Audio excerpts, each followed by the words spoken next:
The Spirit Land. By Samuel B. Emmons. To the reader. This volume is intended as an antidote to a species of errors that have been rife in every age of the Christian Church.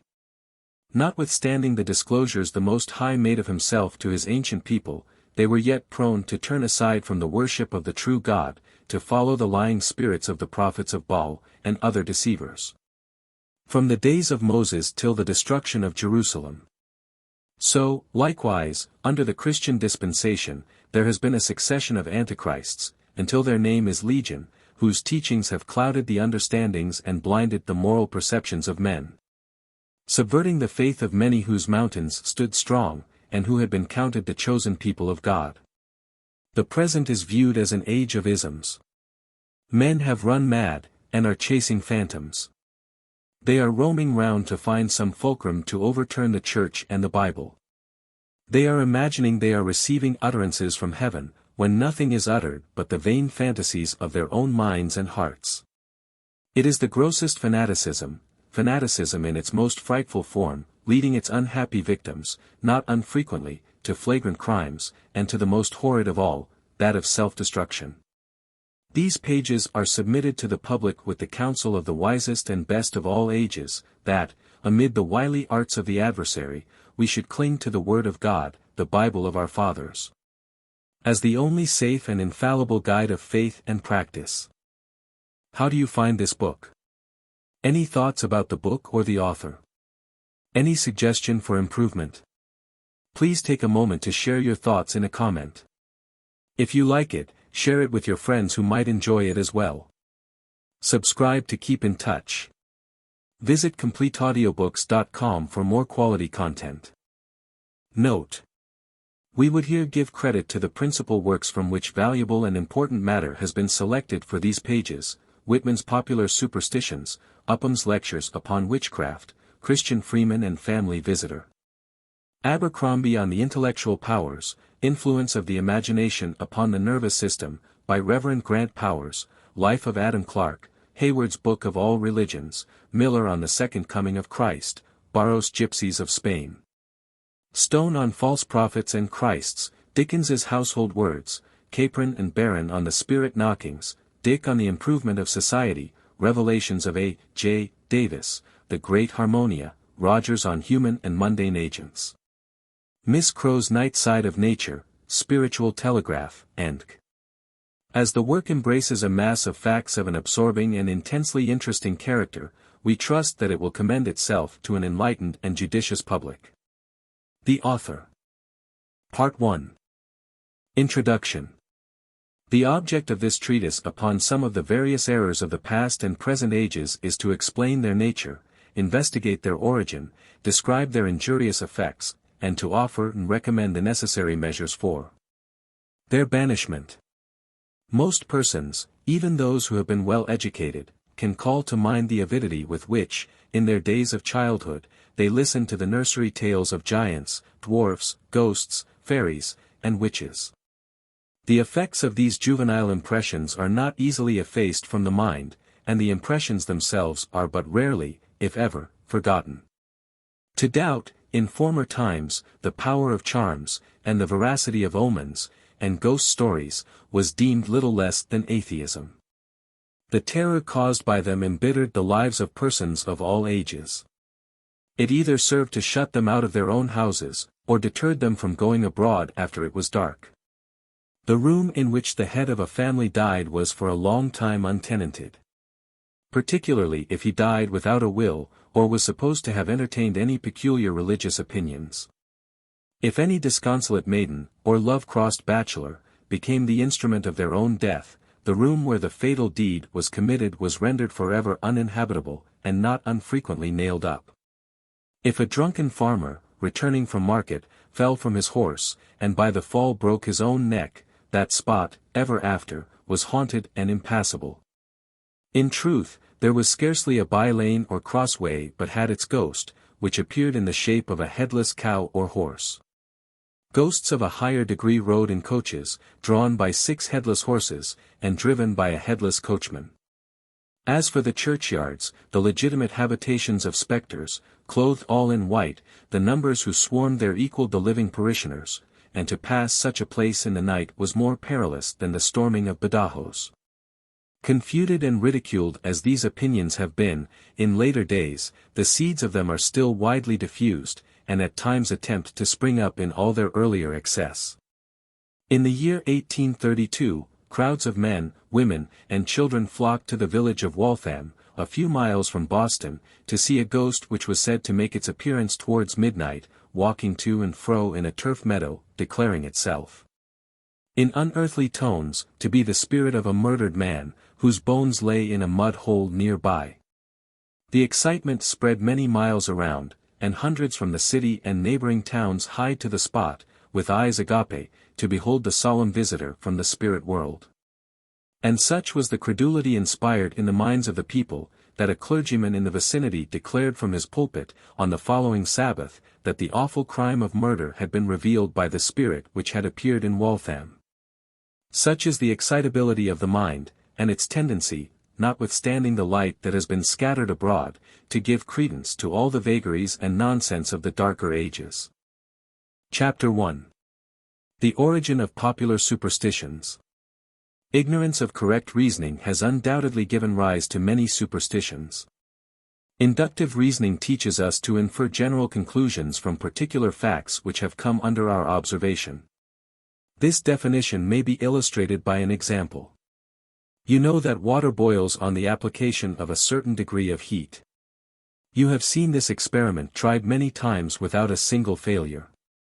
You therefore conclude that water will always boil on the application of this degree of heat, although you have seen it applied but to a small portion of the water in creation. Thus you draw this general conclusion from the few particular facts which you have witnessed. But had you noticed several failures in the trial, your conclusions would have been doubtful.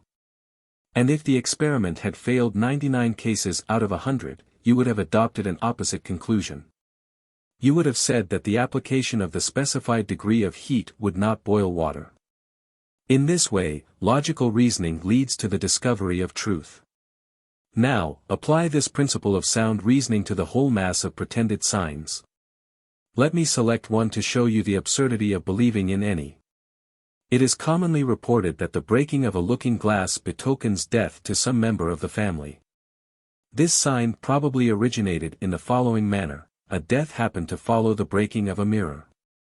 Some ignorant person immediately concluded that the breaking of the glass was a sure sign of death. The story soon spread among credulous people, and at length was handed down from generation to generation as an established truth. But you readily perceive the absurdity of forming this general conclusion from one or a few particular facts. We all know that death does not follow the supposed sign oftener than once in 100 times. And therefore the breaking of the glass is almost a sure sign that no death will immediately take place in the family. But as mirrors are always breaking, and people are always dying, it is not strange that the latter event should sometimes follow the former. It would be a miracle if it did not. But the events have no connection whatever with each other. The coincidence in any case is altogether accidental. We might with the same reason affirm that the breaking of a teakettle is the sign of death, or anything else, as the breaking of a mirror.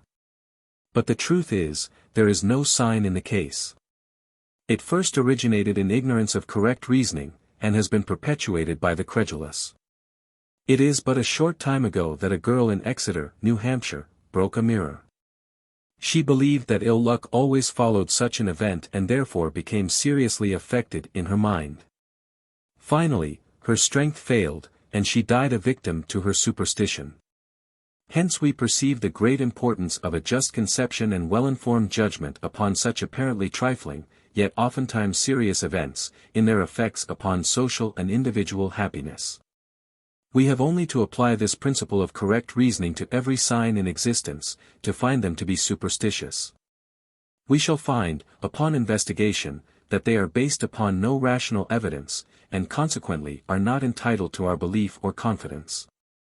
If they indicate anything, it is something directly opposite to what is generally supposed, for they do not come to pass more than once in 100 times, and therefore warrant a different conclusion.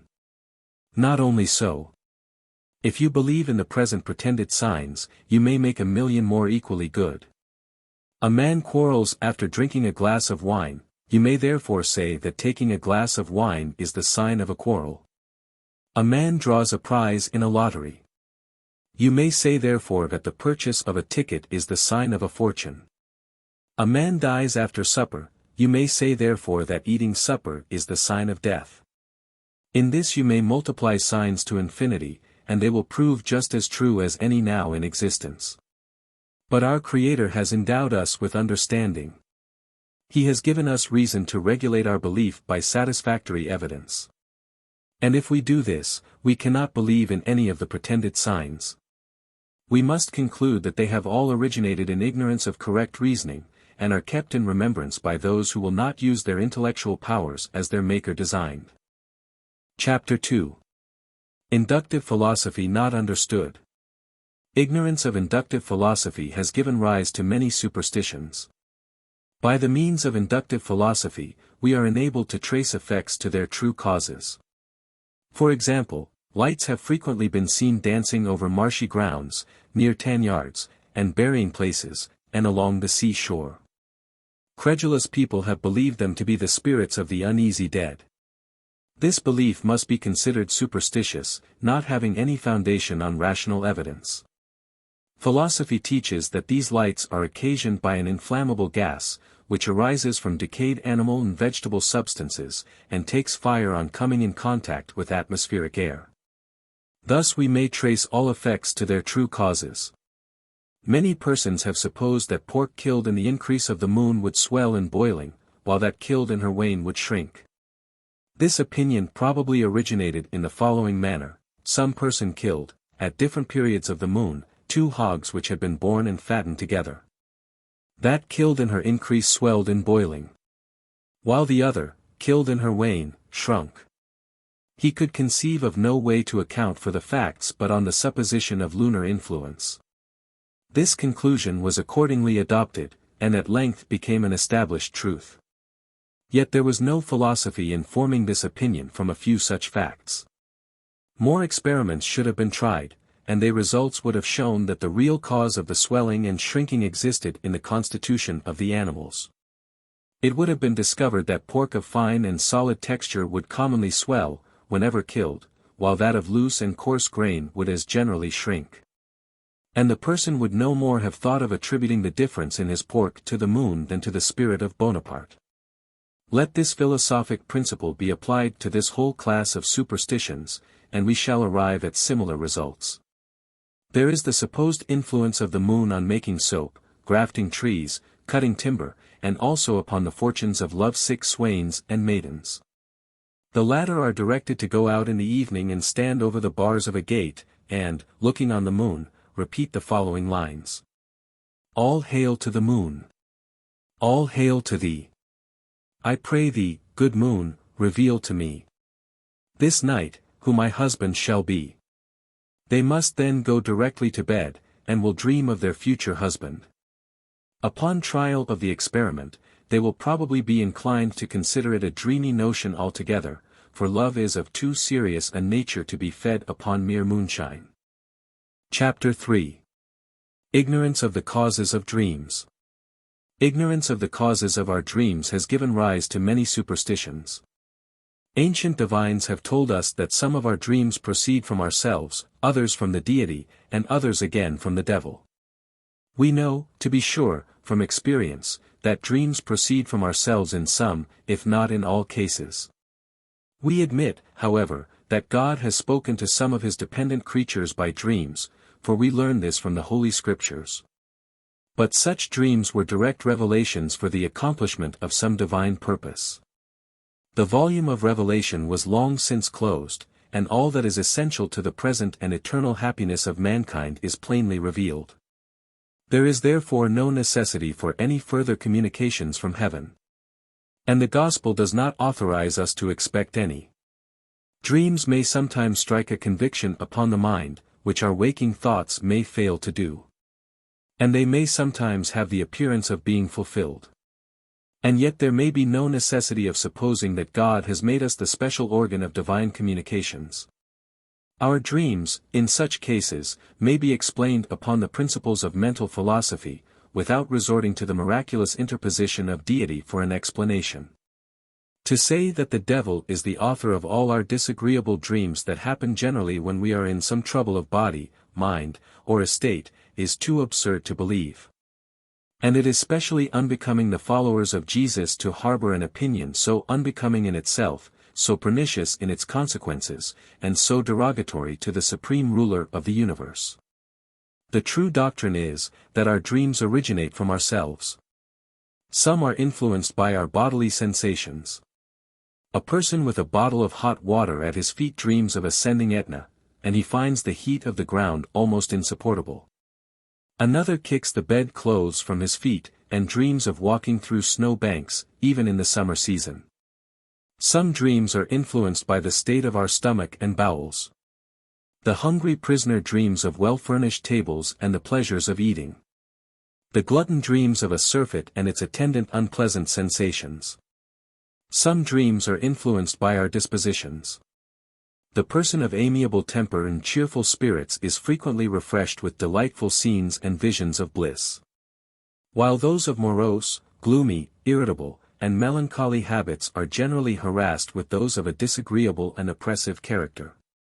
Some dreams are influenced by the state of our health. Sickness is usually productive of those of an unpleasant nature, while health secures those of an opposite description. A gentleman, mentioned by Locke, was not sensible of dreaming till he had a fever, at the age of 26 or 7. Some dreams are influenced by our waking thoughts. The mathematician solves difficult problems. The poet roves in Elysian groves. The miser makes great bargains. The sensualist riots in the haunts of dissipation. The criminal sees the dungeon or the gallows. The awakened sinner beholds the flames of hell, or looks upon the scepter of pardon, and the Christian anticipates heavenly joy. Strong mental emotions are sometimes embodied into a dream, which, by some natural coincidence, is fulfilled. A murderer, mentioned by Mr. Combe, dreamed of committing murder some years before the event took place. A clergyman on a visit to the city of Edinburgh, from a distance in the country, was sleeping at an inn, when he dreamed of seeing a fire, and one of his children in the midst of it. He awoke with the impression, and instantly started for home. When he arrived within sight of his house, he found it on fire, and got there in time to assist in saving one of his children, who, in the alarm and confusion, had been left in a situation of danger.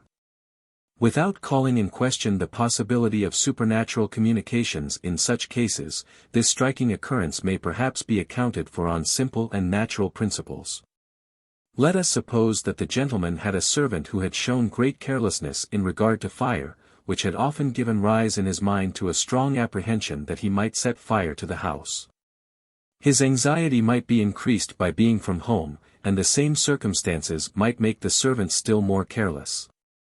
Let us further suppose that the gentleman, before going to bed, had, in addition to this anxiety, suddenly recollected that there was on that day, in the neighborhood of his house, some fair or periodical merry-making, from which the servant was likely to return home in a state of intoxication.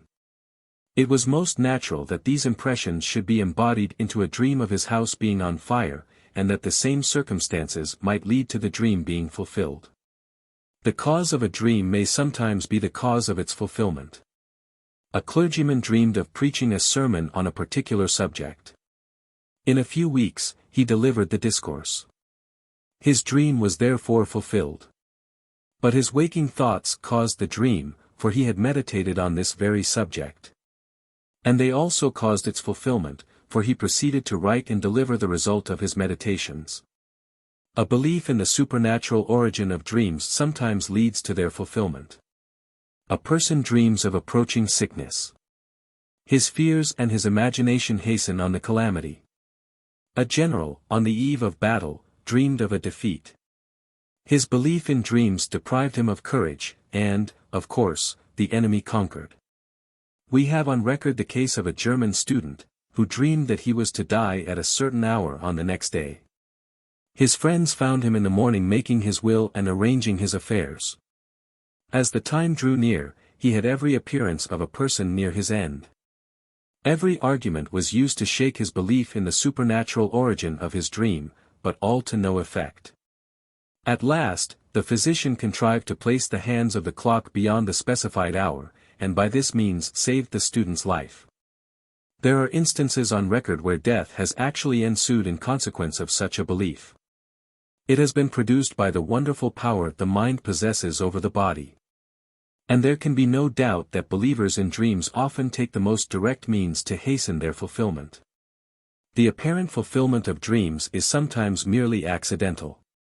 The dream happens, and the event dreamed of soon follows, but the coincidence is altogether fortuitous. A member of Congress informed a friend that he frequently dreamed of the death of some one of his children, while residing at Washington. The whole scene would appear before him, the sickness, the death, and the burial. And this too several times the same night, and on successive nights. His anxiety for his family caused his dreams. Now, it would have been nothing strange if a member of his family had died. But in this particular instance it was not the case. In this way, however, we are always dreaming of our absent relatives, and it would be singular if a death did not sometimes occur at the time of the dream. So on all other subjects.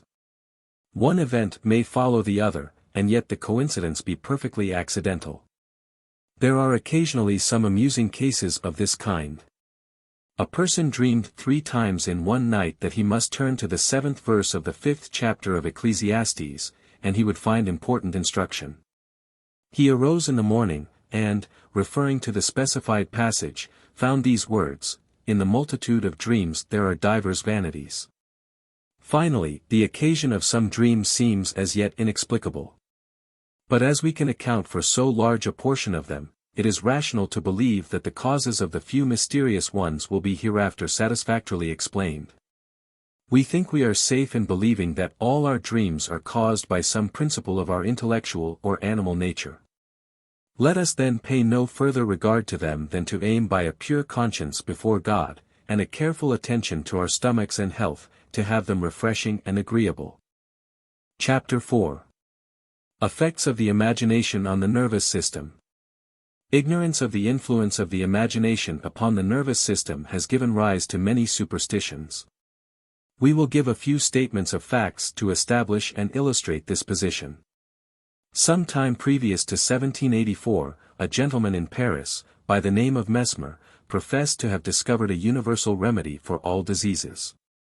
And this remedy consisted in being magnetized under peculiar forms and circumstances.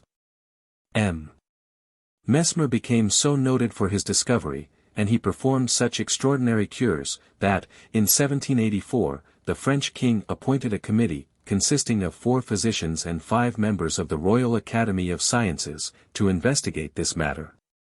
The committee, as soon as they had examined the whole apparatus employed in magnetizing, and taken cognizance of the maneuvers of Mesmer, and his partner, Deslon, proceeded to notice the symptoms of the patients while under the influence of magnetism. These were various in different individuals. Some were calm and tranquil, and felt nothing, others were affected with coughing and spitting, with pains, heats, and perspirations, and some were agitated and tortured with convulsions.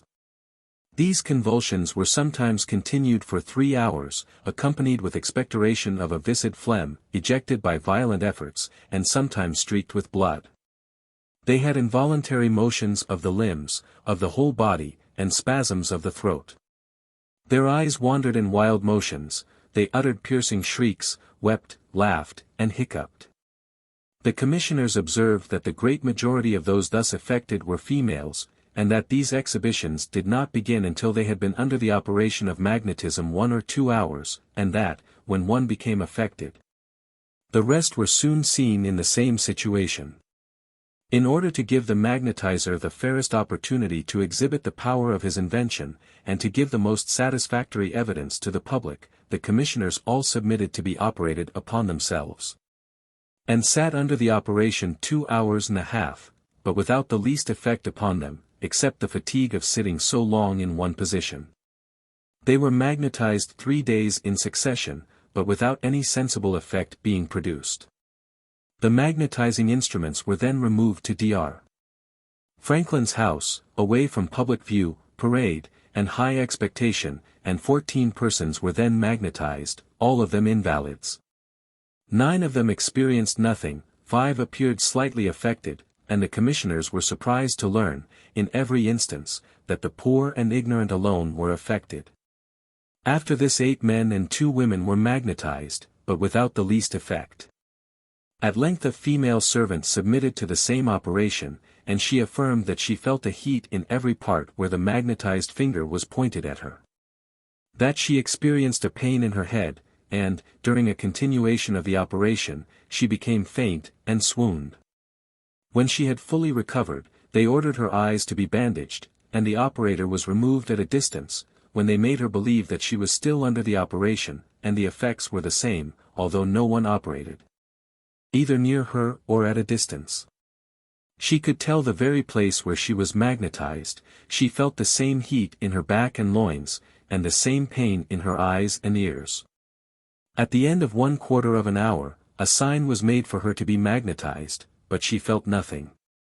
On the following day, a man and woman were magnetized in a similar manner, and the result was the same.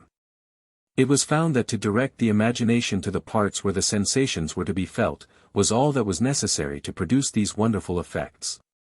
But children, who had not arrived at sufficient maturity of age to be excited by these imposing forms, experienced nothing from the operation.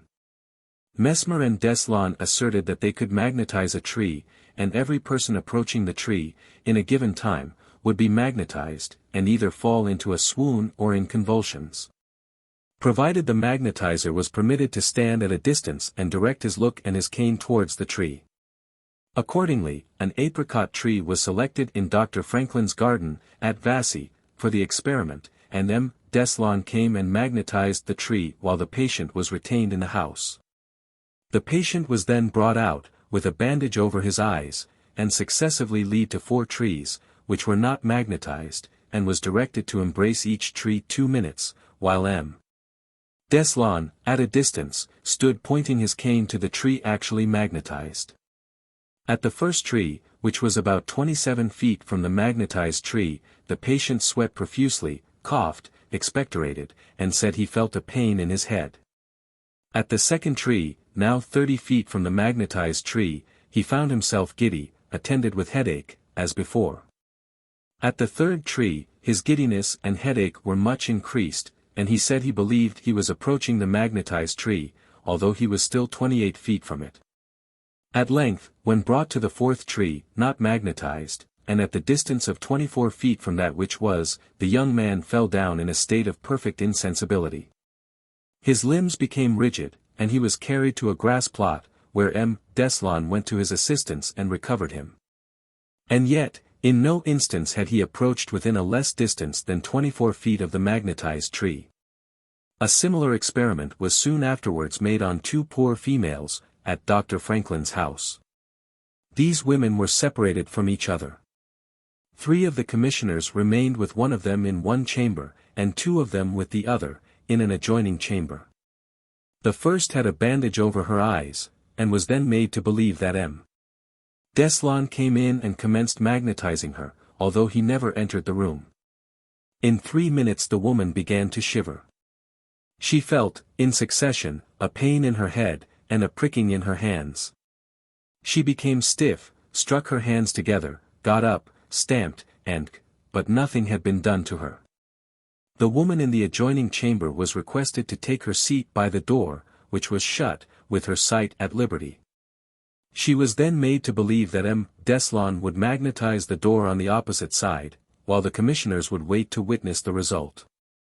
She had scarcely been seated a minute before she began to shiver. Her breathing became hurried. She stretched out her arms behind her back, writhing them strongly, and bending her body forwards, a general tremor of the whole body came on. The chattering of the teeth was so loud as to be heard out of the room. And she bit her hand so as to leave the marks of her teeth in it, but M. Deslon was not near the door, nor in either chamber, nor was either of the women touched, not even their pulse examined. We perceive, then, that these effects were produced solely by the imagination, and the above facts exhibit very satisfactorily the power which the mind has over the body. The symptoms were not feigned, but, in the peculiar state of mind of these persons, they were involuntary and irresistible. They believed they should be affected in this manner. The idea was formed in their imaginations, and the nerves were acted upon precisely as though what they conceived was real, and the muscular effects followed. And as the patients themselves could not explain the causes of these effects, they very naturally attributed the whole to magnetism. When the commissioners explained the matter, magnetism ceased to produce these wonderful effects. The minds of persons were enlightened upon the subject, and they no longer expected to be influenced in this manner, and accordingly they were not. Dr. Sigault, an eminent physician of Paris, professed to be an adept in the art of mesmer. Being at a great assembly one day, he caused it to be announced that he could magnetize. The voice and serious air he assumed had a very sensible effect upon a lady present, although she endeavored at first to conceal the fact. But having carried his hand to the region of the heart, he found it palpitating. She soon experienced difficulty in respiration. The muscles of her face were affected with convulsive twitches, her eyes rolled. She shortly fell down in a fainting fit, vomited her dinner, and experienced incredible weakness and languor. This seemed to corroborate the remarks of Burton, in his Anatomy of Melancholy, where he says, if, by some soothsayer, wise man, fortune-teller, or physician, men be told they shall have such a disease, they will so seriously apprehend it that they will instantly labor of it, a thing familiar in China, saith Riccius, the Jesuit. If they be told they shall be sick on such a day, when that day comes they will surely be sick, and will be so terribly affected that sometimes they die upon it. A late English paper states that a young woman, named Winfield, who had been on a visit to Derby, returned home to Radbourne, taking a little dog with her by a string. On arriving there, she informed her friends she had seen a gypsy on the road, who told her, that if she led her dog by the string into the house, she would soon be a corpse. Singular to relate, the young woman expired on the following morning. It was thought she died from the effect of imagination, aided by a debilitated constitution. A missionary among the New Zealanders says, there is a class of people in New Zealand, called by the natives Ariki, and whom we very improperly call priests. These men pretend to have intercourse with departed spirits, by which they are able to kill, by incantation, any person on whom their anger may fall. And it is a fact, that numbers fall a prey to their confidence in the efficacy of the curses of these men, and pine under the influence of despair, and die. In less than 15 years after the trial of the pretensions of Mesmer and his coadjutors, in regard to magnetism, there was originated in America, by a Mr. Perkins, a cause of delusion of precisely the same nature. It prevailed in all the United States, in Great Britain, Scotland, and Ireland, and to considerable extent on the continent of Europe. Mr. Perkins prepared 2 small pieces of different kinds of metal, drew them to a point, and polished them. These metallic tractors, as they were denominated, were said to have, in their joint operation, great power over the electric fluid. And by moving these points gently over the surface of an inflamed part, the heat was extracted, the swelling subsided, and, in a short time, the patient was relieved. After a while, thousands and tens of thousands were ready to certify to the happy influence of these tractors. Mr. Perkins went to England and obtained the Royal Letters Patent, for the purpose of securing to him the advantages of his discovery. And it has been asserted by the best authority, that he returned from England possessed of £10,000 sterling, which he received for the use of his tractors. But Dr. Hagarth, an eminent physician and philosopher, recollecting the development of animal magnetism at Paris, wrote to Dr. Falconer, surgeon of the General Hospital at Bath, England, and stated his suspicion concerning the tractors. That their efficacy depended wholly on the imagination of the patient, and recommended the experiment of wooden tractors in the place of the metallic. Accordingly, 5 persons were selected for the experiment, who were laboring under chronic rheumatism in the ankle, knee, wrist, and hip. Wooden tractors were prepared and painted in such a manner that the patients could not discover but that they were metal, and on the 7th of January, 1799, these wooden tractors were employed for the first time. All the patients except one were relieved. 3 were very much benefited. 1 felt his knee warmer, and he could walk much better, as he showed the medical gentleman present. 1 was easier for 9 hours, till he went to bed, and then his pain returned. The next day, January 8, the metallic tractors were employed with the same effect as that of the preceding day. This led to further experiments of a similar kind, and they were continued, until the physicians became fully satisfied that the wooden tractors were of the same utility with the metallic, provided the patients supposed them metallic. Similar experiments were soon after made at Edinburgh, and the result was the same. A servant girl, afflicted with a most acute headache, which had rendered her nights altogether restless for a fortnight, readily submitted to be pointed at with these wooden tractors. The operator moved them about her head, but did not touch her. In 4 minutes she felt a chilliness in the head. In a minute or 2 more, she felt as though cold water was running down her temples, and the pain was diminished. In 10 minutes more, she declared that the headache was entirely gone.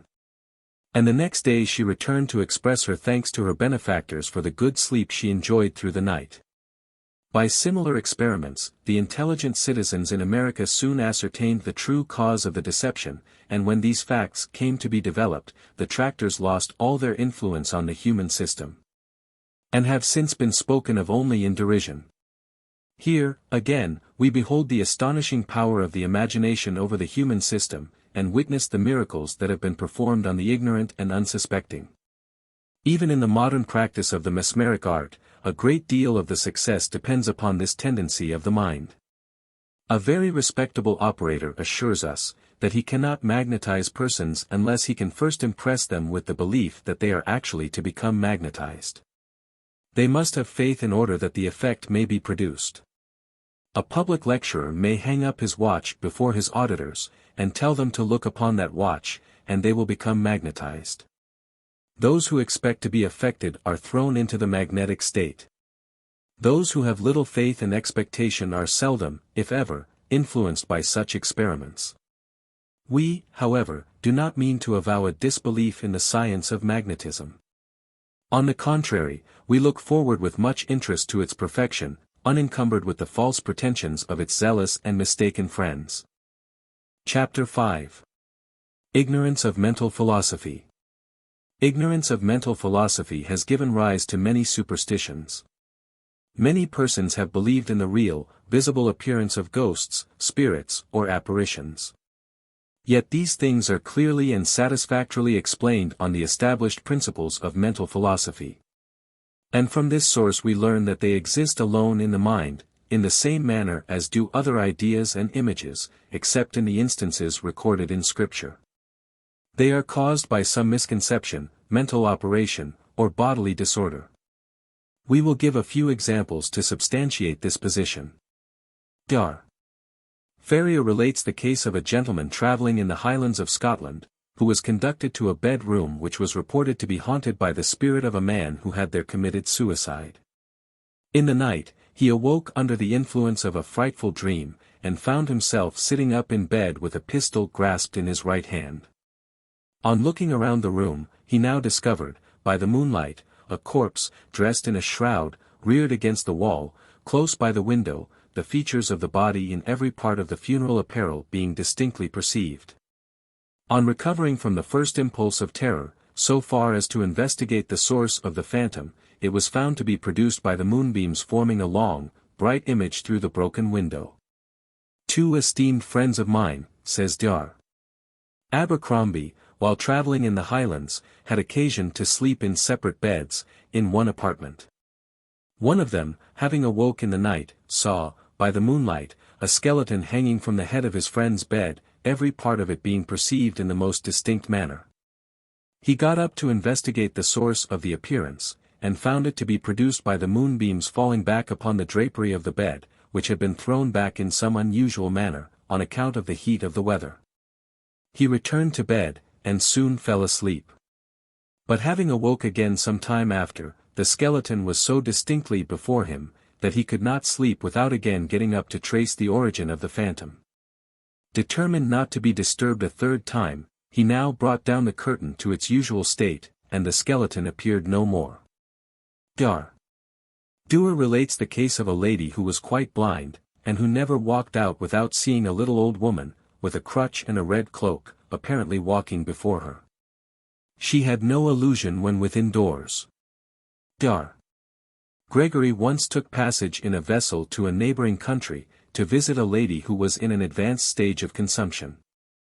On his return, he had taken a moderate dose of laudanum, with the view of preventing seasickness, and was lying on a couch, in the cabin, when the figure of a lady appeared before him in so distinct a manner that her actual presence could not have been more vivid.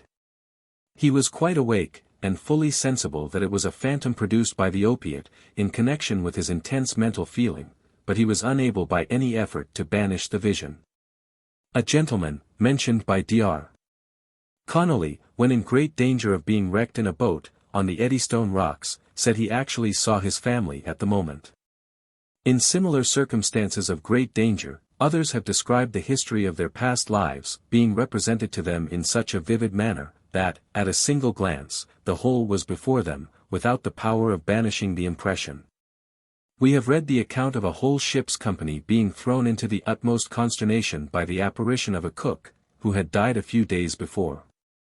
He was distinctly seen walking ahead of the ship, with a peculiar gait, by which he was distinguished when alive, from having one leg shorter than the other. On steering the ship towards the object, it was found to be a piece of floating wreck. There is a story on record, of a piratical cruiser having captured a Spanish vessel, during the 17th century, and brought her into Marblehead Harbor, which was then the site of a few humble dwellings. The male inhabitants were all absent on their fishing voyages. The pirates brought their prisoners ashore, carried them at the dead of night into a solitary glen, and there murdered them. Among the captives was an English female passenger. The women who belonged to the place heard her dying outcries, as they rose through the midnight air, and reverberated far and wide along the silent shores.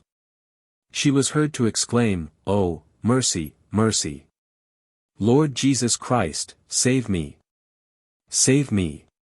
Her body was buried by the pirates on the spot. The same piercing voice is believed to be heard at intervals, more or less often, almost every year, in the stillness of a calm starlight, or clear moonlight night. There is something, it is said, so wild, mysterious, and evidently superhuman in the sound, as to strike a chill of dread into the hearts of all who listen to it.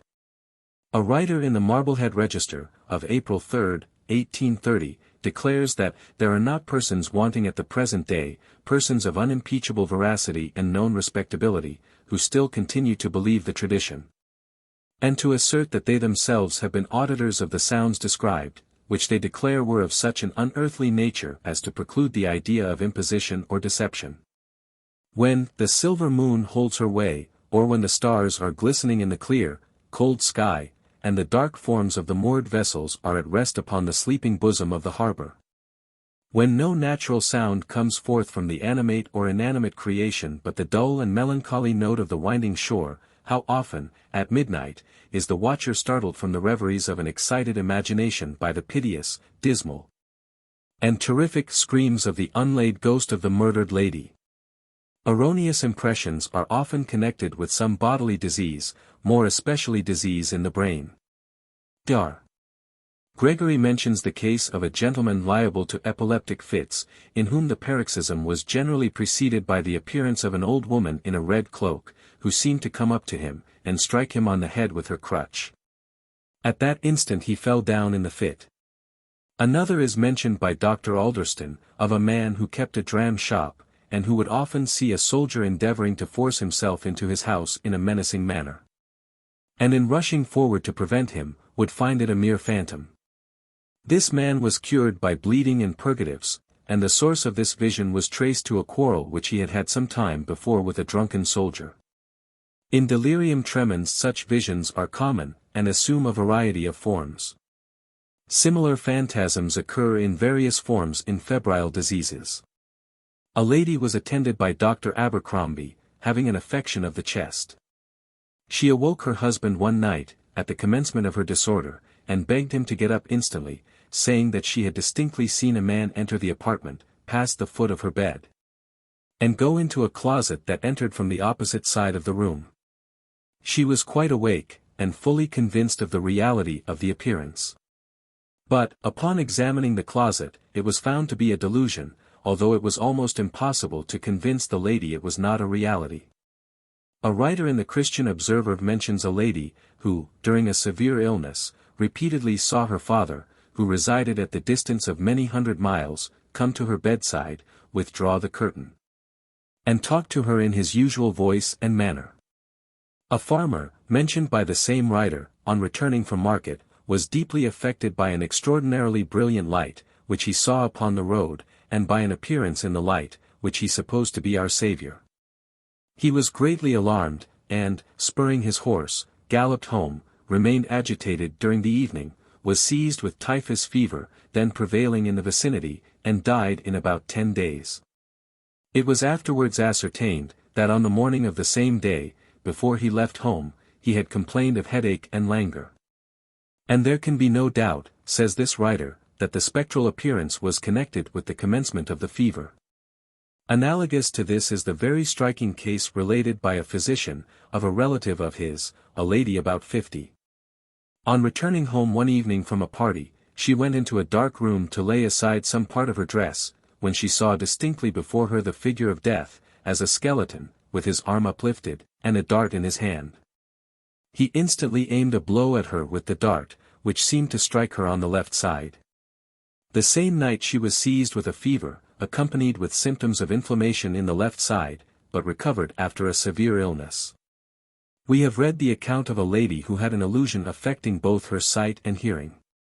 She repeatedly heard her husband's voice calling to her by name, as if from an adjoining room.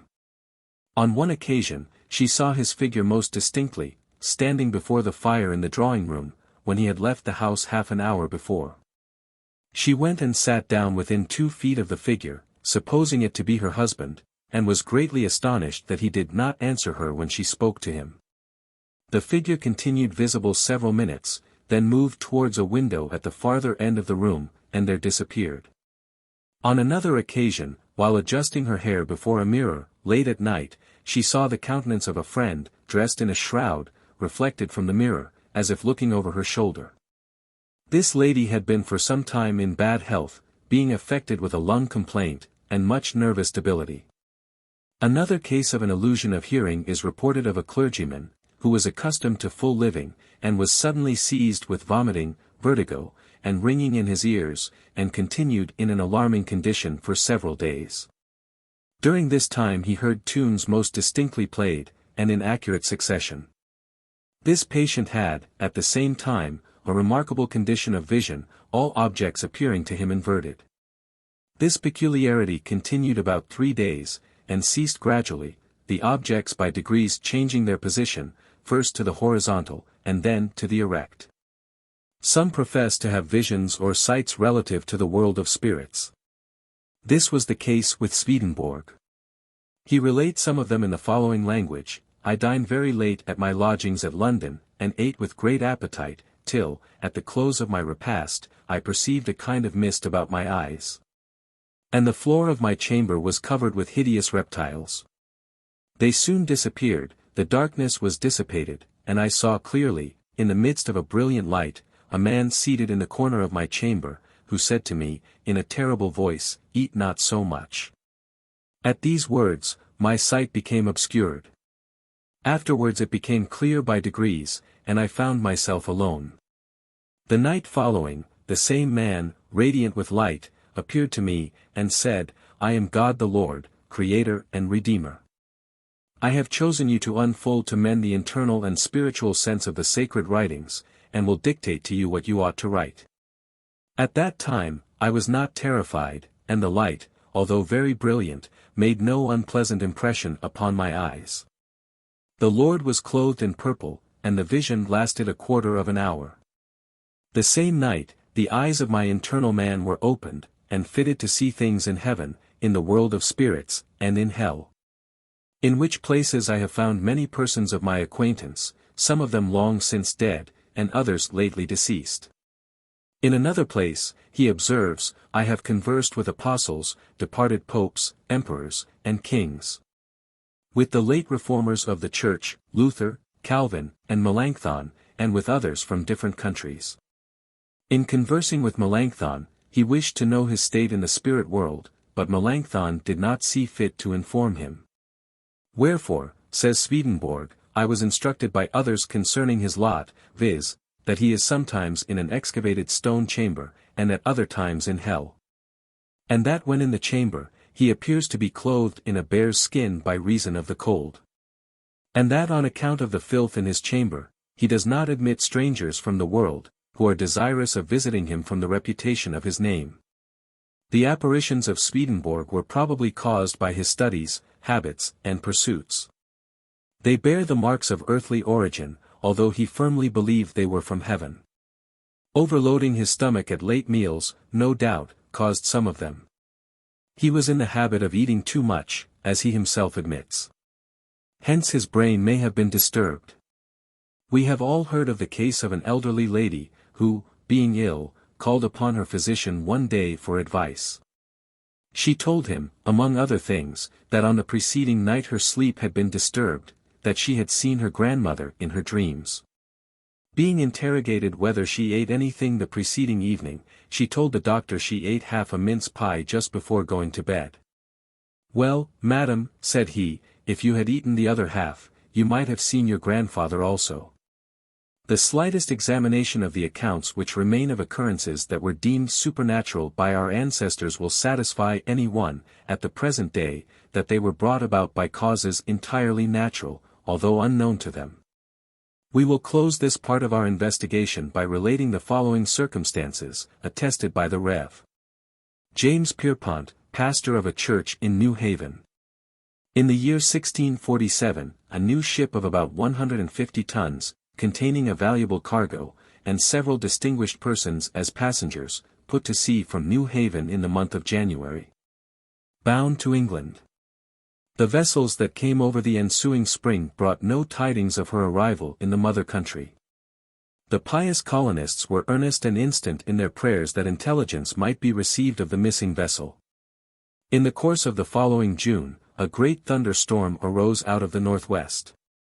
After which, the hemisphere being serene, about an hour before sunset, a ship of like dimensions of the aforesaid, with her canvas and colours abroad, although the wind was northerly, appeared in the air, coming up from the harbour's mouth, which lies southward from the town, seemingly with her sails filled, under a fresh gale, holding her course north, and continuing under observation, sailing against the wind, for the space of half an hour.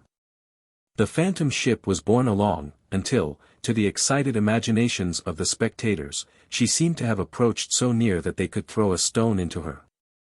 Her main topmast then disappeared, then her mizzen topmast, then her masts were entirely carried away, and finally her hull fell off, and vanished from sight, leaving a dull and smoke-colored cloud, which soon dissolved. And the whole atmosphere became clear. All affirmed that the airy vision was a precise copy of the missing vessel, and that it was sent to announce and describe her fate. They considered it the spectre of the lost ship, and the Reverend Mr. Davenport declared in public that God had condescended, for the quieting of their afflicted spirits, this extraordinary account of his sovereign disposal of those for whom so many fervent prayers were made continually. The results of modern science enable us to explain the mysterious appearance. It is probable that some Dutch vessel, proceeding slowly, quietly, and unconsciously on her voyage from Amsterdam to the New Netherlands, happened at the time to be passing through the Sound. At the moment the apparition was seen in the sky, she was so near, that her image was painted or delineated to the eyes of the observers, on the clouds, by the laws of optics, now generally well known, before her actual outlines could be discerned by them on the horizon.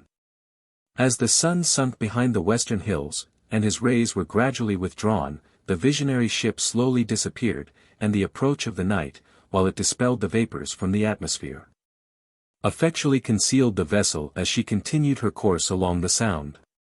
The optical illusions that present themselves, on the sea shore, by which distant objects are raised to view, the opposite islands and capes made to loom up, lifted above the line of the apparent circumference of the earth, and thrown into every variety of shape which the imagination can conceive, are among the most beautiful phenomena of nature, and they impress the mind with the idea of enchantment and mystery, more perhaps than any others.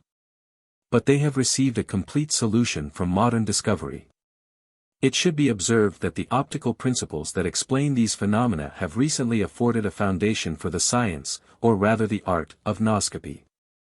There are persons, it is said, in some places in the Isle of France, whose calling and profession it is to ascertain and predict the approach of vessels by their reflection in the atmosphere and on the clouds, long before they are visible to the eye or through the glass. Our vision is at all times liable to be disturbed by atmospheric conditions. So long as the atmosphere between our person and the object we are looking at is of the same density, we may be said to see in a straight line to the object.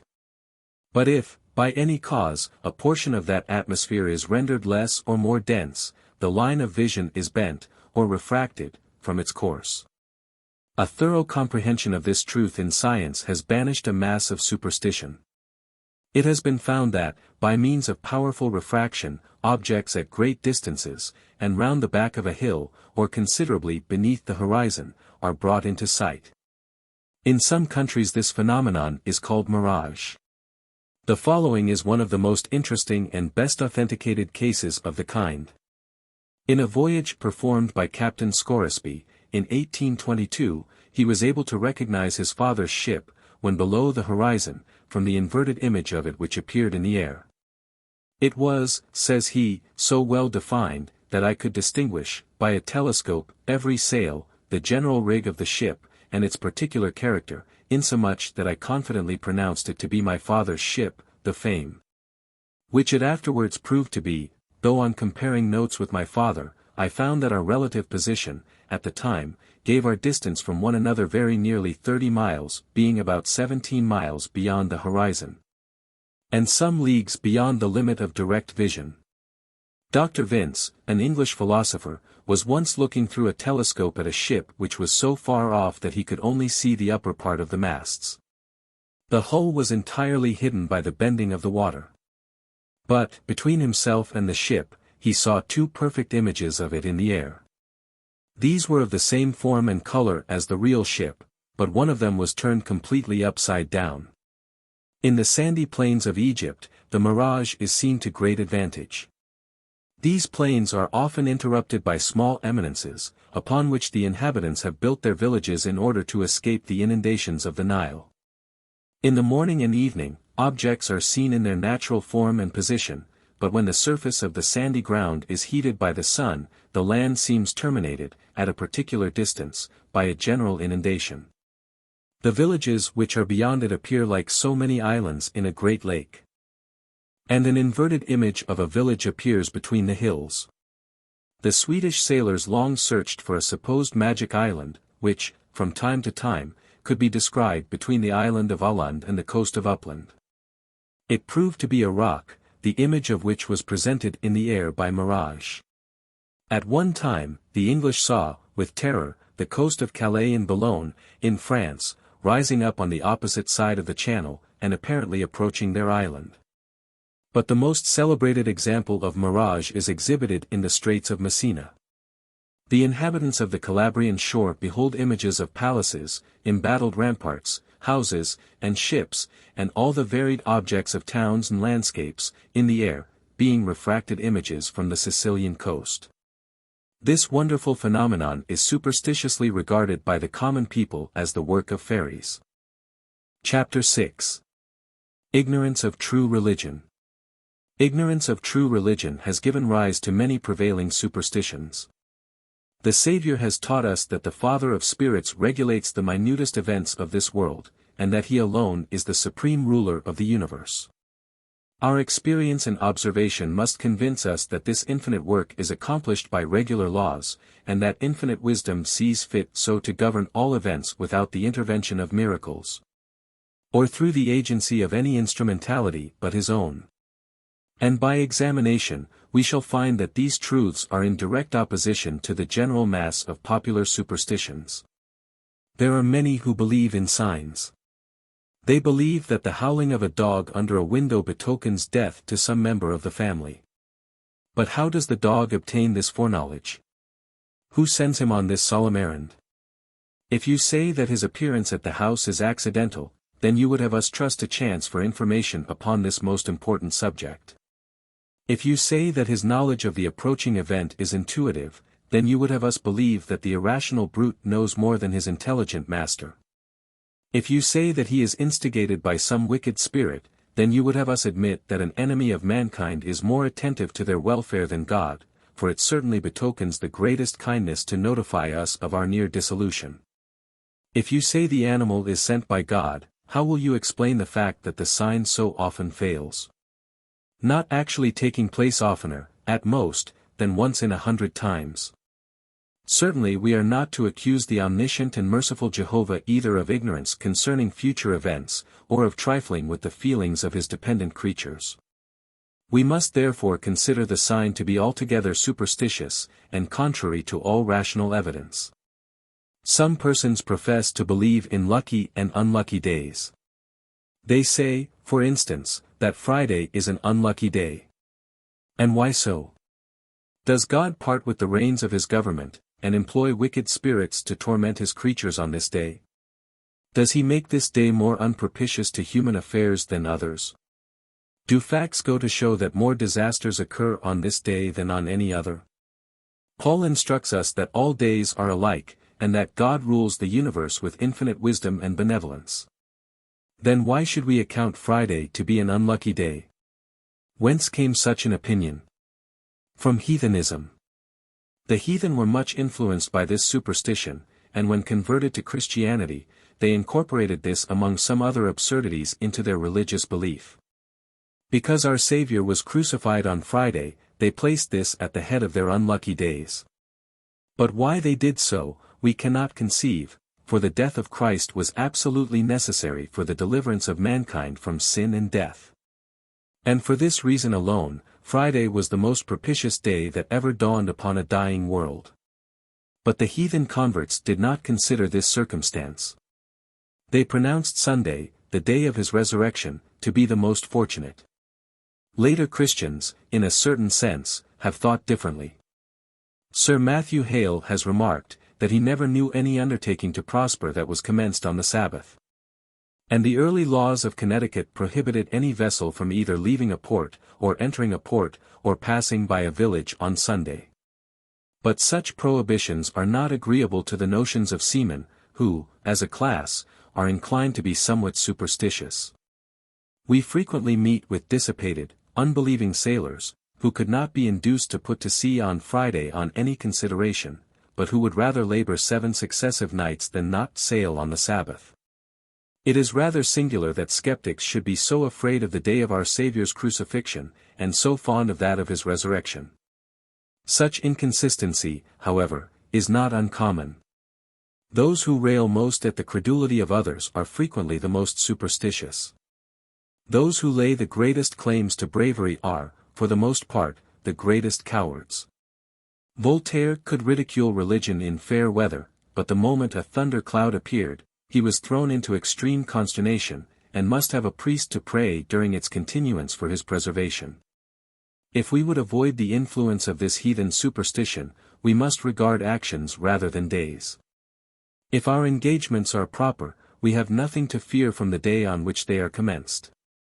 If we feel the evidence within that God is indeed our Father, we shall not be prevented, by any belief in lucky or unlucky days, from doing our duty on every day, and enjoying peace and happiness on all days. Chapter 7. Belief in Witchcraft. A witch was regarded by our fathers as a person who had made an actual, deliberate, and formal contract with Satan, by which contract it was agreed that the party should become his faithful subject, and do whatever should be required in promoting his cause. And in consideration of this allegiance and service, he, on his part, agreed to exercise his supernatural powers in the person's behalf. It was considered as a transfer of allegiance from God to the devil. The agreement being concluded, Satan bestows some trifling sum of money to bind the bargain. Then, cutting or pricking a finger causes the individual to sign his or her name, or make the mark of a cross, with their own blood, on a piece of parchment. In addition to this signature, in some places, the devil made the witches put one hand to the crown of their head, and the other to the sole of the foot, signifying they were entirely his. Before the devil quits his new subject, he delivers to her or him an imp or familiar, and sometimes 2 or 3. They are of different shapes and forms, some resembling a cat, others a mole, a miller fly, spider, or some other insect or animal. These are to come at bidding, to do such mischief as the witch may command, and, at stated times of the day, suck the blood of the witch, through teats, on different parts of the body. Feeding, suckling, or rewarding these imps was, by law, declared felony. Sometimes a witch, in company with others of the fraternity, is carried through the air on brooms or spits, to distant meetings or sabbaths of witches. But for this they must anoint themselves with a certain magical ointment given them by the devil. Lord Bacon, in his philosophical works, gives a recipe for the manufacture of an ointment that enabled witches to fly in the air. It was composed of the fat of children, digged out of their graves, and of the juices of smaltage, cinquefoil, and wolfsbane, mixed with meal of fine wheat. After greasing themselves with this preparation, the witches flew up chimney, and repaired to the spot in some graveyard or dismal forest, where they were to hold their meetings with the evil one. At these meetings they have feasting and dancing, the devil himself sometimes condescending to play on the great fiddle, pipe, or harp. When the meeting breaks up, they all have the honor of kissing His Majesty, who for that ceremony usually assumes the form of a he-goat.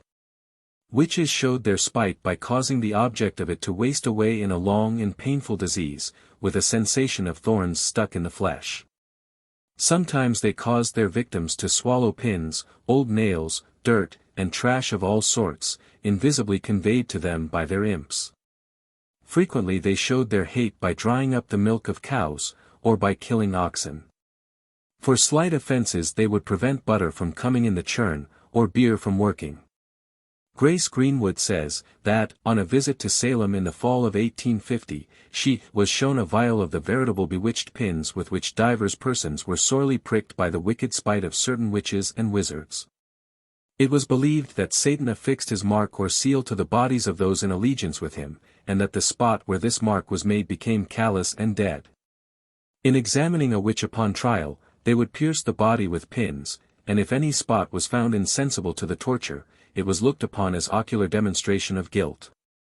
Another method to detect a witch, was to weigh her against the Church Bible. If she was guilty, the Bible would preponderate. Another was by making her say the Lord's Prayer, which no one actually possessed could do correctly. A witch could not weep but 3 tears, and that only out of the left eye, and this was considered by many an decisive proof of guilt. But swimming was the most infallible ordeal. They were stripped naked, and bound the right thumb to the left toe, and the left thumb to the right toe. Being thus prepared, they were thrown into a pond or river. If guilty, they could not sink. For having, by their compact with the devil, renounced the water of baptism, that element renounces them, and refuses to receive them into its bosom. In 1664, a man by the name of Matthew Hopkins, in England, was permitted to explore the counties of Essex, Suffolk, and Huntingdon, with a commission to discover witches, receiving 20 shillings from each town he visited. Many persons were pitched upon, and through his means convicted. At length, some gentlemen, out of indignation at his barbarity, tied him in the same manner he had bound others, thumbs and toes together, in which state, putting him in the water, he swam. Standing condemned on his own principles, the country was rescued from the power of his malicious imposition. The subsequent illustration of the condition of religion less than 200 years ago will excite a few humbling thoughts. In the parish register of Glamis, Scotland, June, 1676, is recorded, "Nay preaching here this Lord's Day, the minister being at Gordicky, burning a witch." 40,000 persons, it is said, were put to death for witchcraft in England during the 17th century, and a much greater number in Scotland, in proportion to its population. In 1692, the whole population of Salem and vicinity were under the influence of a terrible delusion concerning witchcraft.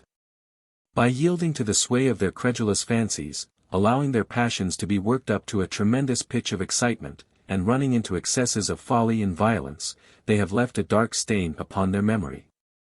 That will awaken a sense of shame, pity, and amazement in the minds of their latest posterity. The principal causes that led to their delusion, and to the proceedings connected with it, were, a proneness to superstition, owing in a great degree to an ignorance of natural science, too great a dependence upon the imagination, and the power of sympathy. In contemplating the errors and sufferings which ignorance of philosophy and science brought upon our fathers, we should be led to appreciate more gratefully, and to improve with more faithfulness our own opportunities to acquire wisdom and knowledge. But we would not be understood as saying, that mere intellectual cultivation is sufficient to banish every superstition. No. For who were ever better educated than the ancient Greeks and Romans? And yet, who were ever more influenced by a belief in signs, omens, specters, and witches? We believe that, when the gospel, in its purity and simplicity, shall shed its divine light abroad, and pervade the hearts of men, superstition, in all its dark and hideous forms, will recede, and vanish from the world.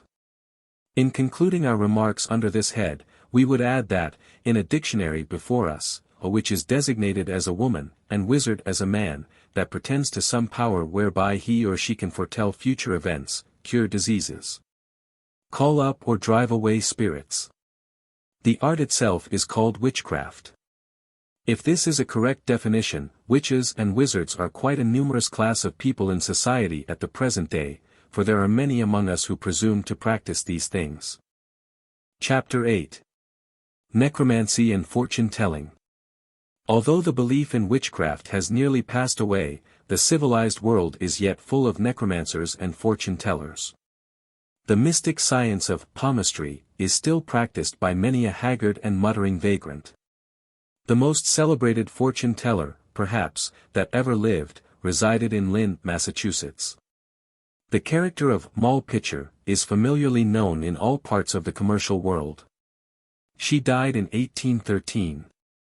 Her place of abode was beneath the projecting and elevated summit of High Rock, in Lynn, and commanded a view of the wild and indented coast of Marblehead, of the extended and resounding beaches of Lynn and Chelsea, of Nahant Rocks, of the vessels and islands, of Boston's beautiful bay, and of its remote southern shore. She derived her mysterious gifts by inheritance, her grandfather having practiced them before, in Marblehead. Sailors, merchants, and adventurers of every kind visited her residence, and placed great confidence in her predictions. People came from great distances to learn the fate of missing friends or recover the possession of lost goods. The young, of both sexes, impatient at the tardy pace of time, and burning with curiosity to discern their future lot, especially as it regarded matters of wedlock, availed themselves of every opportunity to visit her lowly dwelling, and hear from her prophetic lips the revelations of these most tender incidents and important events of their coming lives. She read the future, and traced what, to mere mortal eyes, were the mysteries of the present or the past, in the arrangement and aspect of the grounds or settlings of a cup of tea or coffee. Her name has everywhere become the generic title of fortune-tellers, and occupies a conspicuous place in the legends and ballads of popular superstition. A man was suddenly missed by his friends from a certain town in this commonwealth. The church immediately sent a member to consult the far-famed fortune-telling Molly Pitcher. After making the necessary inquiries, she intimated that the absent person had been murdered by a family of Negroes, and his body sunk in the deep waters behind their dwelling. Upon this evidence, the accused were forthwith imprisoned, and the pond raked in vain, from shore to shore. A few days previous to the trial, the missing man returned to his friends, safe and sound. Thus proving that the fortune-teller, instead of having received from Satan certain information of distant and unknown events, actually played off a piece of the grossest deception upon her credulous visitors. We are told by travelers that there is scarcely a village in Syria in which there is not someone who has the credit of being able to cast out evil spirits.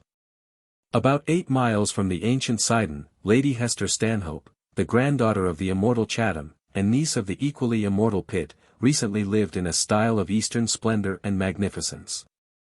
She spent her time in gazing at the extended canopy of heaven, as it shed its sparkling light upon the ancient hills and sacred groves of Palestine, her soul absorbed in the fathomless mysteries of her loved astrology, and holding fancied communion with supernatural powers and spirits of the departed. There recently died in Hopkinton, Massachusetts, an individual by the name of Sheffield, who had long followed the art of fortune-telling by astrology.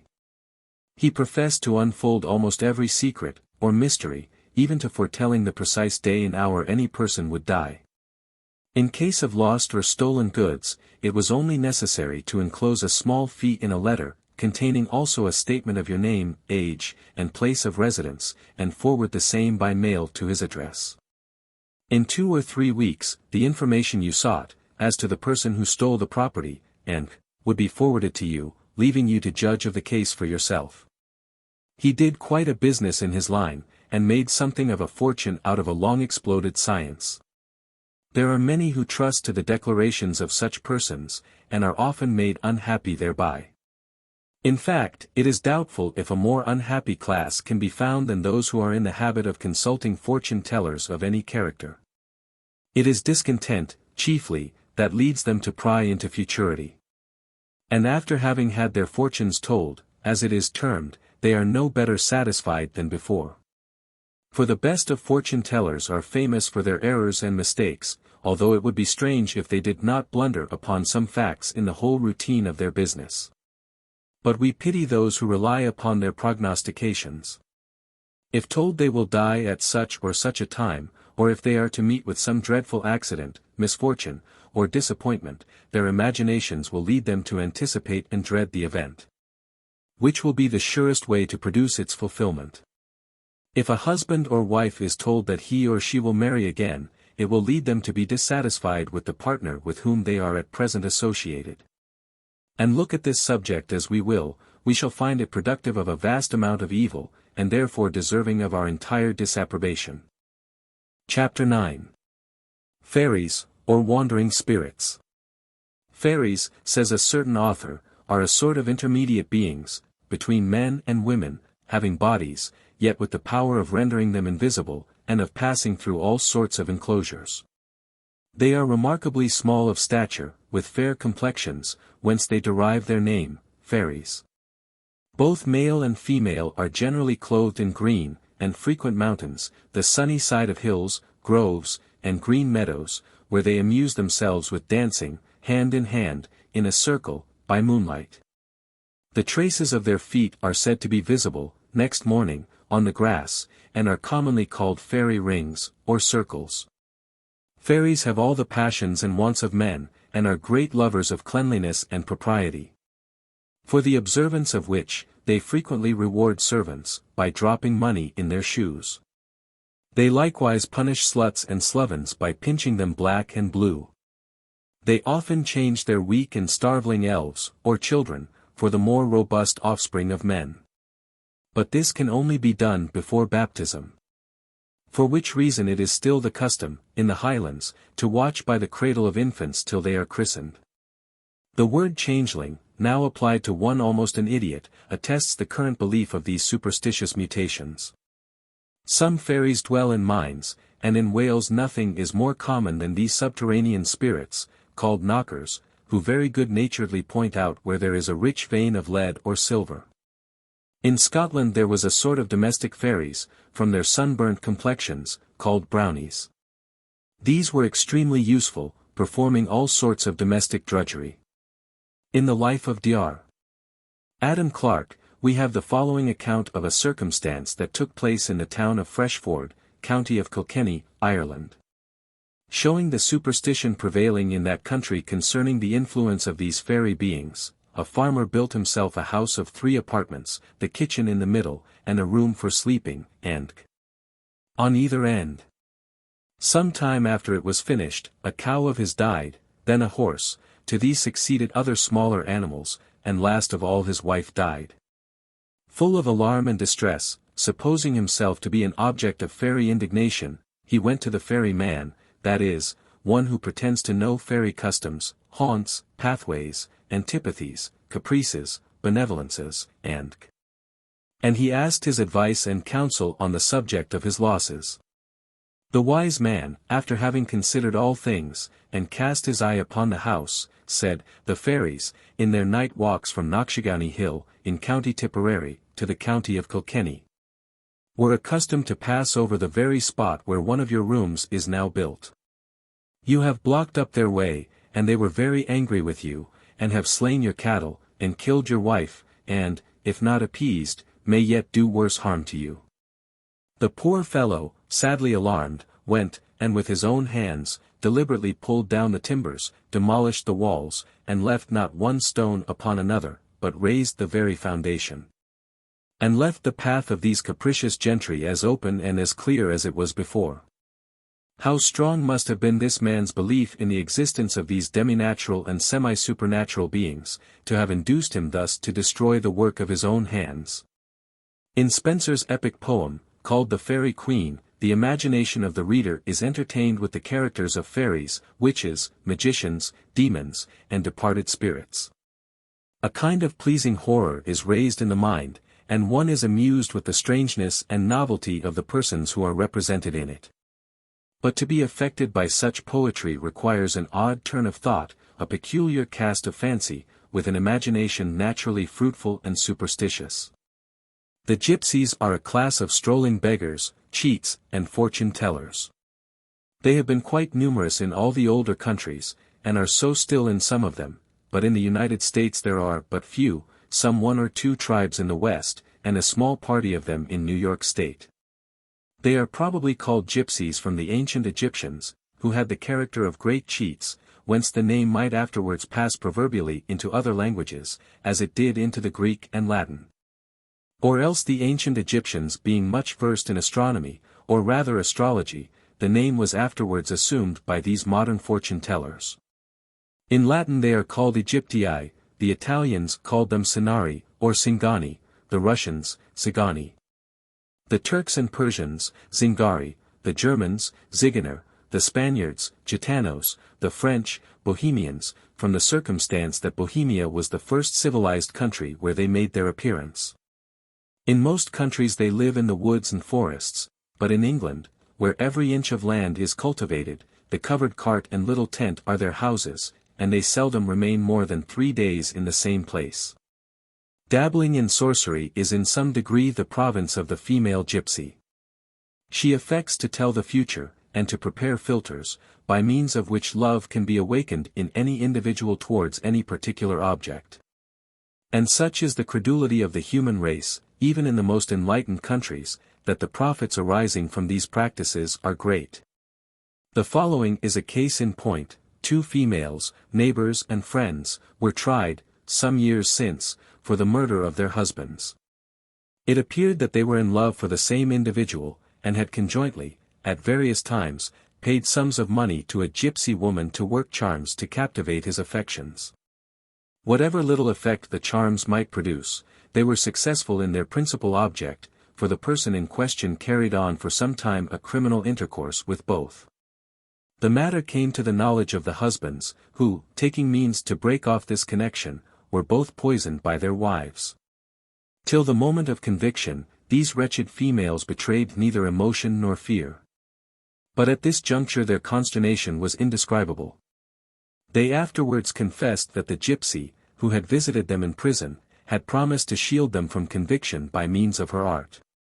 It is therefore not surprising that in the 15th and 16th centuries, when a belief in sorcery was supported by the laws of all Europe, these people were regarded as practicers of sorcery, and punished as such, when, even in the 19th, they still find people weak enough to place confidence in their claims to supernatural power. In telling fortunes, the first demand of the gypsy, in England, is invariably a 6pence, in order that she may cross her hands with silver. And here the same promises are made, and as easily believed, as in other countries, leading to the conclusion that mental illumination, amongst the generality of mankind, has made no progress whatever. As we observe in the 19th century the same gross credulity manifested as in the 17th. And the inhabitants of one of the countries most celebrated for the arts of civilization imposed upon by the same stale tricks which served to deceive, 2 centuries before, in Spain. A country whose name has long and justly been considered as synonymous with every species of ignorance and barbarity. In telling fortunes, promises are the only capital requisite, and the whole art consists in properly adapting these promises to the age and condition of the parties who seek for information. The Gitanos are clever enough in the accomplishment of this, and generally give perfect satisfaction. Their practice lies chiefly amongst females, the portion of the human race most given to curiosity and credulity. To the young maidens they promise lovers, handsome invariably, and oftentimes rich, to wives, children, and perhaps another husband, for their eyes are so penetrating, that occasionally they will develop your most secret thoughts and wishes. To the old, riches, and nothing but riches, for they have sufficient knowledge of the human heart to be aware that avarice is the last passion that becomes extinct within it. These riches are to proceed either from the discovery of hidden treasure, or from across the water. The Gitanos, in the exercise of this practice, find dupes almost as readily amongst the superior classes, as the various dregs of the population. They are also expert in chiromancy, which is the determining, from certain lines upon the hand, the quality of the physical and intellectual powers of the possessor, to which lines they give particular and appropriate names. The principle of which is called the line of life. An ancient writer, in speaking of this art, says, such chiromancy is not only reprobated by theologians, but by men of law and physic, as a foolish, vain, scandalous, futile, superstitious practice, smelling much of divinery and a pact with the devil. The Gitanos in the olden time appear to have not unfrequently been subjected to punishment as sorceresses, and with great justice. As the abominable trade which they have always driven in philters and decoctions certainly entitled them to that appellation, and to the pains and penalties reserved for those who practiced what is generally termed witchcraft. Amongst the crimes laid to their charge, connected with the exercise of occult powers, there is one of a purely imaginary character, which if they were ever punished for, they had assuredly but little right to complain. As the chastisement they met with was fully merited by practices equally malefic as the one imputed to them, provided that were possible. It was the casting the evil eye. In the Gitano language, casting the evil eye is called zueral nasula, which simply means making sick, and which, according to the common superstition, is accomplished by casting an evil look at people, especially children, who, from the tenderness of their constitution, are supposed to be more easily blighted than those of a more mature age. After receiving the evil glance, they fall sick, and die in a few hours. In Andalusia, a belief in the evil eye is very prevalent among the lower orders. A stag's horn is considered a good safeguard, and on that account, a small horn, tipped with silver, is frequently attached to the children's necks, by means of a cord braided from the hair of a black mare's tail. Should the evil glance be cast, it is imagined that the horn receives it, and instantly snaps asunder. Such horns may be purchased at the silversmiths' shops at Seville. The gypsies sell remedies for the evil eye, which consist of any drugs which they happen to possess, or are acquainted with. They have been known to offer to cure the glanders in a horse, an incurable disorder, with the very same powders which they offer as a specific for the evil eye. The same superstition is current among all Oriental people, whether Turks, Arabs, or Hindus, but perhaps there is no nation in the world with whom the belief is so firmly rooted as the Jews. It being a subject treated of in all the old rabbinical writings, which induces the conclusion that the superstition of the evil eye is of an antiquity almost as remote as the origin of the Hebrew race. The evil eye is mentioned in Scripture, but not in the false and superstitious sense we have spoken of. Evil in the eye, which occurs in Prov 23. 5-6, merely denotes niggardness and illiberality. The Hebrew words are ein ra, and stand in contradistinction to ein tub, or the benignant in eye, which denotes an inclination to bounty and liberality. The rabbins have said, for one person who dies of sickness, there are 10 who die by the evil eye. And as the Jews, especially those of the East, and of Barbary, place implicit confidence in all that the rabbins have written, we can scarcely wonder if, at the present day, they dread this visitation more than the cholera or the plague. The leech, they say, can cure those disorders, but who is capable of curing the evil eye? It is imagined that this blight is most easily inflicted when a person is enjoying himself, with little or no care for the future, when he is reclining in the sun before his door, or when he is full of health and spirits. But principally when he is eating and drinking, on which account the Jews and Moors are jealous of strangers when they are taking their meals. I was acquainted, says a late writer, with a very handsome Jewess, of Fez. She had but one eye, but that one was particularly brilliant. On asking her how she lost its fellow, she informed me that she was once standing in the street, at nightfall, when she was a little girl.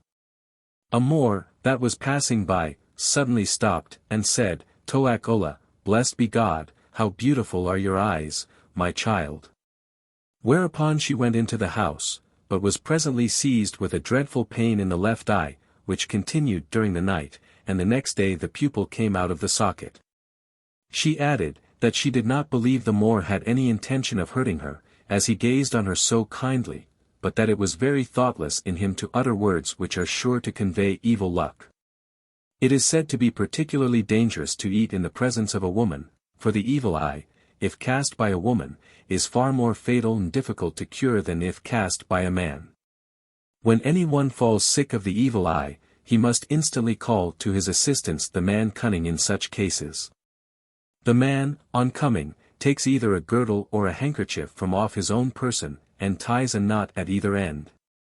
Then he measures 3 spans with his left hand, and at the end of these 3 he fastens a knot, and folds it 3 times round his head, pronouncing this baraka, or blessing, Ben Porat Joseph, Ben Porat Ali Ein, Joseph is a fruitful bough.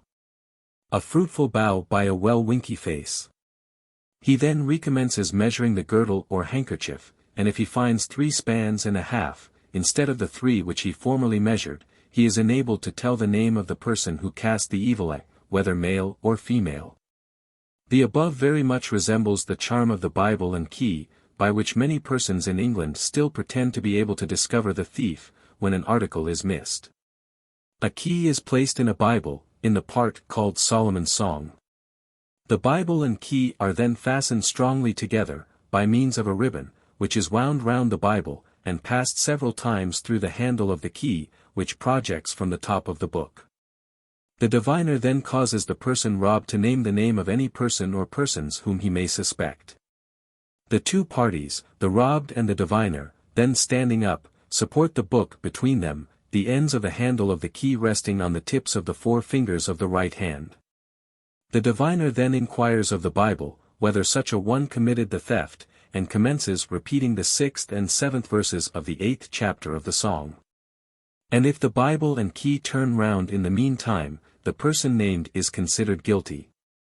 This charm has been, and still is, the source of infinite mischief, innocent individuals having irretrievably lost their character among their neighbors from recourse being had to the Bible and key.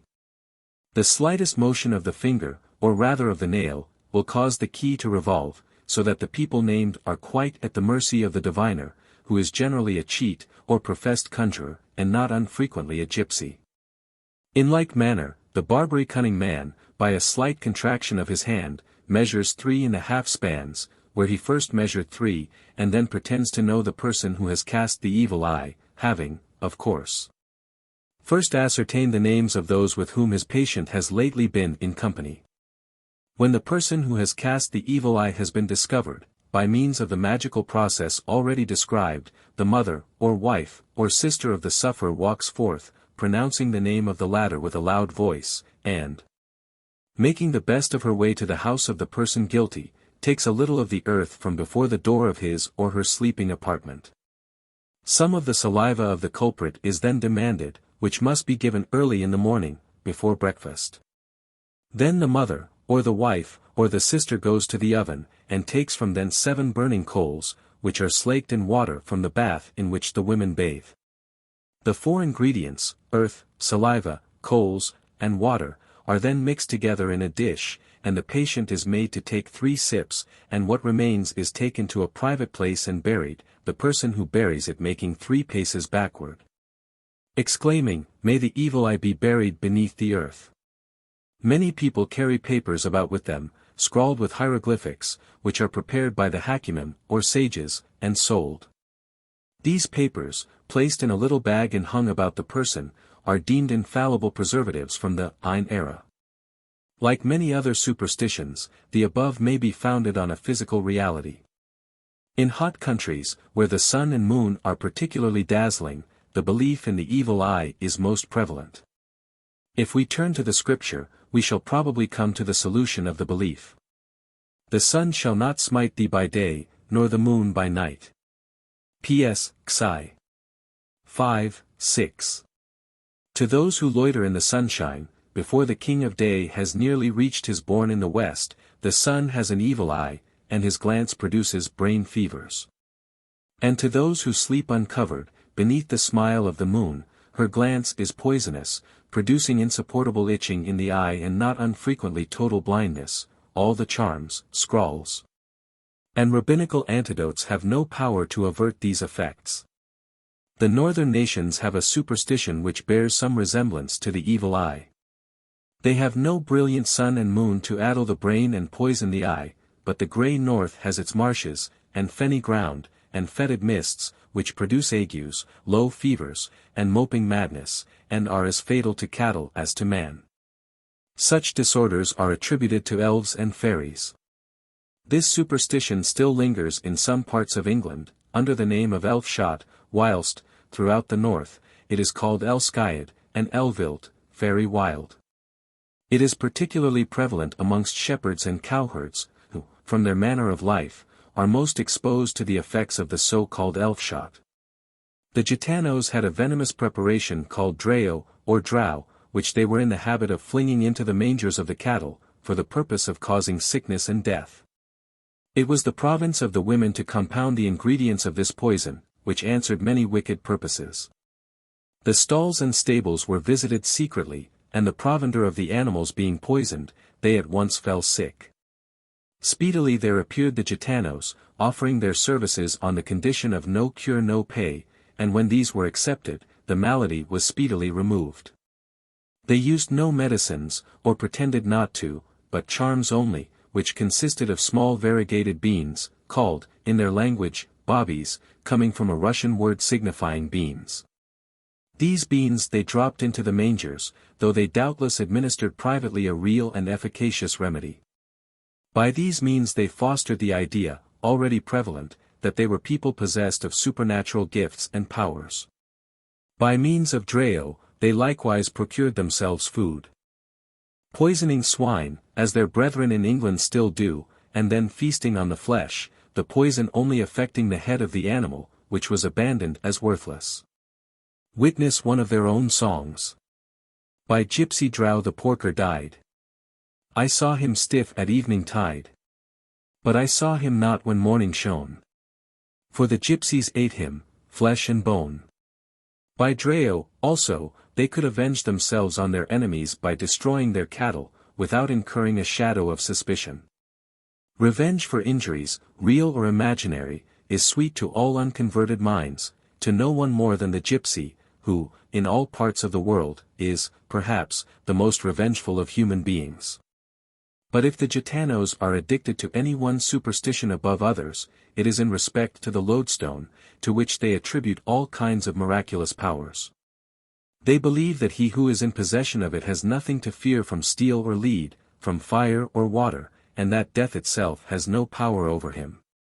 The gypsy contrabandists are particularly anxious to procure this stone, which they carry upon their persons in their expeditions. They say, that in the event of their being pursued by the revenue officers, whirlwinds of dust will arise and conceal them from the view of their enemies. The horse stealers say much the same thing, and assert that they are uniformly successful when they bear about them the precious stone. But it is said by them to effect much more.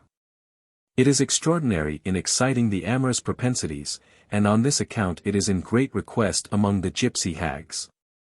All these women are procuresses, and find persons of both sexes weak and wicked enough to make use of their pretended knowledge in the composition of love draughts and decoctions. In the Museum of Natural Curiosities at Madrid, there is a large piece of lodestone, originally extracted from the American mines. There is scarcely a gitana in Madrid who is not acquainted with this circumstance, and who does not long to obtain the stone, or a part of it.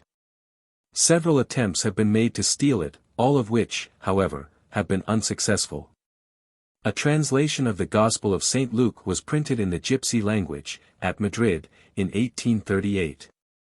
The chapters were read over and explained to some of these strange people, by the late agent of the British and Foreign Bible Society, in Spain. They said it was lacho, and jucal, and misto, all of which words express approval of the quality of a thing, and they purchased copies of the Gypsy Luke freely. The women were particularly anxious to obtain copies, though unable to read. But each wished to have one in her pocket, especially when engaged in thieving expeditions, for they all looked upon it in the light of a charm, which would preserve them from all danger and mischance. Some even went so far as to say, that in this respect it was equally as efficacious as the bar lachi, or lodestone, which they are generally so eager to possess.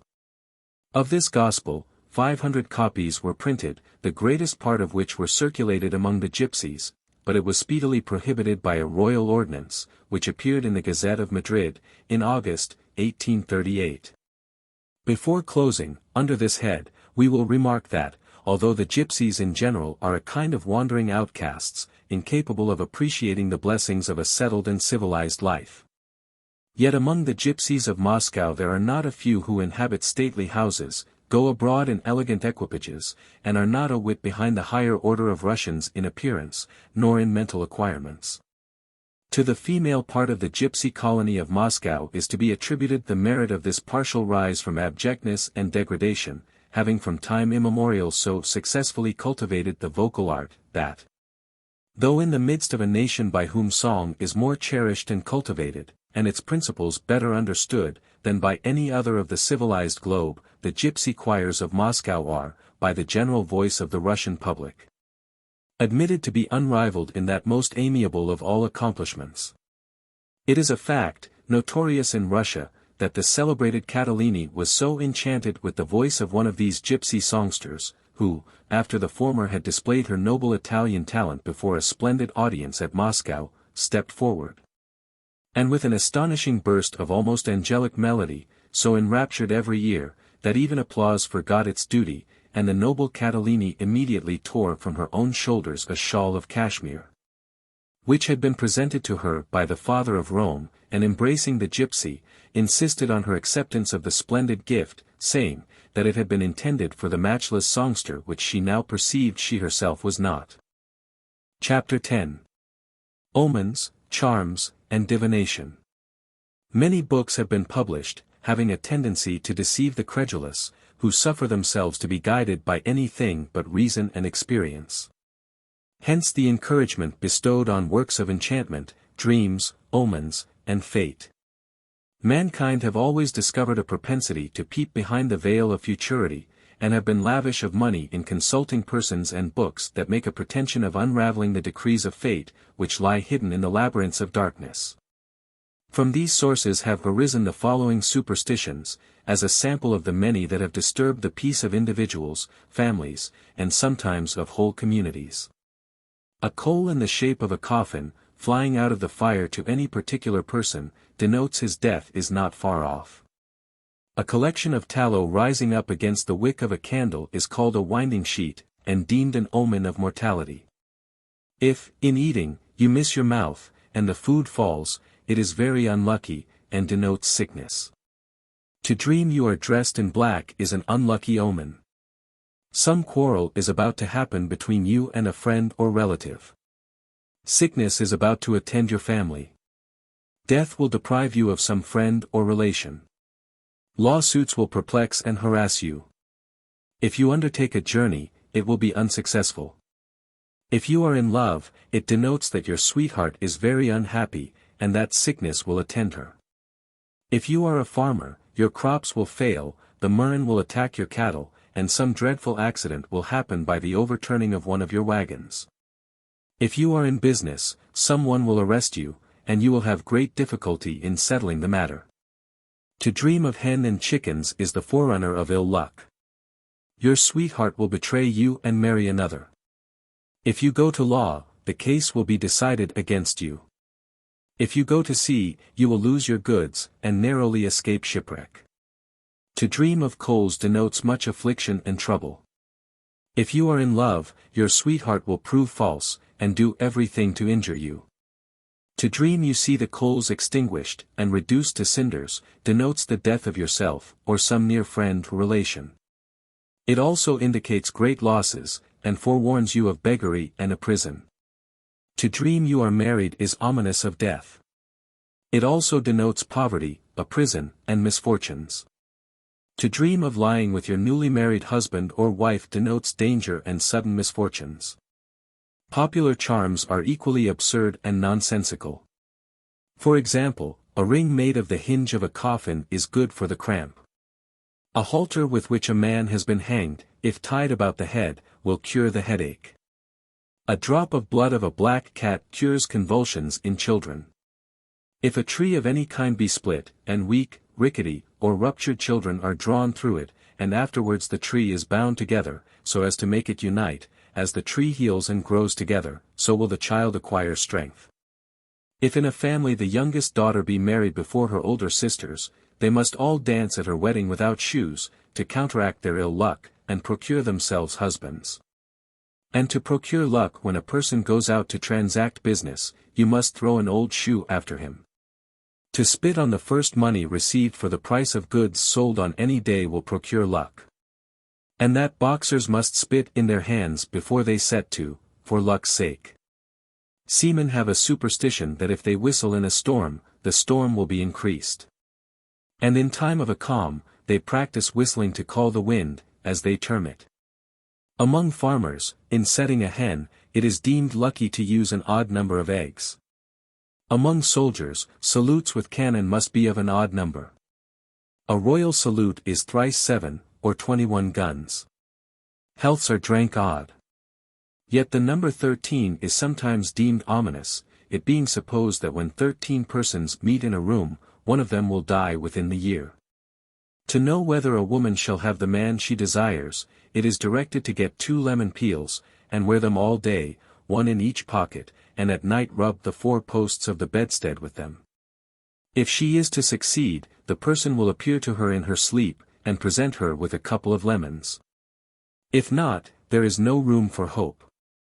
And again the fair ones are directed to take a piece of wedding cake, draw it thrice through the wedding ring, lay it under their pillow, and they will certainly dream of their future husbands. 1,000 other equally successful methods have been proposed to solve the mysteries of future fortune, and yet the magical stone, that will turn all our schemes into wished-for realities, remains to be discovered. As time advances, and knowledge pervades the abodes of darkness and ignorance, all this trumpery of ghosts, witches, fairies, tricks, and omens will go down to the tomb of the Capulets. People will be able to pass through the churchyard, sleep in an old house, though the wind whistle ever so shrill, without encountering any supernatural visitations. They will become wise enough to trace private and public calamities to other causes than the crossing of knives, the click of an insect, or even the portentous advent of a comet. Thanks to the illustrious names recorded in the annals of science and letters, who have contributed towards so happy a consummation. Chapter 11. Modern Miracles. There are some who profess to believe in modern miracles. But such belief necessarily partakes of superstition.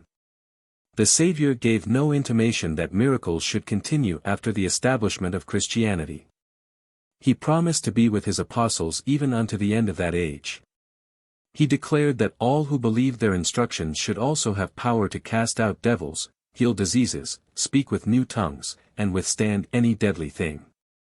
But his promise did not extend beyond the immediate converts of the apostles. And we have no satisfactory evidence that miracles were wrought by any but these, while we have abundant testimony that our Savior's promise was literally fulfilled. In fact, there was no necessity for miracles after the establishment of Christianity.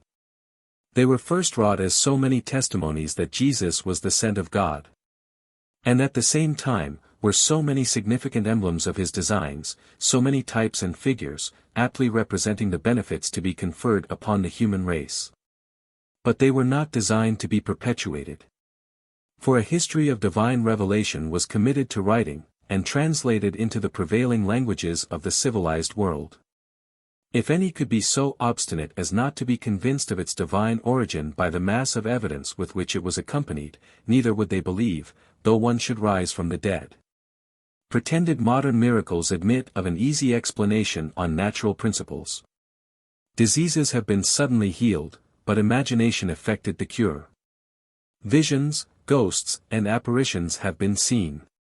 But they existed only in the minds of the observers, and were caused by some mental or bodily operation. But nothing of this kind can be said of the miracles of Christ. His cannot be accounted for on any natural principles, but must have been caused by divine miraculous agency. Modern miracles are not supported by satisfactory evidence. They have been mostly wrought in secret. No witnesses can be produced but the most interested. This was not the case with those of our Savior. They were performed openly, and in the presence of friends and enemies. They could not be deceptions. For the resurrection of a dead person could be tested by the evidence of the senses. The remark of Judge Howe may be appropriately introduced in this connection. He had thoroughly and impartially studied the evidences of Christianity, and a firm belief in its divine origin was the result. He observed that no jury could be found that would give a verdict against Christianity, if the evidences on both sides could be fairly presented before them, and they were governed in forming their opinion by the common rules of belief. The truth of this observation is confirmed by the fact, that candid inquirers after truth have uniformly risen from an examination of the evidences of Christianity believers in its divine origin. The same cannot be said of modern miracles. No jury could be obtained of disinterested persons, who would give a verdict in their favor. Therefore we have no satisfactory evidence of their reality. Our safest course is to admit the conclusion of eminent writers of all denominations, namely, that miracles ceased with the first converts of Christianity. Chapter 12. Pretended Prophets and Christs. Many have professed a belief in the divine inspiration of some one of the many false prophets or Christs that have appeared in different ages of the Church. In the year 1830, there was a man in this country, calling himself Matthias, who declared that he was the very Christ, and pretended that he had come to judge the world. And strange as it may seem, he was attended by some individuals of quite respectable standing, who worshipped him as God. He appeared in pontifical robes, with his rule in his right hand, and his two-edged sword in the left. Underneath a rich olive broadcloth cloak, lined and faced with silk and velvet, he wore a brown frock coat, with several stars on each breast, and a splendid golden star on his left breast. His belt was of white cloth fastened by a golden clasp, surmounted by an eagle. He occasionally put on a cocked hat, of black beaver, trimmed with green, the rear angle being surmounted by the golden symbol of glory. On being asked where his residence was, and what was his occupation, he replied, "I am a traveler, and my legal residence is Zion Hill, Westchester County, New York. I am a Jewish teacher and priest of the Most High, saying and doing all that I do, under oath, by virtue of my having subscribed to all the covenants that God hath made with man from the beginning up to this time. I am chief high priest of the Jews of the order of Melchizedek, being the last chosen of the 12 apostles, and the first in the resurrection which is at the end of 2,300 years from the birth of Muhammad, which terminated in 1830. That being the summit of the power of the false prophets. I am now denouncing judgment on the Gentiles, and that judgment is to be executed in this age. All the blood from Zacharias till the death of the last witness is required of this generation. Before this generation passeth away, this judgment shall be executed and declared. The hour of God's judgment is come. Matthias commenced his public career in Albany, but not making many converts there, he soon removed to the city of New York. Here he met with but little success for some time. But it appears that in the autumn of 1832, he had succeeded in ingratiating himself into the favor of a number of individuals, among whom were 3 of the most wealthy and respectable merchants of Pearl Street. He represented himself to them to be the Spirit of Truth, which had disappeared from the earth at the death of Matthias mentioned in the New Testament, and that the Spirit of Jesus Christ entered into that Matthias whom he now represented, having risen again from the dead. This blasphemous impostor pretended to possess the Spirit of Jesus of Nazareth, and that he now, at his second appearance of the Spirit, was the Father, and had power to do all things, forgiving sins, and communicating the Holy Ghost to such as believed on him. And what was most astonishing and unparalleled, these men, who were before professors of the Christian religion, were blind enough to believe and confide in all he imposed on them. So completely did he succeed in deluding these men, and in impressing them with the belief that he was actually a high priest of the order of the mysterious Melchizedek, upon a divine mission to establish the kingdom of God upon the earth, that he obtained entire control over them and their estates. "I know the end of all things," he would assert, illustrating it by placing a piece of paper in a drawer, leaving one end upon the outside, and saying, "You can see but one end of the paper, and so the world sees. But I see the whole length of it, I see the end." Whenever he saw fit to call upon his dupes to contribute of their substance for his support and the promotion of the kingdom he was about to establish, he did so. And if they refused to provide him whatever money he desired, he threatened to visit upon them, which he declared he had the power to do, the wrath of the Almighty. But if they believed in him and obeyed him in all things, he promised them that they should be called into the kingdom, and he would forgive all their sins, and they should enjoy eternal happiness. Impudent and blasphemous as such language and pretensions truly were, the intended effect was produced, and the prophet received new encouragement by the gratification of pecuniary abundance. This object gained, he was enabled to adorn his person with costly apparel, and to obtain other appurtenances and furniture which he thought were necessary, that all things might correspond to the nature and dignity of the office which he had assumed. In August, 1833, two of his friends and proselytes, Messrs. Puritan and Folger, were residing at Sing Sing, Westchester County. Thither, about that time, Matthias repaired, and took up his residence with Mr. Folger and family. In a week or two, Matthias came to the conclusion that their dwelling place did not correspond with his character, and accordingly suggested to Folger and Puritan that it was their duty to hire, for his use, a house which he might consecrate wholly to himself. In this he was accommodated, not only without any hesitation, but with the acknowledgment that the request was reasonable. Soon after this, it appeared to Matthias's mind, that his habitation should not be subject to worldly interests or infidel intrusion. And he accordingly presumed to require of his two obedient followers the purchase of a house to be exclusively his own. With this request they agreed to comply. Before it was accomplished, however, Matthias manifested some new attribute of his character, and accompanied the revelation by an effort to make Folger believe that the house in which he then resided at Sing Sing, and had purchased some time previous for the use of himself and family, was purchased at the instigation of the Spirit of Truth, for him, Matthias, Folger having been the instrument under the influence of that Spirit for that purpose. So complete was Matthias's control, that Folger believed even this.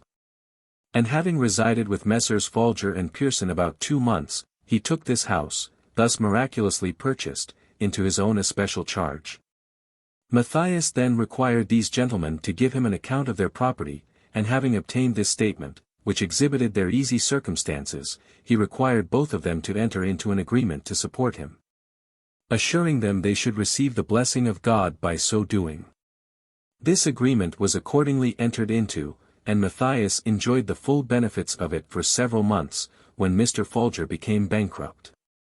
His wants were afterwards supplied by Puritan, until the death of Mr. P., which took place under very suspicious circumstances. It seems that a short time previous to this melancholy event, and while Mr. Puritan was yet in health, Matthias prevailed upon him to assign him his whole estate. And it seemed, by Matthias's account on his examination, that Messrs. Folger, Puritan, and Mills frequently declared to him that they believed him to be the Father, and that he was qualified to establish God's kingdom on earth, and that Zion Hill, which was the place miraculously purchased at Sing Sing, was transferred to him for that purpose, together with horses, carriages, and furniture of a house in 3rd Street, New York, that it was also agreed that the house and lot in 3rd Street should be conveyed to him, and that Mr. Pearson directed a deed to be made out accordingly, but died before it was completed. He still considered the property as his own for the original purpose, and considered it the beginning of the establishment of the kingdom. It is certain that Mr.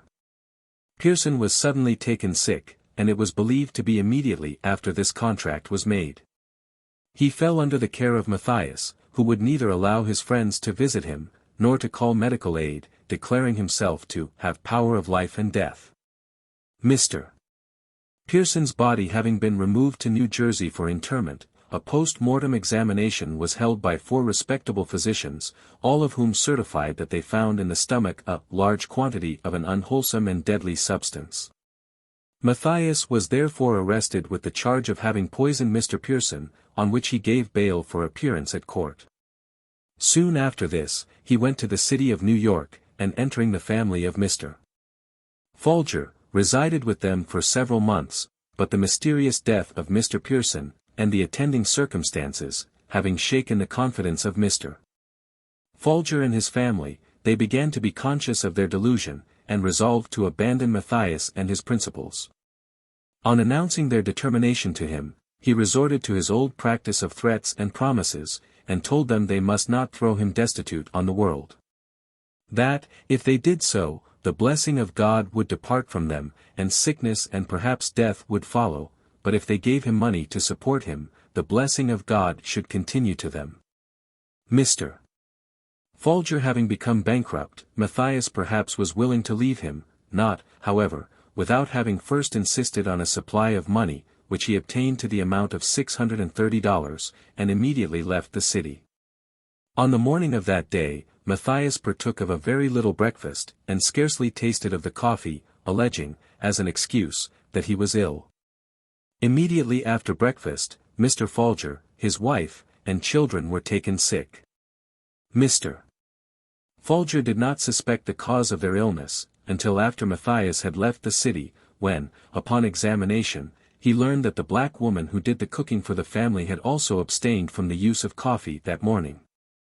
And from other circumstances he became confirmed that the woman was bribed by Matthias to poison the family. The effort was unsuccessful, the poison producing but a temporary effect. This nefarious transaction induced Mr. Folger to procure the arrest of Matthias, firmly convinced, at this melancholy stage, that he was a base impostor. The 3rd gentleman named as one of the dupes of Matthias became a lunatic under the unfortunate delusion. But on a removal to the country, and from the influence of the prophet, he recovered, and became convinced of his lamentable error. In the sequel, it appeared that Matthias had received in the aggregate, from these gentlemen, about $10,000 in money, and negotiable paper, which he appropriated in furnishing the establishment at Zion Hill and in 3rd Street. And by whatever means he obtained money, it is evident he used it for the wildest and most extravagant purposes. His wardrobe was most bountifully supplied with new boots, shoes, and pumps. Linen shirts of the most exquisite fineness, the wristbands fringed with delicate lace, silk stockings, handkerchiefs, and gloves, coats embroidered with gold, merino morning dresses. And 2 caps made of linen cambric, folded in the form of a mitre, richly embroidered, one with the names of the 12 apostles written around it, and Jesus Matthias adorning the front in prominent characters. The other surrounded with the names of the 12 tribes, the front like the other. With his 2-edged sword, with gold chain and mountings, he was to destroy the Gentiles, as Gideon did the Midianites. With his 6 feet rule he was to measure the New Jerusalem, the gates thereof, and the walls thereof, and divide it into lots for those who believed on him, and obeyed the Spirit of truth, as it came from him, the trumpet. With the golden key which he possessed, he was to unlock the gates of paradise. Somewhat versed in the rites and antiquities of the Jews, this impostor united with a quick and active mind a considerable cunning, a fluent speech, and a vast amount of persevering impudence. And endeavored to impress his dogmas by assuming a sanctified and uncompromising air, and by invariably fixing upon his victim his remarkably fierce and penetrating eyes. He reasoned plausibly and ingeniously, and was exceedingly subtle at evasion. Although he never could have obtained an extensive and permanent influence, even if his knavery had not been detected, since his schemes were too wild and incoherent, and his demands too absurd to produce an effect that would endure beyond his actual and immediate presence, yet that his blasphemous pretensions should have gained any credence among intelligent minds is to be greatly lamented. The whole history of these transactions will form a dark page in the records of modern fanaticism, and will present an enduring but melancholy evidence of the weakness of human nature. As an excuse for the conduct of Matthias, or Matthews, which was his real name, he was supposed by some to be laboring under monomania, partly hereditary and partly superinduced by religious fanaticism and frenzy. Still, he was not without method in his madness, and it seems evident that, with a tinge of insanity, he was also much of a knave, and probably a dupe in part to his own imposture.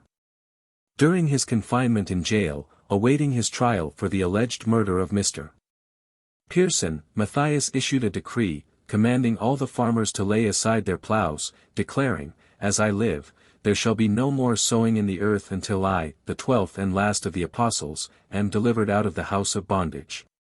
He also prophesied that if he were convicted, White Plains should be destroyed by an earthquake, and not an inhabitant be left to tell the tale of its destruction. And strange to say, men were not found wanting who believed in his absurd and blasphemous predictions. On trial, the physicians who had examined the stomach of the deceased were led to suspect poison, but could not say positively that poison had been administered. Whereupon the prisoner was discharged, on the ground that no evidence had been produced to convict him either of murder or manslaughter. In the case of his arrest at the instigation of Mr. Folger, that gentleman afterwards wrote to the district attorney, requesting him to dismiss the case, it not appearing to be an indictable one, and declaring, that the day, so far as passing himself for a pure and upright man, has passed. And there is no danger of his imposing upon any one here or elsewhere. In a letter written by Mr. Folger, dated New York, November 8, 1834, and published in the Commercial Advertiser, Mr. Folger says, "My object is now to rid myself of him and all connected with him, with as little trouble as possible. Mr. Pearson, myself, and family have been deeply, very deeply deluded, deceived, and imposed upon, and I regret exceedingly that the former could not have been spared to witness the deep deception. We are sensible of our error, we repent it sincerely. And although we cannot expect to recover, at present, the situation which we held in society previous to our acquaintance with this vile creature, yet in time we shall be able to show that we are enemies to him, and all who undertake to sustain him in his wickedness and plans to destroy us." For closeness of resemblance, in many striking features, to the case of Matthias, was that of the Anabaptists of Munster, in Germany, which excited the wonder of Europe during the early part of the 17th century, and of which such strange accounts are to be found in the histories of that epoch. The similarity between the principle of this sect, known as John of Leyden, and Matthews, not only in doctrine, but in worldly observance, in the passion for magnificence of apparel and luxurious living, and in the rites and ceremonies exacted by each, is so remarkable as almost to lead to the conclusion that the latter had formed himself and his creed upon the model of his ancient prototype. The number of deluded proselytes who blindly followed the dictates of the Anabaptist leader was at one time so great, and their power so formidable, that several princes of Germany united against them. And it was not until after a vigorous siege, and an obstinate resistance, that the city of Munster, of which the fanatics had obtained complete possession, was taken and their power broken down. This John of Leyden wore upon his head a triple crown of gold, richly adorned with gems. Around his neck he wore, suspended by a golden chain, an ornament of gold, representing the terrestrial globe, with a cross, and two swords, one of gold, the other of silver, with the inscription, King of Righteousness over the whole world. He also assumed the title of the Father, and he required all his followers to pledge themselves to do his will, and, if necessary, to suffer death at his command, or in his defense and service. He enjoined and enforced a community of goods, a surrender of all possessions, land, money, arms, and merchandise to him, as the Father and Lord of all, to be employed by him in the universal establishment of his kingdom. And he denounced the vengeance of heaven and eternal damnation on all such as refused to believe in him and do his will. All churches and convents he commanded to be destroyed, the priests denounced as children of darkness, and all sovereigns he would put to death. He proclaimed the nullity of all marriages, except such as were solemnized by himself or his own prophets, but enjoined polygamy, himself setting the example.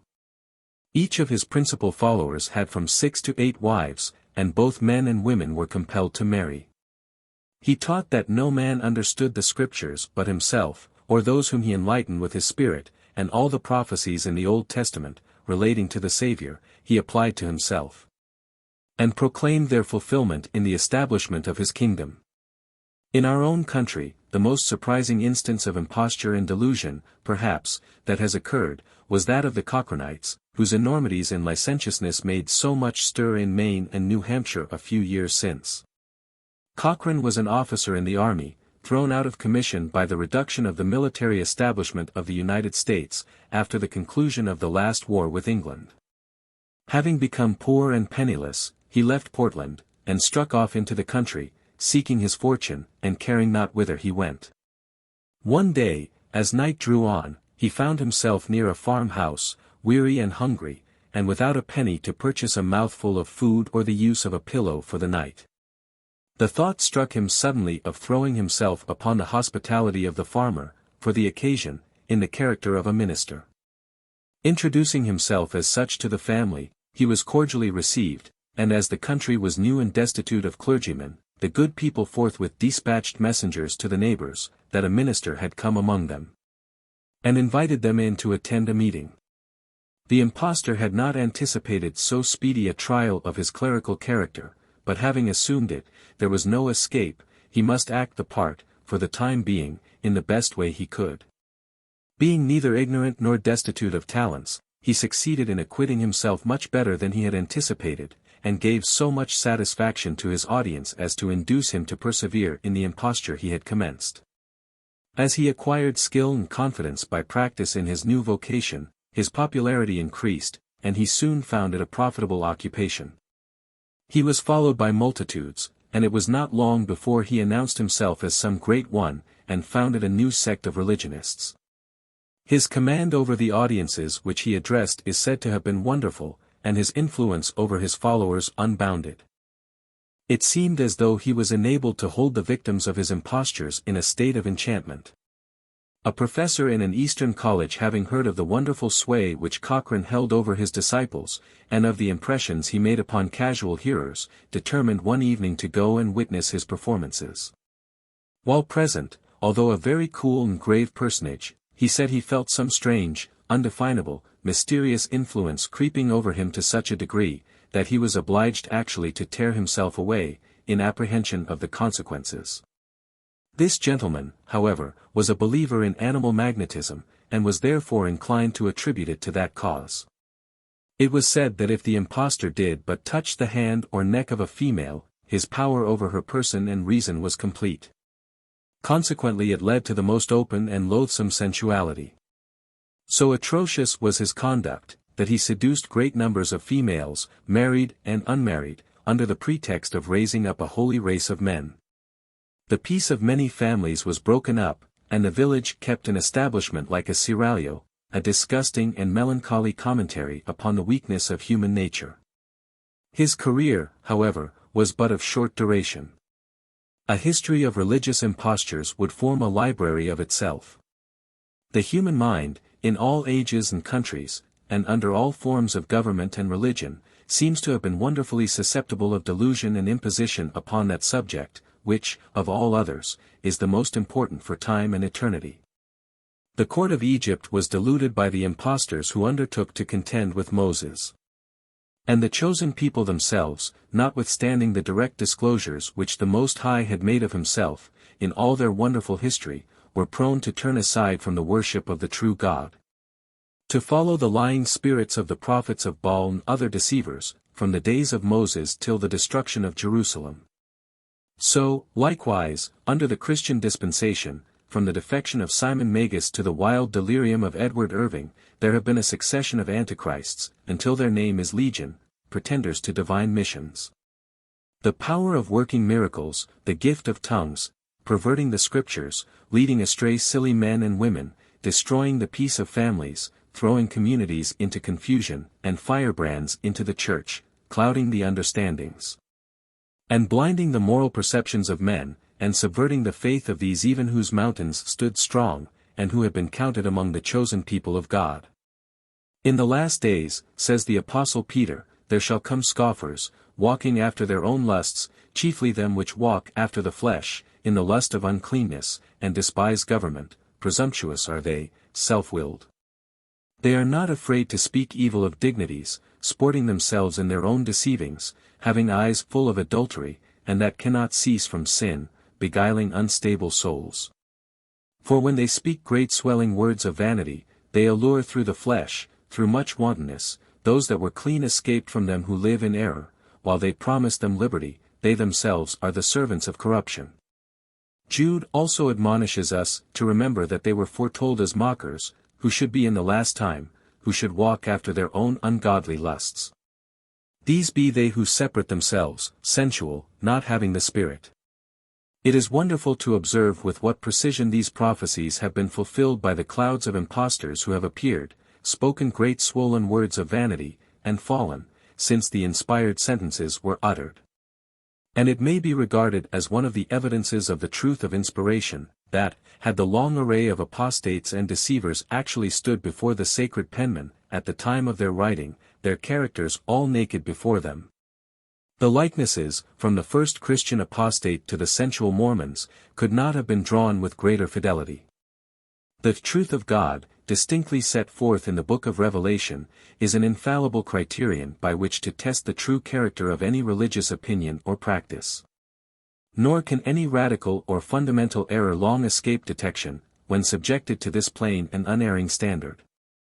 Chapter 13. Mormon Superstition. A certain Joseph Smith, Jr.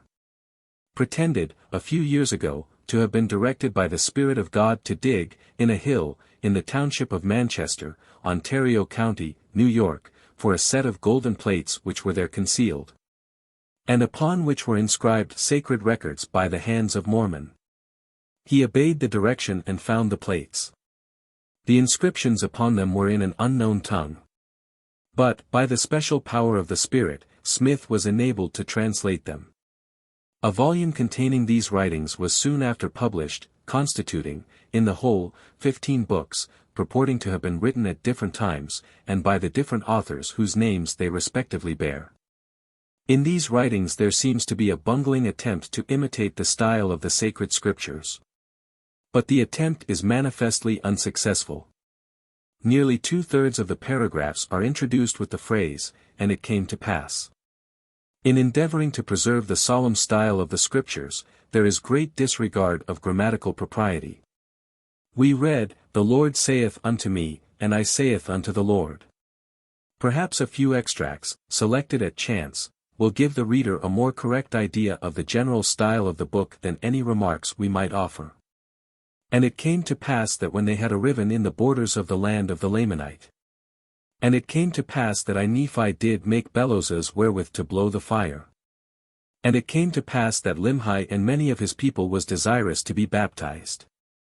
The Mormon preachers claim for themselves and the members of their church the power of working miracles, and of speaking with new tongues. They jabber with some strange sounds, and call this the speaking with tongues. They assert it as a fact, that among them the dead have been raised, and the sick healed, as in the days of Christ and his apostles. From these facts, as they call them, they draw the conclusion that they are the members of the true Church of Christ. The doctrine increases among men. And well it may, for there are circumstances in the condition and views of those who embrace it which are calculated to secure its success. In a large portion of the community there is a great degree of ignorance in regard to the geography of the sacred scriptures, the manners and customs of the Jews, and the natural history of the Bible. There are many who read their Bibles daily, and with true devotional feelings, it may be, who have no idea that the places mentioned in sacred history, like those mentioned in any other history, can be traced on the map, can be found and visited at the present day, although disguised under modern names. It makes no part of their study of the Bible to ascertain where the places mentioned are to be found, and what they are now called. They have no idea that the allusions to manners and customs, found in the Bible, can be understood, through an acquaintance with the practices and habits of the people described. And, consequently, the study of Jewish manners and customs makes no part of their preparation for understanding the Scriptures. They have no idea that the allusion in Scripture to facts in natural history can be verified by an acquaintance with that science, and therefore they make no exertions to understand the natural history of the Bible. They do not take up the Bible and read it with the expectation of being able to understand it, in regard to these particulars, as they would understand any other book. All such are prepared, by their ignorance on these subjects, to become the dupes of the Mormon delusion, or, at least, they are not prepared to withstand this delusion. They open the Book of Mormon, claiming to be a kind of appendix to the Bible. The paragraphs begin with the phrase, "And behold it came to pass." They read of the cities of Zarahemla, Gid, Mulek, Corianton, and a multitude of others. They read of prophets and preachers, of faith, repentance, and obedience. And having been accustomed, in reading the Scriptures, to take all such things just as they are presented, without careful examination, they can see no reason why all this is not as much entitled to belief as are the records of the Old and New Testaments. But if, on the contrary, they were acquainted with the geography and the natural history of the Bible, and with the manners and customs of the nations there mentioned, and especially if, in their reading of the Scriptures, they were accustomed to examine carefully into these points, they would at once perceive the utter impossibility of identifying the cities mentioned in the Book of Mormon with any geographical traces which they can now make. They would thus perceive the deception, and be put on their guard. And then, too, upon further examination, they would discover that the manners and customs of the people, the sentiments and disputes, are not such as belong to the period of the world in which the people are represented to have lived. That they take their coloring from modern customs, from modern opinions and controversies, and, upon these discoveries, they would be led to reject the whole as a fabrication. Many are deceived in consequence of the fluency of the preachers in warning sinners. They pray with fervor, the people are affected, and the Spirit of God is declared to be present, owning and blessing the work. But there is deception here. It is but a few years since the Cochrane delusion, as it is called, prevailed in and around the village of Saco, Maine. What gave that delusion so much success? It was because Cochrane spoke with great fluency, warned sinners with great earnestness, and poured forth his prayers with zealous fervor. The people became affected, many were in tears. Many sobbed aloud, cried for mercy, and some became prostrate on the floor. Surely, it was remarked, the doctrines advanced by Cochrane must be true, the preaching of them being so signally owned and blessed of God.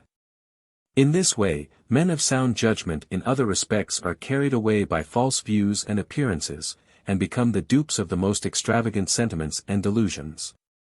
They become zealously affected, but it is not, as the Apostle says, in a good thing. A correct knowledge of the sacred Scriptures, and of proper principles in regard to the study of the Bible, with sound and rational views of the nature of religion, and of the influences of the Holy Spirit, will serve to correct all such tendencies to error and deception. From the best account that has been published respecting the origin of the Mormon Bible, it appears that it was written by an individual named Solomon Spaulding, some 25 years ago. But without the least intention, on the part of the author, of framing a system of delusion for his fellow men. This Spaulding was a native of Ashford, in Connecticut, where he was distinguished, at an early age, for his devotion to study, and for the superiority of his success over that of his schoolmates. He received an academic education, and commenced the study of law at Windham, but his mind inclining to religious subjects, he abandoned the law, went to Dartmouth College, prepared himself for the ministry, and was regularly ordained. For some reasons unknown he soon abandoned that profession, and established himself as a merchant at Cherry Valley, New York. Failing in trade, he removed to Conneaut, in Ohio, where he built a forge. But again failed, and was reduced to great poverty. While in this condition, he endeavored to turn his education to account, by writing a book, the sale of which he hoped would enable him to pay his debts and support his family. The subject selected by him was one well suited to his religious education. It was an historical novel, containing an account of the Aborigines of America, who were supposed by some to have descended from the 10 tribes of Israel. The work was entitled The Manuscript Found, and the history commenced with one Lehi, who lived in the reign of Zedekiah, king of Judea, 600 years before the Christian era. Lehi, being warned of heaven of the dreadful calamities that were impending over Jerusalem, abandoned his possessions, and fled with his family to the wilderness. After wandering for some time, they arrived at the Red Sea, and embarked on board a vessel. In this, after floating about for a long time, they reached America, and landed at the Isthmus of Darien. From the different branches of this family were made to spring all the Indian nations of this continent. From time to time they rose to high degrees of civilization and refinement, but desolating wars among themselves scattered and degraded them. The manuscript was written in the style of the Bible, the Old English style of James I. When the work was ready for the press, Spalding endeavored to obtain the pecuniary assistance necessary for its publication, but his affairs were in so low a condition that he could not succeed. He then removed to Pittsburgh, and afterwards to Amity, in Pennsylvania, where he died. By some means or other, the manuscript fell into the hands of Joseph Smith, Jr., who afterwards published it under the name of the Golden Bible. Smith was the son of very poor and superstitious parents, and was for a long time engaged in digging for kids' money, and other feats of like description. Possessing considerable shrewdness, he became somewhat skilled in feats of necromancy and juggling. He had the address to collect about him a gang of idle and credulous young men, whom he employed in digging for hidden treasures. It is pretended that, in one of the excavations they made, the mysterious plates from which the Golden Bible was copied were found. Such, briefly, is the origin of the Mormon faith, a humbug to which not a few, otherwise sensible men, have pinned their hopes of happiness here and hereafter. After the death of Joseph Smith, and shortly before the Mormons were driven out from Illinois, many of the disciples of the great impostor seceded and refused to acknowledge the leadership of the knowing 12 who became his successors. Among them were a very pious Mormon named McGee Van Duzen, and his wife Maria. They soon gave to the world an exposition of the shameful maneuvers attendant upon Mormonism as a religion. Of the absurd and indecent ceremonies which the unprincipled leaders of that wicked imposture enforced upon their infatuated disciples. Smith, and his associate leaders at Nauvoo, evidently established these ceremonies for the base purpose of enticing the more beautiful females among his disciples to their ruin and disgrace. The shameful character of the mysteries developed could lead to no other conclusion. Says the Boston Traveler, of April 21, 1852, the rapid spread of Mormonism is one of the mysteries of the age. A more barefaced delusion, except that of the spiritual wrappings, was never imposed on the all-swallowing credulity of mankind. Yet it has gained adherents by thousands in Europe as well as in the United States. Chapter 14. Miller Delusion. A man by the name of William Miller published a book in the year 1836, in which he undertook to show that this earth would be destroyed in the year 1843. His calculation, as to the transpiration of such an event during the said year, is founded upon the prophecy of Daniel, that the sanctuary should be cleansed in 2,300 days.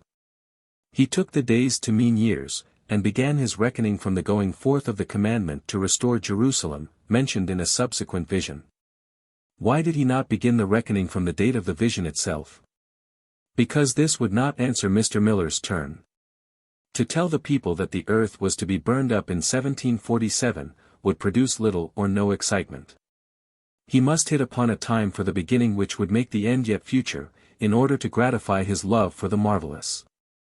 That Mr. Miller intended to manage his reckoning of time to suit his own scheme, is obvious from his different computations of time, to make his interpretations of other prophecies comport with his application of the 2,300 days. Daniel says, and from the time that the daily sacrifice shall be taken away, and the abomination that mocketh desolate set up, there shall be 1,290 days. Blessed is he that waiteth, and cometh to the 1305 and 30 days. Taking the 1335 days to reach from the taking away of the daily sacrifice, and setting up the abomination that mocketh desolate, to the resurrection, he subtracts the 1335 from it. And finds the remainder to be 508, which must, to suit his calculation, be the year of our Lord in which the daily sacrifice should be taken away, and then, to get at the taking away of a daily sacrifice, and the setting up of an abomination that mocketh desolate, which should come anywhere in the neighborhood of this date. He makes the taking away of the daily sacrifice to be the doing away of the pagan worship in Rome, and the setting up the abomination spoken of to be the commencement of the papal authority. This he sets at AD 508, without reference to fact, because his reckoning of prophetic time brings it so. The truth is, that the pagan character of Rome ceased soon after the conversion of the Emperor Constantine to Christianity, which was about A.D. 313. This makes about 195 years difference in the age of the world, and brings it to an end in 1648, over 200 years ago. But let us examine a little farther. Having come, as we have shown, at AD 508, which, having taken from the years of Christ's life 33, leaves 475 from the death of Christ, he proceeds to add up, the 70 weeks, or 490 years, to the crucifixion of Christ, 490. From the crucifixion of Christ to the taking away the daily sacrifice, 475. And here are his times, and half, which he takes to be the duration of the pagan reign, i.e., 3 years and a half, which, taking a day for a year, makes 1260. Here, then, he has his whole time, down to the end of his second or papal transgression of desolation, which he has all along held to be the end of the world. But these several numbers added amount to but 2225, 75 short of the 2300, reckoning from the going forth of the decree to rebuild Jerusalem. And what now shall be done? How shall the 75 years be made up to bring the end of the world to 1843? Why, he succeeds in finding two different numbers in the 12th of Daniel, viz., 1290 and 1335. And nothing is easier, when you have two different numbers, to subtract the less from the greater. This he does in the present case, and finds the difference to be just 45. Well, what of that? Why, he says this is the time which was to elapse between the destruction of the great beast in his second or papal character, and the resurrection. He does not pretend that the vision mentions this, but so he fixes it. He is like a country schoolmaster, who, not always finding it easy to manage by rules, when a scholar would carry him a sum which he could not work, he would look at the answer in the book, and get the difference between that and his own. And then he would slip in the ascertained difference, somewhere in the operation, to be added or subtract, as the case might require, to bring the answer as he wished it. But although he succeeded in finding 45 years, he is still minus 30, for it brings out the end in 1813. And how shall the other 30 years be found? It must be gotten somehow, for who will believe it as it now stands? Yet this extraordinary man meets with no difficulty in finding the 30 years. In his parade of parts, of factors, to make up the great whole, he sets down for the space between the putting down of the pagan power, to the setting up the same power, 30 years. And how he gets this number there, no mortal can tell. Yes, he tells us himself. Considering himself so great a prophet, he seems to think that his own suppositions will certainly pass among others as good authority. He therefore unblushingly tells us that he supposes this 30 years. Hear him, page 96. Therefore, to reconcile these two statements, we must conclude there were 30 years from AD 508, when paganism ceased, before the image beast, or papal Rome, would begin her reign. If this is correct, then, and here, then, the foundation on which he keeps the world standing from 1813 to 1843, is a simple if. And to get in these supposititious 30 years, between the death of the pagan and the life of the papal beast, he involves himself in a maze of absurdity. He makes the taking away of the daily sacrifice to be the putting an end to the papal beast, that did daily sacrifice to idol abominations. The little horn, by whom the daily sacrifice was taken away, Mr. Miller takes to be the papal beast, or Catholic Church. This beast takes away the daily sacrifice, i.e., puts an end to the pagan beast, and yet does not exist until 30 years after the pagan beast is dead. This is truly an unheard of strait for a schemer to come to be obliged, in order to bring out his reckoning, to get 30 years between the existence of two beasts, one of which kills the other. The second beast slays the first, and performs many wonderful works, 30 years before he has any existence. No marvel that the man who could see into such mysteries should imagine that he could see the end of the world in 1843. Mr. Miller commits various other errors in his calculations and dates, as, for instance, he states that pagan Rome commenced 148 years before Christ, whereas Rome was founded by Romulus, as an independent government, 752 years before Christ. Being pagan from its beginning. He dates the erection of the papal authority at AD 538.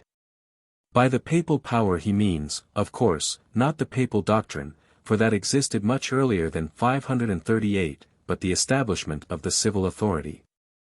And this was not until about AD 750. Indeed, Mr. Miller is palpably wrong in nearly all his positions, and the reason is, he is not looking for facts, but for reckonings to fill out his own scheme. And even in this, too, he fails.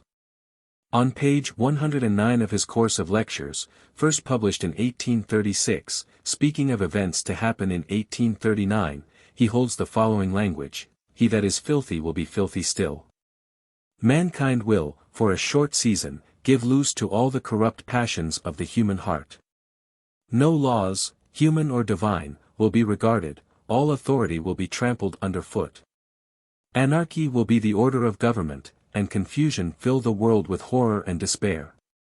Murder, treason, and crime will be common law, and division and disunion the only bond of fellowship. Christians will be persecuted unto death, and dens and caves of the earth will be their retreat. All things which are not eternal will be shaken to pieces, that which cannot be shaken may remain.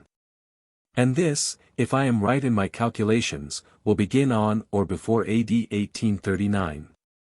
And at that time, 1839, thy people shall be delivered, every one that shall be found written in the book. Now is come salvation indeed.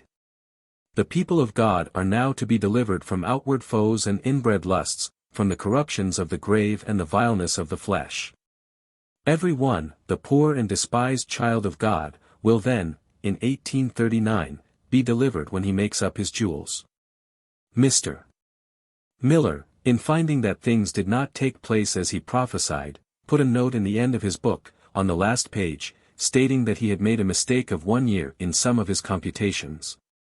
And hence these things which he supposed would take place in 1839, according to the first computation, will not be realized until the year 1840.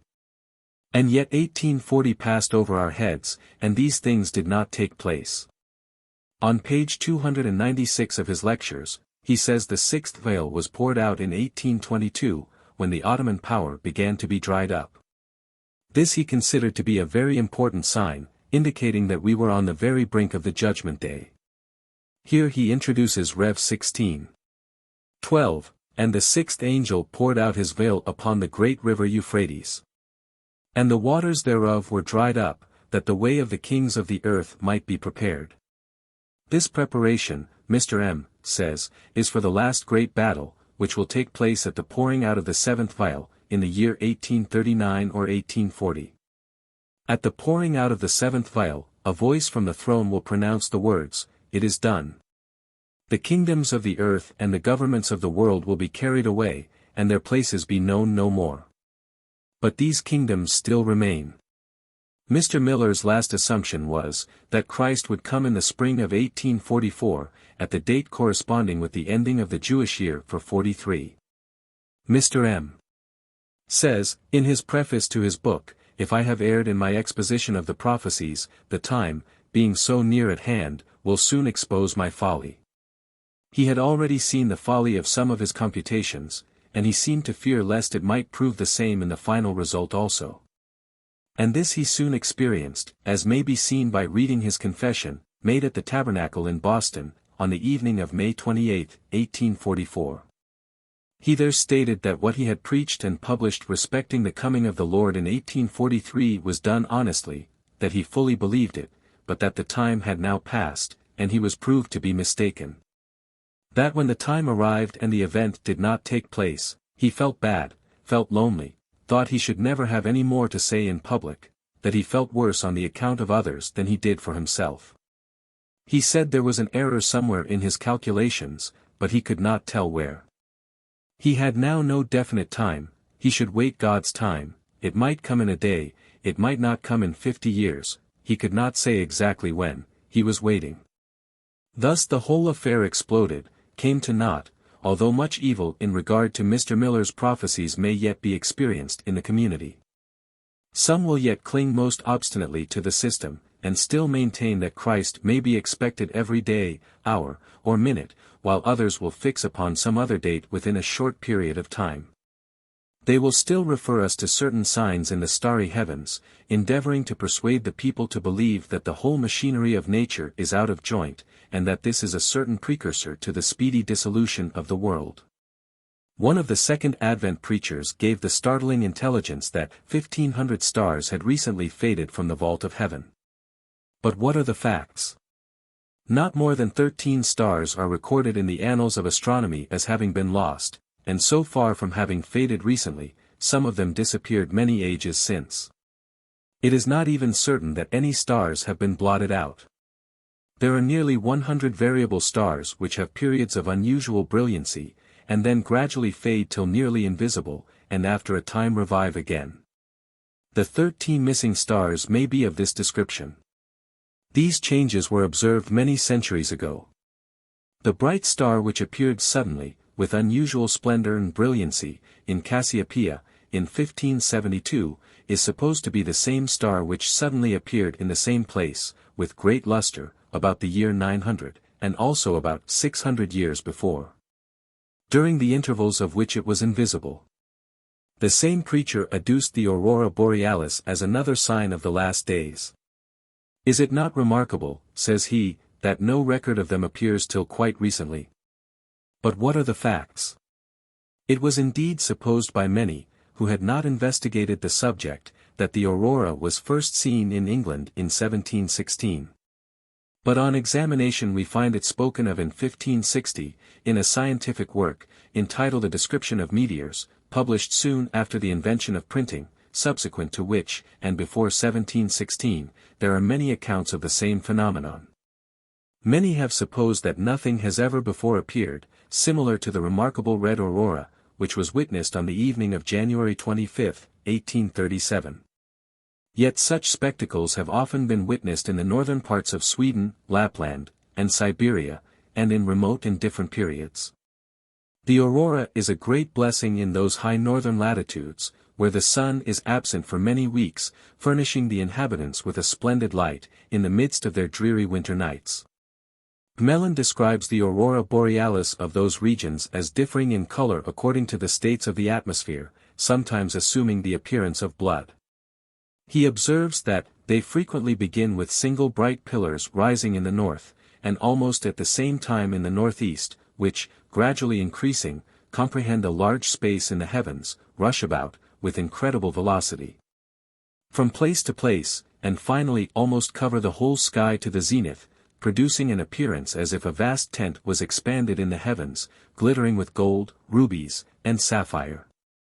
A more beautiful spectacle cannot be painted.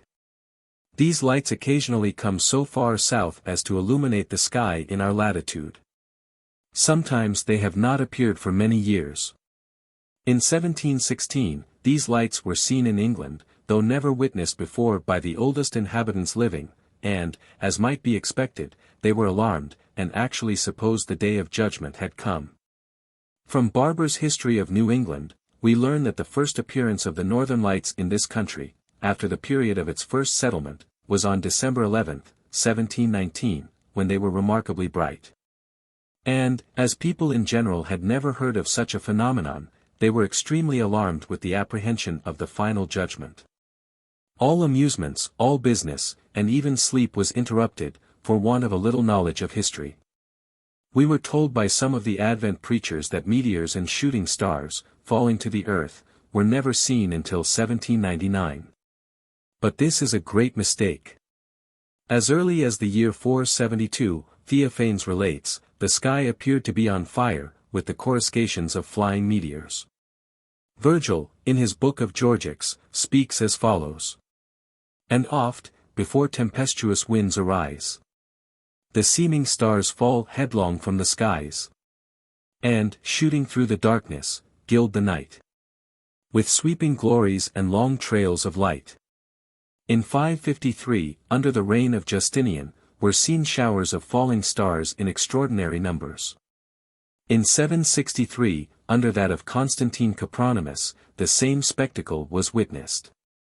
In 1099, in the month of November, it is said, in Vogel's Leipzig Chronicles, that there was seen an unheard of number of falling stars, burning torches, and fiery darts in the sky. In 1464, on the 7th of November, the great meteoric stone fell at Ensisheim, in Alsace. On the 8th of August, 1723, numerous falling stars appeared in many parts of the heavens, like fireflies.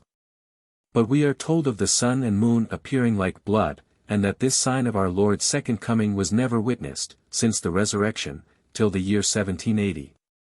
Yet this is likewise a mistake. For in the Ball Chronicle of Ertisus, under the year 1566, mention is made of the fact, that on the 28th and 29th of July, the sun and moon became blood red, and on the 7th of August, this striking phenomenon was again repeated. And, according to the Frankfurt Chronicle of Lersner, under the year 1575, on the 29th of July, a remarkable redness of the sun occurred. It has been said that the darkness of the sun, that occurred in 1780, was a sign given to portend the speedy destruction of the world. Why was it not then witnessed simultaneously in all parts of the earth? It was confined principally to New England and witnessed only by the generation preceding the present. To be sure, thousands were appalled by the event, and a feeling that the judgment day had actually come rested upon many minds. But yet they were in a mistake. This darkness commenced on the 19th of May, between the hours of 10 and 11 a.m., and continued until the middle of the next night. Persons were unable to read common print, determine the time of day by their clocks or watches, dine, or manage their business, without additional light. Candles were lighted in their houses. The birds sang their evening songs, disappeared, and became silent. The fowls retired to roost. The cocks were crowing all around, as at break of day. Objects could be distinguished but at a very little distance, and everything bore the appearance and gloom of night. The legislature of Connecticut was in session at this time, in Hartford City. A very general opinion prevailed that the judgment day was at hand.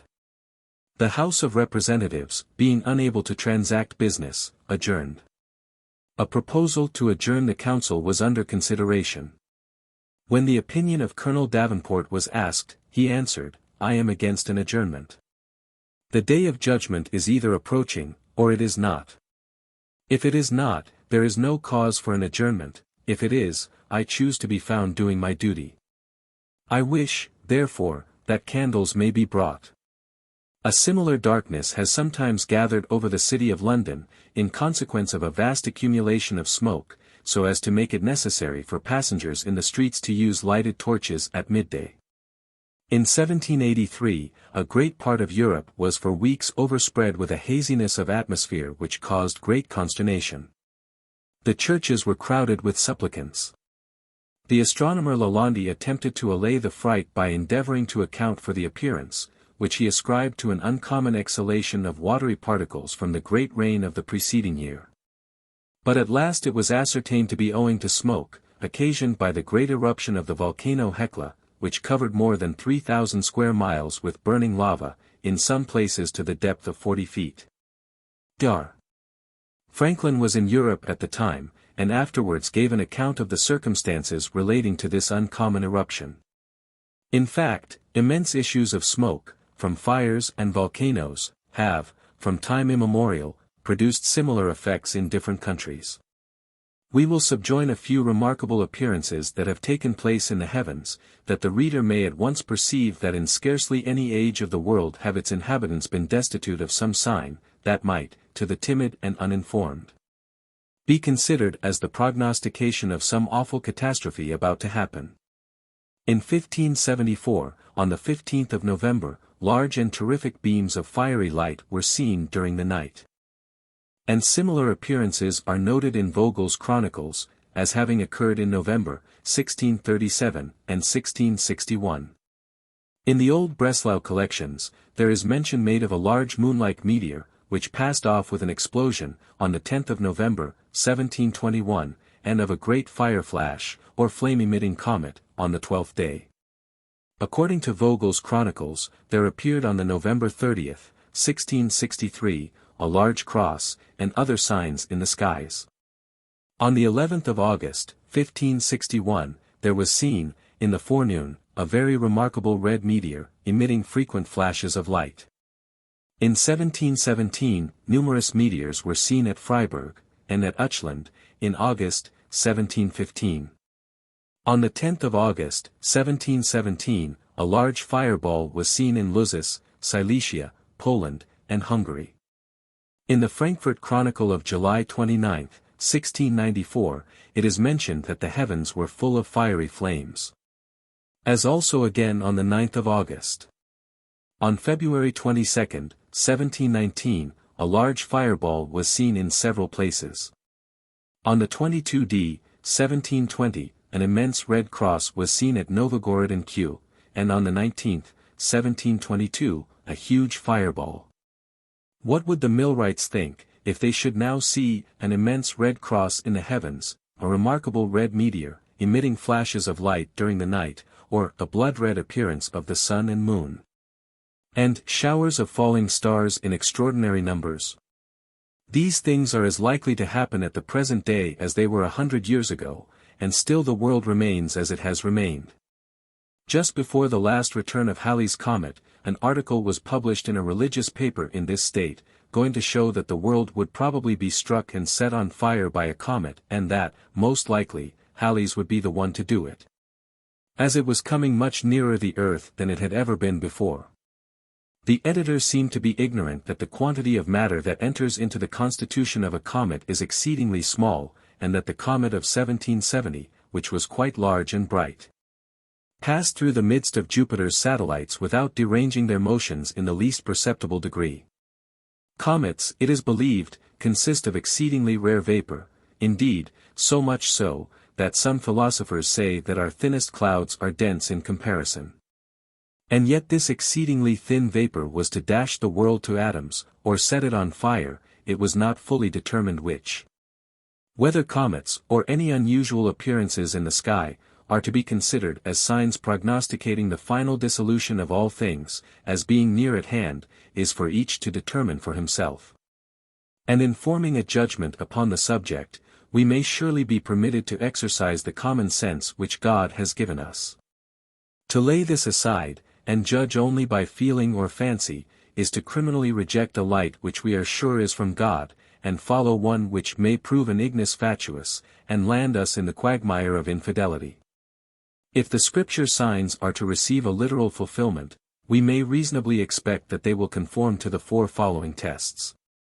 1. They will appear near the event of which they are intended as the harbinger, probably within the generation of those who will be living at the end of the world. 2. They will be witnessed in all parts of the earth, because all are alike interested. 3. They may all be expected to appear, and not a single class of phenomena without the other. 4. They will be such as will impress intelligent minds with their strangeness and peculiarity. The aurora borealis conforms not to any of these tests. It has been seen for centuries, and is confined to the northern portions of the globe, having rarely, if ever, been seen so far north as the 30th degree of north latitude. And, as we have before remarked, the darkness of 1780 was confined principally to New England. And from a careful examination of all the accounts we have been able to collect of meteoric showers of the last and present century, the whole of them together have occupied a space on the globe less than 1/8 of its surface. The shower of 1799 was probably the most extensive.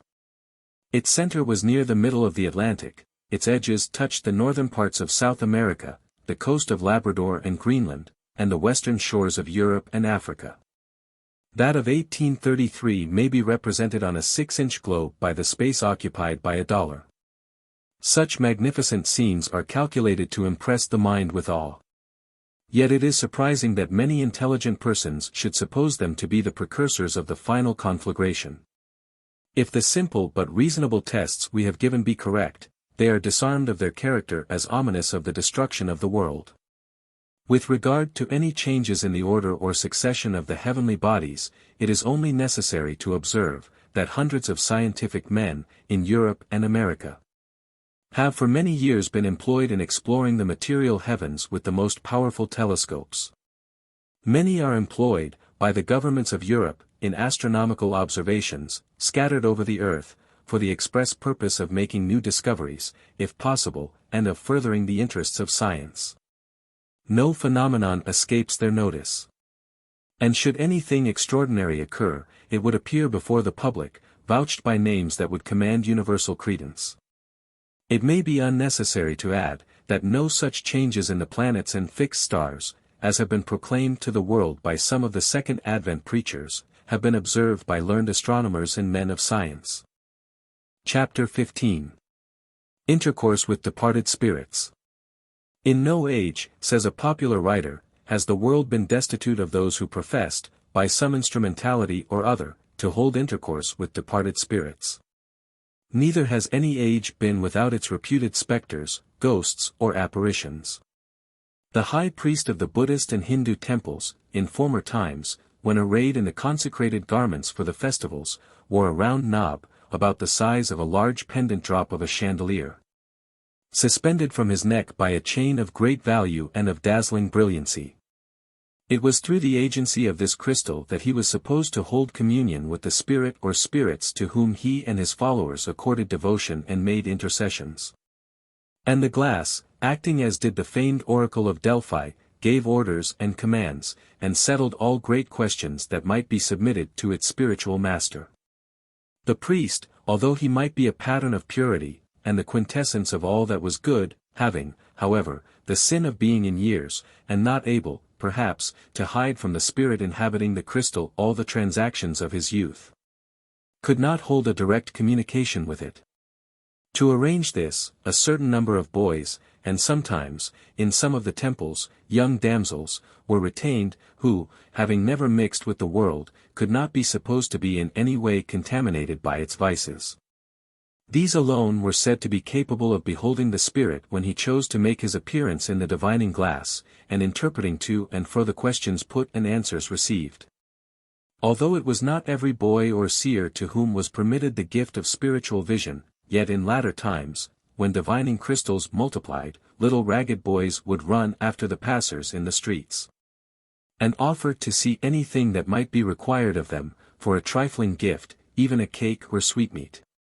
In Egypt, the divining glass is superseded by putting a blot of thick black fluid into the palm of a boy's hand, and commanding him to see various people and things, of which practice Lane, in his Modern Egyptians, gives some curious disclosures. Divining mirrors were not confined to the East. Dr. Dee was the first English impostor who vaunted the possession of one of these priceless treasures. He had for the seer one Keeley, an Irishman. And to this, doubtless, was attributable the impression that prevailed among the astrologers and amateur spirit hunters, that when the spirits condescended to speak, they always gave speech with a very strong spice of the brogue. This barrel, as it is called, was preserved among the Strawberry Hill curiosities, and fell under the hammer of George Robbins at the memorable sale. It proved to be a globe of cannel coal. In Aubrey's Miscellany there is an engraving of another larger crystal, and there are with it many wonderful stories. Yet, notwithstanding the magic capabilities of these mirrors, they went out of fashion until the beginning of the year 1850. This revival and its consequences are like a page out of a silly romance. The story, if told by a disinterested historian, would require authentication as belonging to 1850. We therefore turn, by way of voucher, to a publication called Sadkiel's Almanac for 1851. At page 46, after referring to the existence of magic crystals at the present day, the writer says, one of large size was a few years ago brought over to England by a friend of Lady Blessington, after the sale of whose effects it recently fell into the hands of a friend of mine. And, having tested its powers, I have resolved on giving my readers an account of this wonderful mode of communicating with the spirits of the dead. The crystal is spherical, and has been turned from a large mass of pure rock crystal. I have been shown some few others, but, with the exception of one shown me by Lord S., they are all much smaller. These smaller ones are said to be consecrated to angels of the planets, and are, therefore, far less powerful than Lady Blessington's crystal, which, being consecrated to the Archangel of the Sun, Michael, may be consulted during 4 hours each day, whereas the others can generally be used only for a very brief space of time. Nor can very potent spirits be called into them, or made to render themselves visible. In this larger crystal is given most important information of the actual existence of the soul after death, and of the state in which it exists and will exist until the judgment. The first intimation we received, says Dickens, in his Household Words, of the revival of this notable practice of divination, was about 6 months ago. When we were casually informed that the son of a distinguished officer of the Royal Navy was, at that time, frequently engaged in developing, before a few privileged friends, the extraordinary faculty of being able to hold intercourse with the world of spirits. It was added that the revelations made through the medium of this youth were of so wonderful a nature, and carried such conviction to the minds of those who listened, that they were declared to be the result of more than human power. The conjurer was asked, on one occasion, to describe Lord Nelson.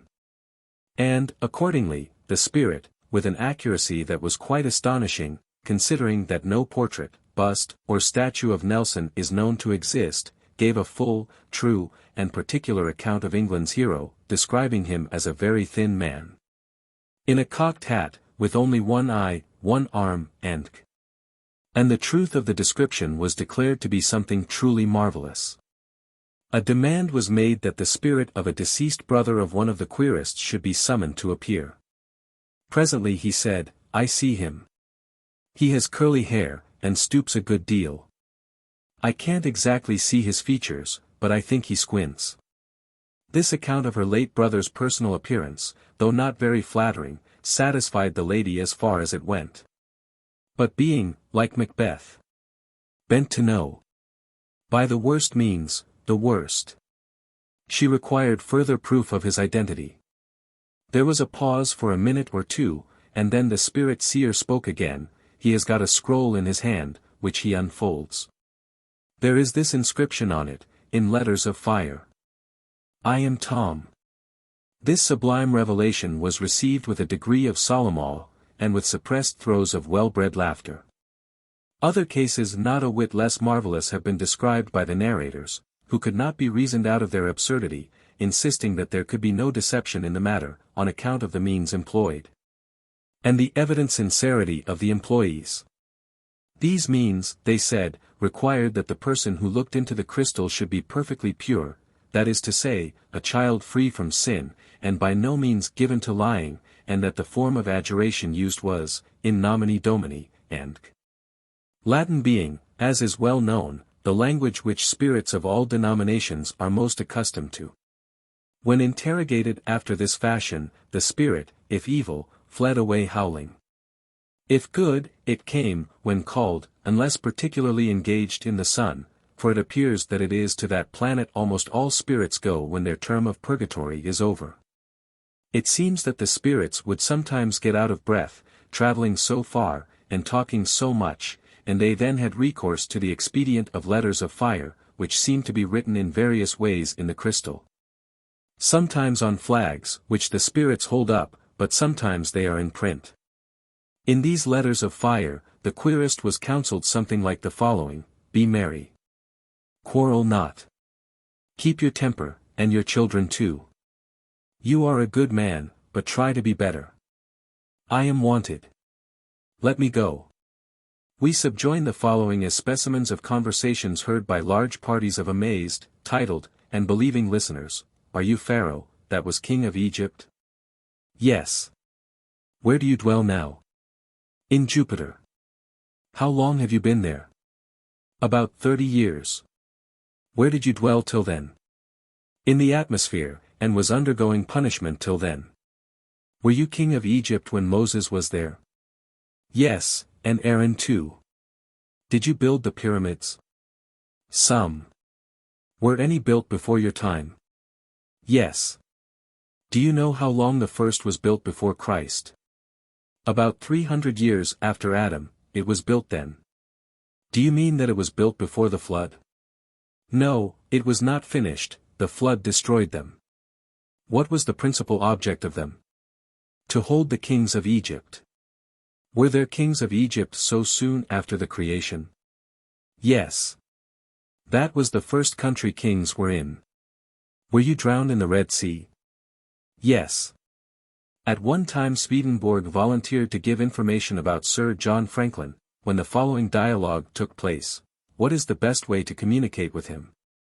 By the natives, they speak to him sometimes. Will he be home next summer?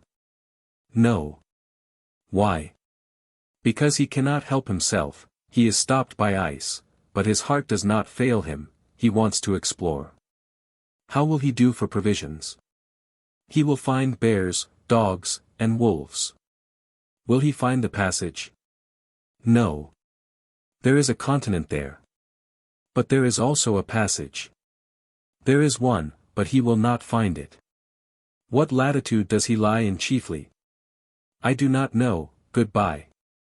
It appears strange that Swedenborg, who knew so much, did not know this. But we learn in another place that spirits do not well understand about latitude and longitude. Socrates' appearance is described as follows: a tall, middle-aged man, rather bald, dressed with striped coarse trousers, very loose at the top and tight at the bottom, a kind of frock, open in the front, and without sleeves. He is generally employed in singing praises, but was not quite happy. Alexander the Great appeared on horseback, in armor, the horse also in armor, deeply regrets killing Clitus, and all the murders he perpetrated. Amuses himself in fighting his battles over again. To give these things a sort of eclat and popularity with the public, Sadkiel sums up the whole in the following language. In concluding this account, I may remark that numerous children have seen these visions. Some of them the sons and daughters of persons of high rank. And that several adults have also seen visions, one of them a lady of title, and another a member of one of the highest families in England.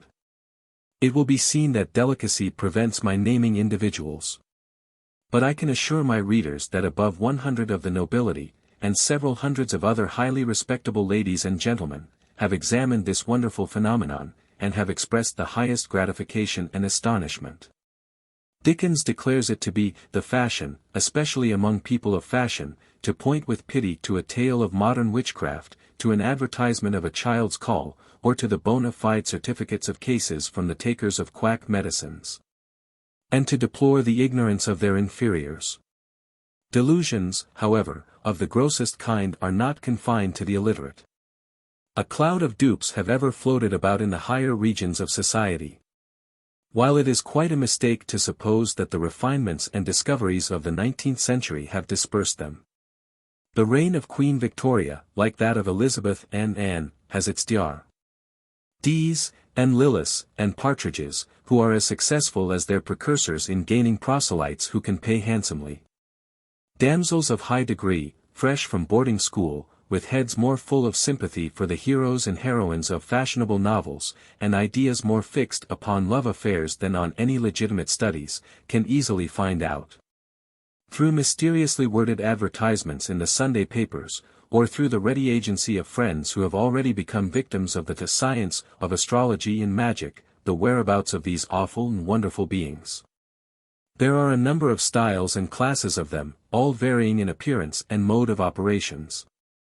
There are the old women, who, consoled by the glories of their art, repine not at inhabiting comfortless garrets in the purlieus of the New Cut, Lambeth.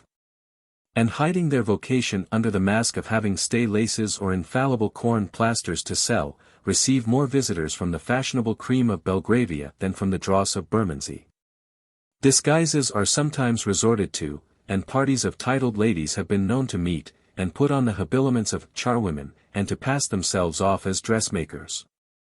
There is an old man, with unshaven beard and seldom washed face, who lives in more comfortable circumstances, with his son, in Southwark, the favoured district of the conjurers, who, to keep up appearances, has engineer hugely engraved on a great brass plate over the door, who casts nativities, and foretells events of the future, for 3 or 5 shillings, as the appearance of the visitor will warrant him in demanding.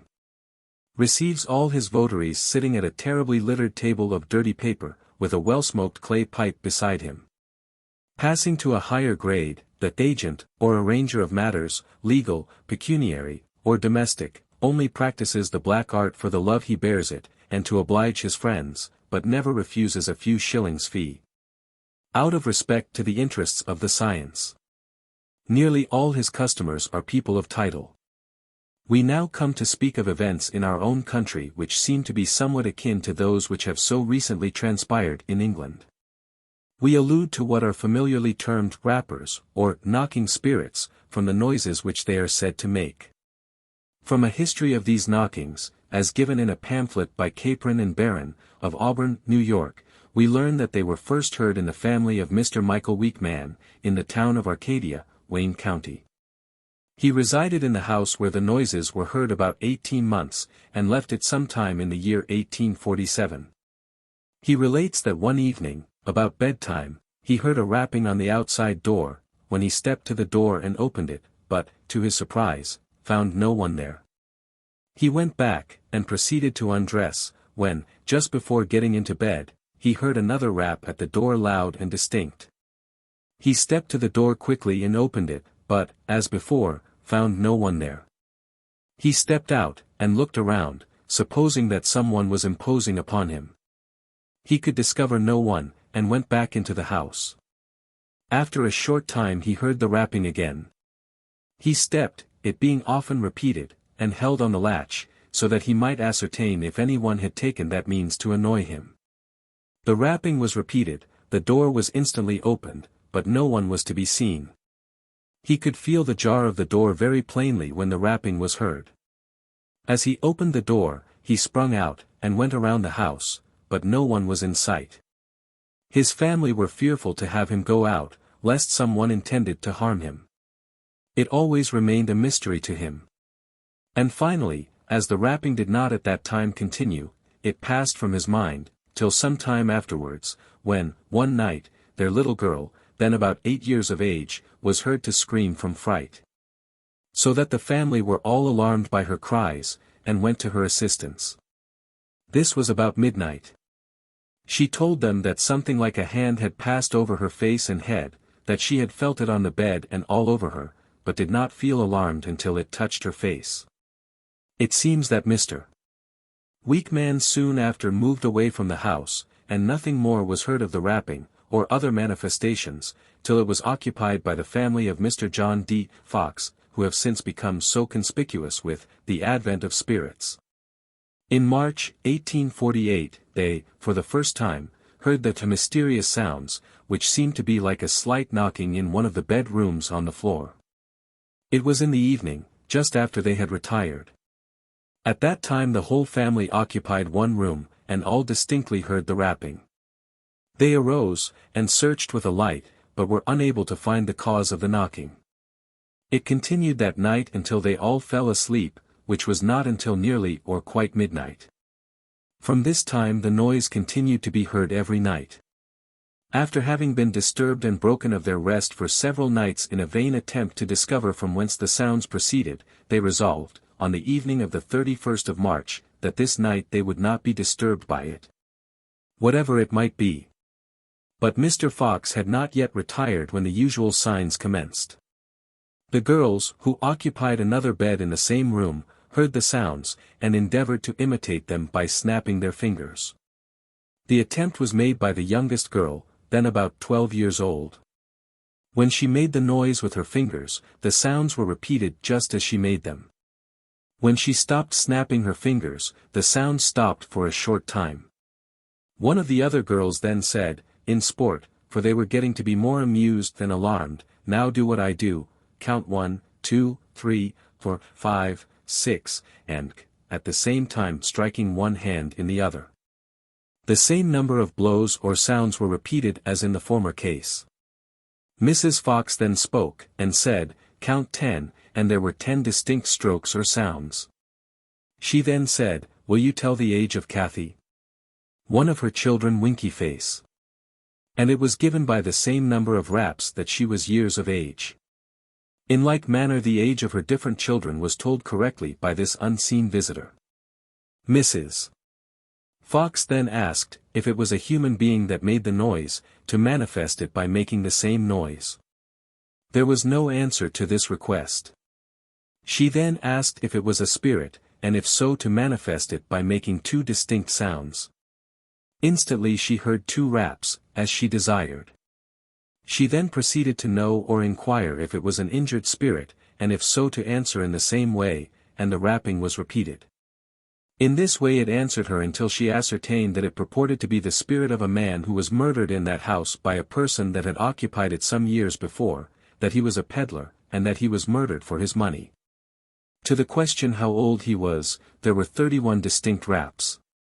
By the same means it was ascertained that he was a married man, and had left a wife and 5 children, that his wife had been dead 2 years. We might relate a little different maneuver in the case of the ghost that appeared in Waltham, Massachusetts, a few years since. A superstitious old man, by the name of McLaren, a mechanic, purchased a lot of turf that had been piled up in a meadow about halfway between his workshop and place of residence. Upon returning to his work from supper, he used to take a basket with him, and fill it at the turf heap on his return late in the evening. It was on one of these occasions that the reputed ghost first appeared to him, and caused him some alarm, when he dare not linger to reconnoiter this strange and unexpected visitor. He resolved, however, to muster courage the next evening to accost the figure, should it again appear to him. Accordingly, he went with a large Bible open in his hands. And as the ghost appeared, he followed it till it crossed a ditch, when he was requested by the same to proceed no farther. Thus they stood, facing each other, on either side of the ditch, when the following conversation took place between them. Ks. By McLaren. I demand of you, in the name of Jesus Christ, our once crucified God, whether you are mortal or immortal. Ans. I am not mortal. Ks. What, then, are you? Ans. I am the spirit of a murdered man. Ks. By whom were you murdered? Ans. By, of Waltham. Ks. Where does your body lie? Ans. In yonder pond, behind me. It is supposed that this affair was got up in an innocent mood, merely to test the strength of McLaren's faith in ghosts. But it caused a widespread excitement, and some, who were thought to be concerned in its projection, were prosecuted and brought before a justice for examination, although nothing was proved. McLaren testified under oath, that he believed it to be a real ghost. Its tones, he said, were so unearthly, and when it moved its motion was not like that in walking, but it glided along like a swan, or a boat in the water. He was neither to be reasoned nor laughed out of it. He would believe it to the day of his death. You might as well tell him he was not a living being, as to tell him he had not seen a living ghost. The advocates of the influx from the world of spirits into our own, claim in its behalf many astonishing miracles. Chairs, tables, and beds are moved up or down, to and fro, and at Auburn, New York, on one occasion, sounds on the wall, bureau, table, floor, and other places were heard as loud as the striking with a hammer. The table was moved about the room, and turned over and back. 2 men in the company undertook to hold a chair down, while, at their request, a spirit moved it. And, notwithstanding they exerted all their strength, the chair could not be held still by them, a proof that spirits are far more strong and powerful than men.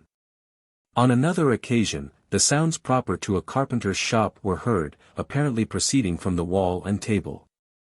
Sawing, planing, and pounding with a mallet were imitated, it is said, to the life. Some gentlemen were at the house of the Fox family at one time, and were conducted into a dark room. They called for the sounds to be made like a band of martial music. As they requested, the sounds were produced.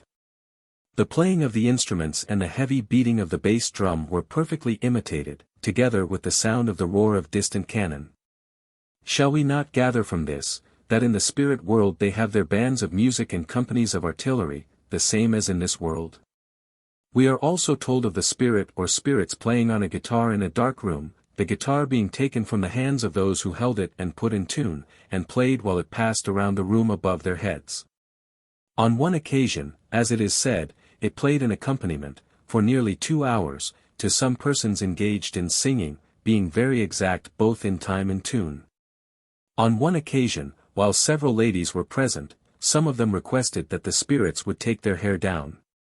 Accordingly it was done. One of them had her hair taken down and done up in a twist, and one of them had hers braided in 4 strands.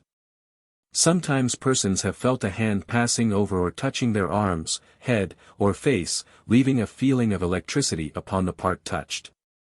And the hand that thus touches them will, by request, instantly change from a natural warmth to the coldness of ice. In answer to the question, why do these spirits require a dark room to play upon instruments of music, or to take hold of persons, they answer by saying that they assume a tangible form in order to do these things. And we are not yet prepared for such a visitation. To the inquiry how it is they make the rapping noises that generally accompany their visits to this world, they answer, that they are made by the will of the spirits causing a concussion of the atmosphere, and making the sounds appear in whatever place they please. A Mrs. Draper, of Rochester, New York, had an interview with Dr. Franklin, at one time, while she was in a magnetized state. She said he appeared to be busily employed in establishing a line of communication between the 2 worlds by means of these rappings. On another occasion, while in a clairvoyant state, at her own house, sounds were heard in exact imitation of those heard in the telegraph office. These sounds were so unusual, that Miss Margaretta Fox, who was present, became alarmed, and said, "What does all this mean?" Mrs. Draper replied, "He is trying the batteries."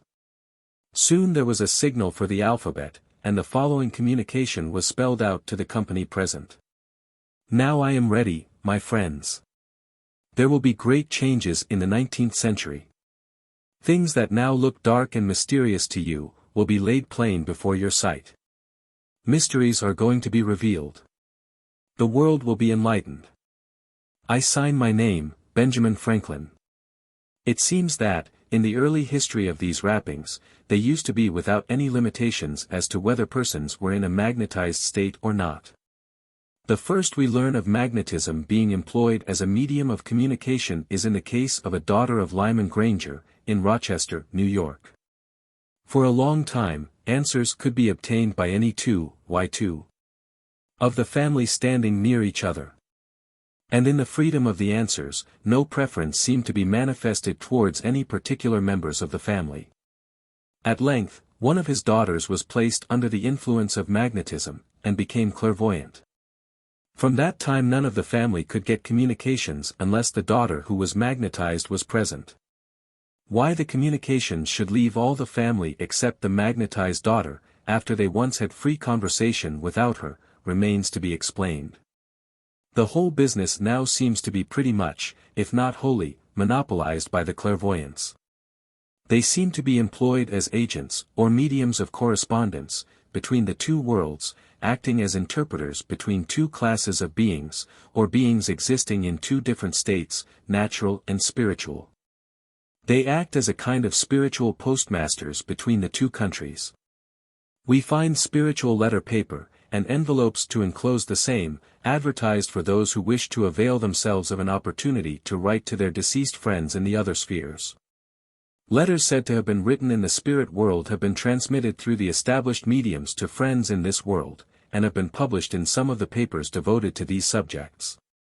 In the New York Daily Tribune of February 28, 1851, we find the prospectus of a quarto journal, to be published in Auburn, to be dictated by spirits out of the flesh, and by them edited, superintended, and controlled. Its object is the disclosure of truth from heaven, guiding mankind into open vision of paradise, and open communication with redeemed spirits.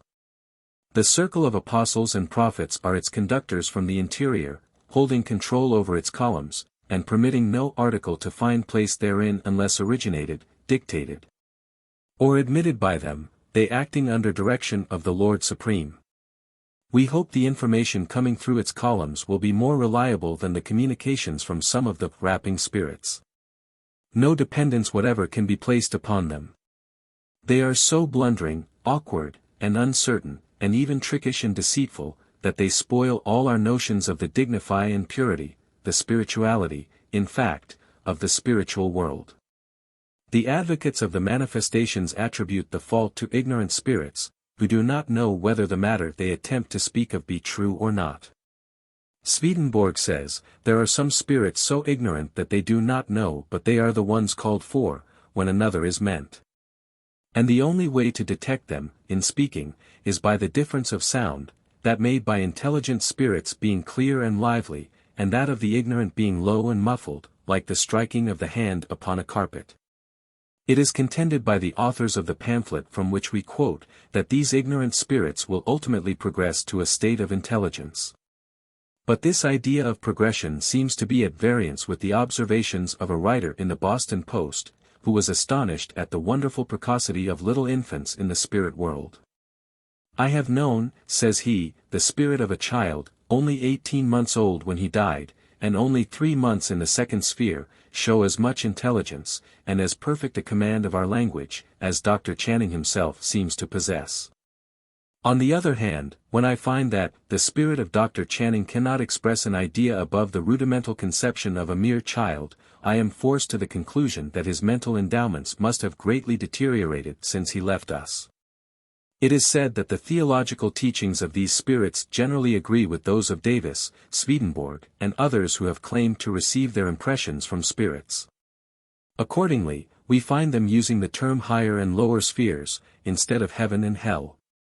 Swedenborg prophesied that the year 1852 would be the one to decide the fate of his church or his doctrines. And Capron and Barron tell us that, the probabilities now seem to be that his general spiritual theory will, not far from that time, be very generally received. We presume that the mysterious rappings are considered by them as so many omens of such an event. And we may reasonably conclude that they are as decisive tests, as sure prognostications, as were the various celestial signs of the coming of the end of the world in 1843. The believers in the harmonial philosophy have their miracles in attestation of their theory, and so of the millwrights. On Saturday evening, January 18, 1851, we are told by La Roy Sunderland, that Mrs. Cooper, clairvoyant medium, was taken to Cambridge, by Mr. Fernald and a friend, for the purpose of visiting a gentleman who had been confined by a spinal difficulty some 10 years or more. The spirits gave beautiful responses for his consolation, and in the sight of all present, the sick man and his bed were moved by spiritual hands alone.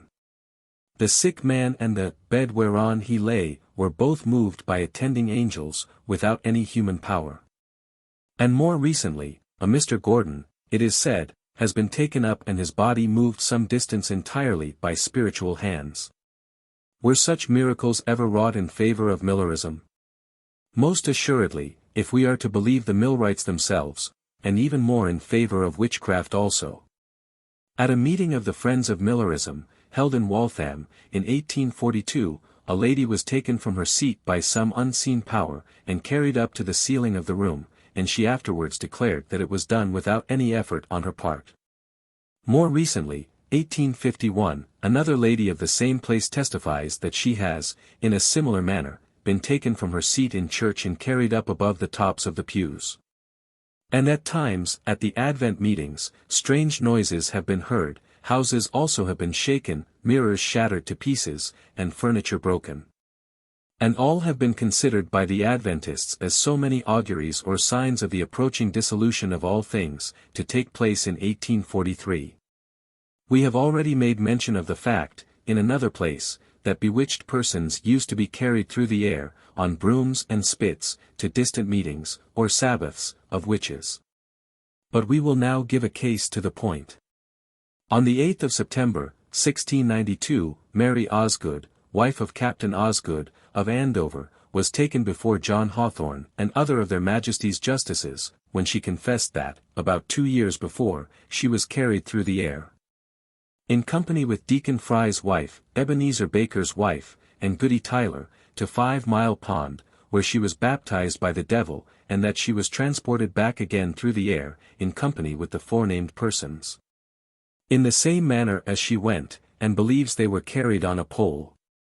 She was asked by one of the justices, how many persons were upon the pole, to which she answered, as I said before, viz., 4 persons, and no more, but whom she had named above. Are not these cases to be relied upon as much as those related by Mr. Sunderland? Could not 4 respectable ladies tell whether they were actually carried through the air on a pole or not? Could they be deceived? Possibly, in the days of chloroform or ether, it might have been the case. But not at the period in which it actually occurred. Some of the bewitched persons, as in the case of Elizabeth Knapp, of Groton, alarmed the people by their ventriloquial powers, in imitating sounds and languages. And it would be nothing strange if some of our modern witches were in possession of the same talent. No wonder that the editor of one of the Boston papers should have ventured the opinion, that if some of these persons had lived 200 years ago, they would have been hanged for witchcraft. It appears to us, that if we believe in all that is alleged of the rapping spirits, and their manifestations, we must be prepared to endorse all that has been published of witches and ghosts, spooks and hobgoblins, in every age of the world, which, at present, we are not at all inclined to do. We do not believe that any of the noises heard, or any of the information given, has proceeded from beings out of the normal state. We are rather inclined to adhere to the sentiment contained in the old couplet. Where men believe in witches, witches are. But where they don't believe, there are none there. We once went to stay overnight in a house said to be haunted, the house being empty at the time, the family who had occupied it having actually been frightened away by the noises they had heard. But, strange to tell, we did not hear any noises, neither did we expect to. There was a house in Green Street, Boston, formerly occupied by the celebrated Dr. Conway, which, after his decease, was said to be haunted. A young man of our acquaintance never passed that house late at night, but every window in it appeared to be illuminated. And finally, he became so alarmed about it, that as soon as he approached the vicinity of the house, he would commence running, and continue to run till it was out of sight. We have frequently known him to cross the ice on Charles River to avoid passing the house. And still, we often passed the same house, at late hours of the night, without seeing anything unusual. And we know of no reason why, unless it was because we did not believe in such things, which our friend actually did. Faith alone made the difference. One of the believers in the spirit rappings tells us that, if these things are emanations from the spirit world, we are bound to believe them. True, if they are, but this little conjunctive if is a word of very doubtful meaning. We have already shown how Mr. Miller kept the whole world standing 30 years on this same little if, and then it did not end in 1843, as he supposed it would. We must, therefore, be cautious how we depend upon a simple if. But we are told that, as honest persons, we are bound to believe what we cannot disprove by actual demonstration. But let us examine this for a moment. The Greenlanders have an idea that thunder is caused by 2 old women flapping seal skins in the moon. Now, who has ever been up in the moon to ascertain whether it is so or not? Again, they say that the aurora borealis is owing to the spirits of their fathers frisking at football. Who can say it is not so? And yet we reject such belief on account of its apparent absurdity. Some of the ancients have told us that the earth stands upon the back of a tortoise, or upon that of an elephant, and yet, without investigation, a majority of mankind reject the idea as being perfectly ridiculous. We might here remark, that no less a scholar than the great mathematician Kepler attempted to prove that the earth is a vast animal, and that the tides are occasioned by the heavings of its prodigious lungs. Many of the performances of jugglers and ventriloquists puzzle us, and yet we do not believe there is anything supernatural in them. Senior Blitz once called upon the ladies in the hall where he was giving an exhibition to pass him a handkerchief with their names stamped upon it, and he would put it into a pistol and fire it off in their presence. And it should be found in the steeple of a church some quarter of a mile distant, and yet not a window or a door should be open on the occasion. A committee of honest and respectable men were dispatched from the hall to the house of the church sexton, the keys procured, with a lantern. When the belfry was ascended, the handkerchief found hanging on the tongue of the bell, and returned to the lady, who instantly recognized it as the identical handkerchief she passed into the hands of the performer. Now, who could prove that the thing alleged was not actually done? And yet who will believe that it was? We have heard distant sounds of music, and other imitations of men, birds, and animals, that deceived our sense of hearing, knowing that they were produced by the power of ventriloquism. We have seen things moved from place to place by magnetic attraction, and we do not think it at all strange that so light an instrument as a guitar could be thus attracted to different parts of a room by an unseen power, especially in a dark room, and its tones be imitated by a being as yet in the normal state. A guitar will give vibrations of its tones to the concussions of the air, caused by the conversation of persons present. And a stranger to the fact might possibly interpret these vibrations as something quite mysterious, and suppose the instrument, as it stood alone, to be touched by some spirit hand. When people's minds, or their imaginations, get wrought up to a certain pitch, the most trifling things are looked upon as wonderful phenomena. Everything is new, and strange, and appalling. We hear of the doings of the spirits at Rochester, and other places, and which are called the ushering in of a new science. We know of what we speak, says the pamphlet before us, we know they are facts, strange, new, and to many wonderful. See page 43. And yet the authors introduce several pages from a work by Dr. Adam Clarke to show that, as early as 1716, the Wesley family were troubled by noises made by the knocking spirits, and that the present manifestations have no claim to the credit of originality. The cracking of hazel nuts upon Martin Luther's bed-posts, and the racket and rumbling upon his chamber stairs, as if many empty barrels and hogsheads had been tumbling down, claim still greater antiquity, and belong to the same category or chapter of wonderful events. It is said to be impossible that any mere human being could inform persons, with whom they never had any previous knowledge or acquaintance, of the past, present, and future events of their lives, whether they are married or single, the number of their children living and dead, age, health, business, letters expected, the whereabout of long-absent friends, and it is supposed that such information must indeed emanate from the spirit world. Yet precisely such things are and always have been told, more or less, by astrologers and fortune-tellers, without any pretensions to being in league with spirits of the other worlds. We have said that fortune-tellers do not always tell correctly. But, as poor an opinion as we have of them, we will venture to assert that they are full as correct, if not more so, in the information they give, as the members of the Fox family, or any of their contemporaries. Of the alleged spiritual manifestations. Persons of sane mind, though ever so ignorant of arithmetic or orthography, can tell at least how many children they have, and are usually able to spell their own names. But one who has spent a good deal of time in witnessing the performances of the spirit rappers, says, they seem to be unwilling or unable to answer purely test questions, like that of answering their own names. I have never known them to do this, says he, though often solicited. He also speaks of their great deficiency in mathematics, not being able to enumerate the number of children they have on earth with anything like accuracy. I am aware that such questions have sometimes been correctly answered, and I have heard them so answered, but I have much more frequently known them to refuse entirely, or to do it very awkwardly, or to fail entirely in the attempt. Out of 5 numbers 4 were erroneously selected as the right one. The 5th was right, of course. This goes to show, at least, that spirits have greatly deteriorated, rather than improved, while inhabiting the celestial spheres. But this is not all. The facility of communication between the two classes of beings is also on the decline. The time was when ghosts or spirits held free conversation with those they visited, without calling in the aid of clairvoyancy or electricity. Neither did they resort, like modern spirits, to the slow and clumsy mode of communication, through the letters of the alphabet. In spelling out a sentence by letters, one of the ladies commences repeating the alphabet. And when the desired letter is mentioned, a rap is heard. In this slow and tedious process, long sentences are communicated.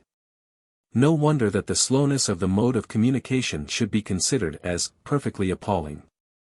And then, too, the substance of these communications is too absurd and ridiculous to be believed.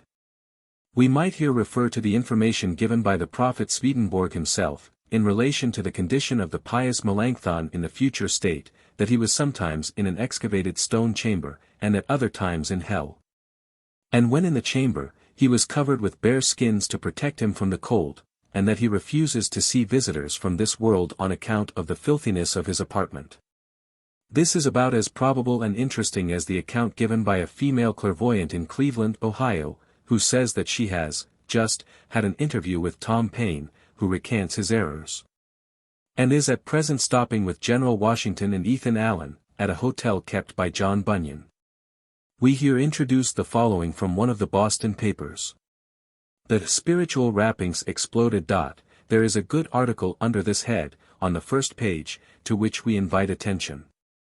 The writer is an accomplished scholar, an able physician, and one of the first and best magnetizers in this country. He has investigated the rappings, tested them theoretically and practically, and exploded them, if our readers have not already done so for themselves. His communication is entitled to weight, and if circulated, as it should be, among the credulous and unsuspecting, might save some from the pitiful effects of a mischievous, absurd, and contemptible superstitious delusion. The article is as follows. About the 16th of December last, I called on Mr. Sunderland, in good faith, in order to hear and see manifestations from the spirit world. He received me in a friendly manner, and, with a young lady who was with me, seated me in the spirit room. We had to wait an hour or more, and while seated we devoutly invoked the spirits. Finding them silent, I put on them some of my most powerful mesmeric electric formula. They persevered, however, in preserving profound silence. When, however, the medium, Mrs. Cooper, had arrived, and 7 of us, 4 gentlemen and 3 ladies, were seated round a square center table, the responses were made, and came freely. The young lady with me, willing to believe, but wishing to know with absolute certainty, before she assented to the truth of the proposition, that the rappings were made by spirits, and not by the persons engaged in the business, had seated herself about 3 feet from the table, so that she could see under it. The following dialogue then ensued between Mrs. Cooper, her adopted sister, and the young lady. Will you sit close to the table, miss? If they are spirits, they can rap just as well where I am. I am willing to be convinced, and where I am I can hear perfectly well. The rule is, to sit close to the table. I will not disturb, but choose to sit where I am. If you will not comply with the regulation, you had better go into the other room. I came to know, and I shall sit where I am. She was inflexible, and the work proceeded. When my turn came, I could put no test question, and was so told. I saw and felt that there was collusion, and, ashamed of myself as being the dupe of supposed and known imposition, after enduring the hour's sitting, I arose with the full conviction that all was the effect of bones and muscles, and of mesmeric action and reaction on the subjects themselves. While we were examining a piano which was used on such occasions, and our backs were turned towards the table, standing partly sidewise, I caught a glimpse of Mrs. Cooper's foot in the very position and act of commencing a spirit somerset on the table. She looked confused. I appeared not to have fully recognized anything wrong, thanked them for their father's kindness and their attention, and left the domicile of the spiritual philosopher under a full, stern, an abiding conviction that there was not the abiding place of invisible beings, that all was mechanical which we heard, and all that anyone had heard or seen was mechanical or mesmeric. The second opportunity one had of testing the truth or falsity of these spirit communications was in the city of Lowell. Everything was favorable as to place, time, and company. My eyes were everywhere, and raps came seldom and solitary. The medium dropped from between his fingers a small black pencil, about 2 inches long, with which I believe he made the raps. After it fell, we heard no more. He looked despairingly disappointed, soon went into a trance, arose, locked us into the room, and when the hour had transpired, came out voluntarily. Invited by a friend who was anxious to convince me more fully, and especially to convert the young lady who was with me at Mr. Sunderland's, he called at my house with the medium, and was received into my office. The young lady requested that we should stand around the table, and no one touch it. We did so. On the first response, she exclaimed, indignantly, addressing the medium, that, "Sir, was from your foot, I heard it distinctly." He looked guilty, and his eyes flashed with anger. He asked the spirits if it was not nonsense, and received the response from the foot, yes, and left, evidently highly incensed. I determined to give one more trial to the spirits. In this latter case, there were the 3 raps, clear and strong, and the answers highly satisfactory, as far as they went. But the difficulty was, that the spirits were capricious, and would respond only to just such as they saw fit. And the medium was pretty well acquainted with me. The perfect regularity of the knocks, and the sound, convinced me that, in this instance, it was purely mechanical. I endeavored to get the secret from the medium, and the answer was, if I should tell you, you would be as wise as myself. She evidently knew how it was done. I will now state a few facts, and conclude. 1. Wood is an excellent conductor of sounds. A small worm, called at the south a sawyer, and sought for angling, can be heard 3 yards, as it gnaws between the wood and bark of a fallen pine. And the slightest scratch of a pin, on the end of an isolated mast, 60 feet long, can be heard distinctly. 2. In mesmeric operations, we well know that individuals can be made to hear and see things that never occurred or existed, and yet the subjects remain unconscious that they have been made the subjects of mesmeric hallucination. 3.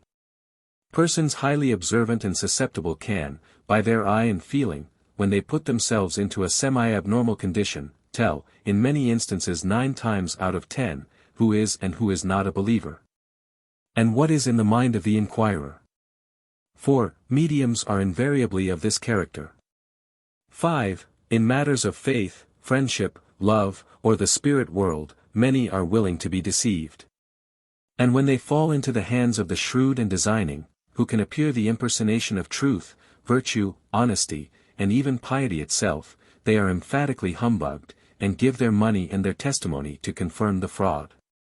Lastly, many are so sincere and honest in their intentions, that it is not in their hearts to believe that some of our most respectable men, even clergymen, would lend their names to sustain anything but what they had believed and tested as a reality. And therefore themselves believe. Now, Mr. Editor, from all that I have seen and know of these spiritual communications, as rappings, and from all these facts, I am free to declare, that I believe them an arrant humbug, and one, too, of the most pernicious tendency. They can all be traced to a human agency, as either mechanical or mesmeric, alone or combined. And I will give my right hand to any medium whose operation and device I cannot fully discover, trace, and demonstrate, as deducible from either the one or both of these sources, and from no other. A correspondent of the Boston Traveler, in a communication dated New York, January 22, 1852, says, "I look upon the delusion as I do upon a contagious disease. It is a moral epidemic. Any man of peculiar diathesis may be its victim. It spreads by sympathy and by moral infection.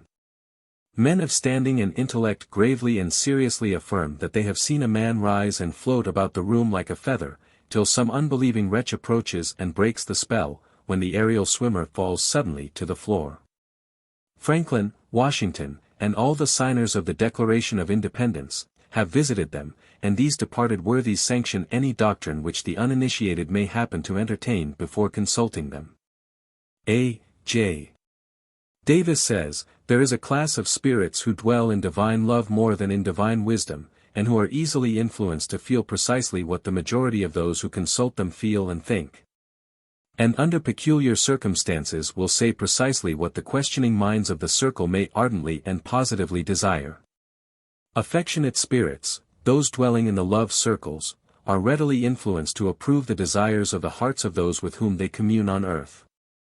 As in our homes, the infant, by virtue of its cries and positive entreaties, captivates the affectionate, and perhaps intelligent, mother, who, consequently, forthwith coincides with her child's desires, submitting her judgment to its powerful appeals. Thus it is, through the power of sympathy, spirits of the other world gratify all our thoughts and desires. This is the opinion of Mr. Davis, which may pass for what it is worth. We never endorse his spiritual notions. To give an idea of the conduct exhibited at the circles, or meetings, of the harmonials, we submit the following from the Springfield Republican of January, 1852. When we entered the hall, the meeting had not commenced, and all parties were engaged in a lively chat. Soon there was a spontaneous coming to order, and the ladies formed a circle around a table. The gentlemen then formed a larger circle, entirely surrounding the ladies. A good hymn was given out and sung. During the singing, we noticed one lady growing excessively pale and cadaverous. Then her hands began to twitch, and she commenced pounding upon the table. Directly opposite her, a young woman was undergoing the process of being magnetized by the spirits, while she, as we were informed, was resisting them. Her hands were drawn under the table by sudden and powerful jerks, and every muscle in her body seemed to be agitated with the most powerful commotion, as if she were acted upon in every part by shocks of electricity. This continued for 10 or 15 minutes, until she was, at last, in a state apparently resembling the magnetic sleep. Another lady, with a fine eye and an intellectual cast of countenance, was then moved to write, which she did, while her eyes stared and rolled as if in a state of frenzy, and every muscle seemed strained to its utmost tension. She wrote absolutely furiously, but no one but the spirits could read it, and it was passed over to another medium, who announced it a message of such utter unimportance that we have forgotten it. A brawny blacksmith was among the mediums, but he did nothing but pound on the table, and write the word sing. The famous medium Gordon was there, too, and he went through various contortions, got down upon his knees, stood upon his seat, and stretched up his arms and fingers, trembling all the while, as if in the highest state of nervous excitement. Once he was twitched bodily under the table, uttering a scream as he went. At times, the different mediums would rise, spread their arms, slap the table, and throw their hands into motions almost inconceivably rapid. One of the mediums, a young woman, arose by the dictation and powerful urging of the spirits, and delivered a rambling sermon. It abounded in quotations from the Bible and the doctrines of universalism. But it was when the singing was in progress that the spirits and the mediums were in the highest ecstasy. Then the latter would pound, and throw their arms around, and point upwards, in the most fantastic manner possible. And thus, with singing, and pounding, and reading the Bible, and writing, and preaching, the evening passed away, and while Old Hundred was being sung, the spirits gave their good night to the circle. We can give but a faint idea of this scene. It is one we shall never forget, and we only wish that the respectable men we saw there, the men of age and experience, the young men and young women, could understand the pity with which a man without the circle of their sympathy regarded them. With the light of reason within them, with minds not untaught by education, and with the full and perfect revelation of God's will in their very hands, it was indeed most pitiable to see them swallowing these fantastic mummeries, and mingling them, in all their wild, furious, and unmeaning features, with the worship of him who manifests himself in that still small voice. Of the sincerity of the majority of those present we have no doubt, but that there are rank impostors in this town, who are leading astray the credulous, we have as little doubt. The most that we saw on Saturday night was mesmerism, and the rest a very transparent attempt at deception. At any rate, if it was anything else, we should attribute it to anything but good spirits. Were we a devil, and should we wish to see how foolish we could make people appear, we should choose this way. O men and women, do have done with such outrageous nonsense. Some have been most grossly deceived, and even made insane, by being made to believe that they were magnetized by spirits. This was the case with one of the celebrated Hutchinson singers, Judson J. Hutchinson. Mr.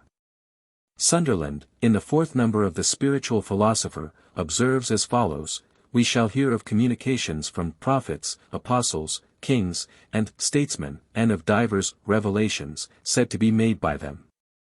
We shall hear of human beings said to be magnetized by spirits. But the good and the true will know and understand how easy it is for some to become magnetized by their own ideas, and to take for revelations the fancies of their own brains.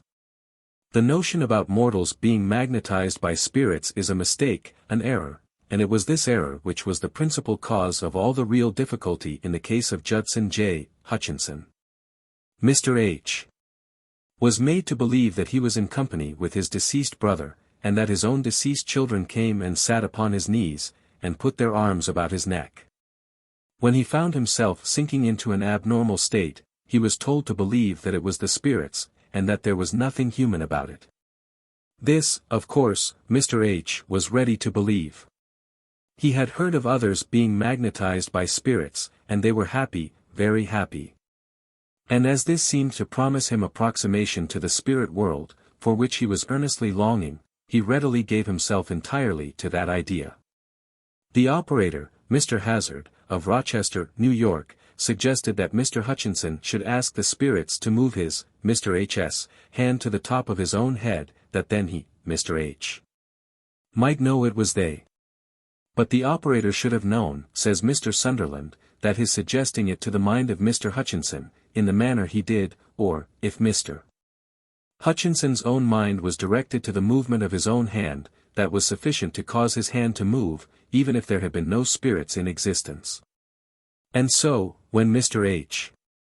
went to Cleveland, the difficulty was increased by a repetition of the cause.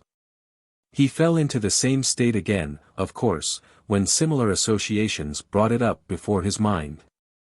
And there he was again told by a clairvoyant lady, that she saw the spirits, his brother Benjamin in Swedenborg, operating upon him.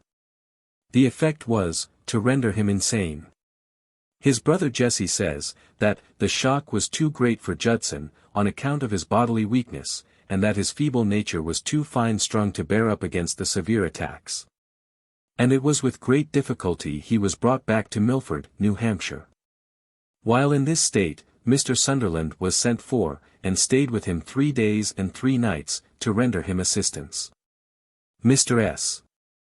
says, he was unfortunate in being told that he was magnetized by spirits, and still more so, perhaps, in the treatment he met with from some uncongenial spirits in Syracuse and in Worcester. From this, as well as from some other unfortunate cases, persons are admonished to be careful to refrain from visiting such impostors. Some have been told that St. Paul, St. Peter, St. Luke, and Timothy, were present, and answered questions put to them, but Mr. Davis and Mr. Sunderland declare it to be false. Mr. Davis says, this point I have been led to investigate carefully. And at no one of the circles referred to do I discover, upon the most critical interior retrospection, a single communication from the veritable St. Paul, nor from any one of his glorious compeers. So of Benjamin Franklin, who, it is said, has never condescended to converse but a very few times with earthly beings, though his name is often quoted in connection with clairvoyancy. The reason he is said to assign to Mr. Davis is, that he cannot prevent the almost exact human imitations of his vibrations. And that they produce so much confusion and contradiction, that, he thinks it best to wait until some further improvement can be made in the mode of communication between the two worlds. Yet how many are told that they have been put in communication with Franklin? Mr. Sunderland says, we need the same conditions, or guarantees, for believing spirits, that we do for believing human testimony. Speaking of those clairvoyants who are supposed to be exalted into the spirit sphere, so as to see and converse with spirits, he says, whether they do, really, see the spirits, whom they think they do, must be determined by other things besides their own testimony. We are not obliged to take their own mere ipse dixit upon this, any more than upon any other subject. And as yet, as has been remarked by Dr. Phelps, there is no proof that what purports to be a revelation from spirits is the work of spirits at all. Mr. Sunderland, for all we can see, is liable to be in an error, as well as others. And all the evidence he gives us that he has had interviews and holds conversations with spirits is that of his own testimony alone. And so of Mr. Davis. We have said that no dependence whatever can be placed upon the rapping spirits. Dr. Phelps, of Stratford, Connecticut, once heard a very loud rapping under the table while at his breakfast. I asked if it was my sister. The answer was, yes. Well, said I, if you are the spirit of my sister, you can tell me how many children you have in this world. So the spirit commenced counting, and counted up to 25, when I pronounced it a lying spirit. I asked it, are you unhappy? It answered, yes. Can I do you any good? Yes. How? The spirit then called for the alphabet and spelled out, give me a glass of fresh gin. What will you do with it? Said I. Put it to my mouth. I asked, where is your mouth? No answer. Letters, and lines written upon scraps of paper, have, it is said, been sent from the other world. The following was dropped from the ceiling of Mrs. Phelps's parlor when she and others were present. Sir Sambo's compliments, and begs the ladies to accept as a token of his esteem. Other papers have been similarly written upon, and signed, Sam Slick, the Devil, Beelzebub, Lorenzo Dow, and On the 15th of March, 1850, a large turnip was thrown against Dr. Phelps's parlor window, having several characters carved out upon it, somewhat resembling the Chinese characters. A facsimile of them may be found in Davis's Explanation of Modern Mysteries, page 55. Some may receive such things as emanations from the spirit world. But to us they seem too simple and puerile to be considered as having anything to do with the higher spheres. Dr. Phelps, who has been witness to every species of maneuver of the alleged spirit rappers, says that he has become fully satisfied that no reliance whatever is to be placed on their communications either as a source of valuable information or as a means of acquiring truth. I am satisfied, says he, that their communications are wholly worthless. They are often contradictory, often prove false, frequently trifling and nonsensical, and more in character with what might be expected of a company of loafers on a spree than from spirits returned from a world of retribution to tell the secrets of their prison house. With regard to moving tables, chairs, beds, and Mr.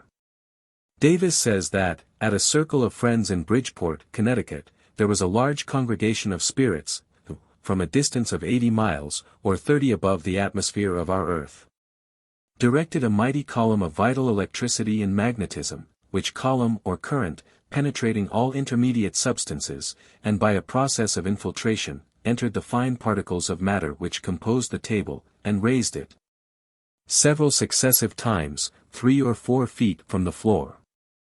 This we are to receive upon his authority, or upon the testimony of those who may say they saw the table moved. But if the operator can make things appear that never occurred or existed, and can imagine a thing, and have that imagination transferred to others, then what evidence have we that spirits are concerned in the transaction? Just none at all. A while ago, we heard of an Italian, at the Massachusetts hospital, who could raise tables from the floor without touching them, and the art of so doing, he said, he learned in Italy. And how are we to account for the millwrights and others being so raised, as they believed? Are they not as much to be credited as those who profess a belief in the miracles of the harmonial philosophers?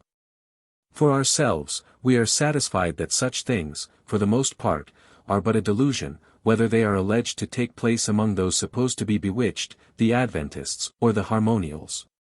As to the rapping noises, we are inclined to think they may have something to do with the knee and toe joints, and that the two performers usually sit together, in order the better to alternate with, and spell or relieve each other. Upon a fair trial, it certainly has been proved that the noises cannot be produced when the joints are grasped firmly by another. But it may be doubted by some whether the joints can be made to produce the distinct rappings that are sometimes heard. We think they can. A few years ago, a boy in London gave exhibitions of what was termed chin music. It was done by striking the fists upon the lower jaw. By this practice he was able to produce quite loud and distinct sounds, and play a variety of tunes, to the amusement of the public. The sounds were made by the finger joints, it was supposed. And perhaps the jaw bone may have contributed its share in the performance. The sounds given by the rapping spirits are by no means so remarkable as many suppose. They are often quite indistinct, and nearly inaudible. Unless a person was possessed of a large share of credulity, he would never consider them as the responses of an intelligent spirit. This is the decided conviction of hundreds who have witnessed their performances in various parts of the country. Yet many have been, and others will be, deceived. And, doubtless, many tender and sensitive minds may be made insane by the wicked trifling of these unprincipled impostors. Certainly we have not the least desire to set at naught anything of a truly serious character. Yet we are constrained to believe that the things of which we have spoken are too ridiculous and nonsensical, if not actually sinful, to be entitled to the least favor from the public. The learned Thomas Dick, in his essay on the improvement of society, gives an account of far more singular and wonderful phenomena produced by mechanical agency, than any that has as yet been attributed to the agency of spirits, as affirmed by A. J. Davis, or La Roy Sunderland. And we here subjoin the facts of the case, for the benefit of the public. Soon after the murder of King Charles I, a commission was appointed to survey the king's house at Woodstock, with the manor, park, and other domains belonging to that manor. One Collins, under a feigned name, hired himself as secretary to the commissioners, who, upon the October 13, 1649, met and took up their residence in the king's own rooms. His Majesty's bed-chamber they made their kitchen, the council hall their pantry, and the presence chamber was the place where they met for the dispatch of business. Things being thus prepared, they met on the 16th for business. And in the midst of their first debate, there entered a large black dog, as they thought, which made a dreadful howling, overturned 2 or 3 of their chairs, and then crept under a bed and vanished. This gave them the greater surprise, as the doors were kept constantly locked, so that no real dog could get in or out. The next day their surprise was increased, when, sitting at dinner in a lower room, they heard plainly the noise of persons walking over their heads, though they well knew the doors were all locked, and there could be nobody there.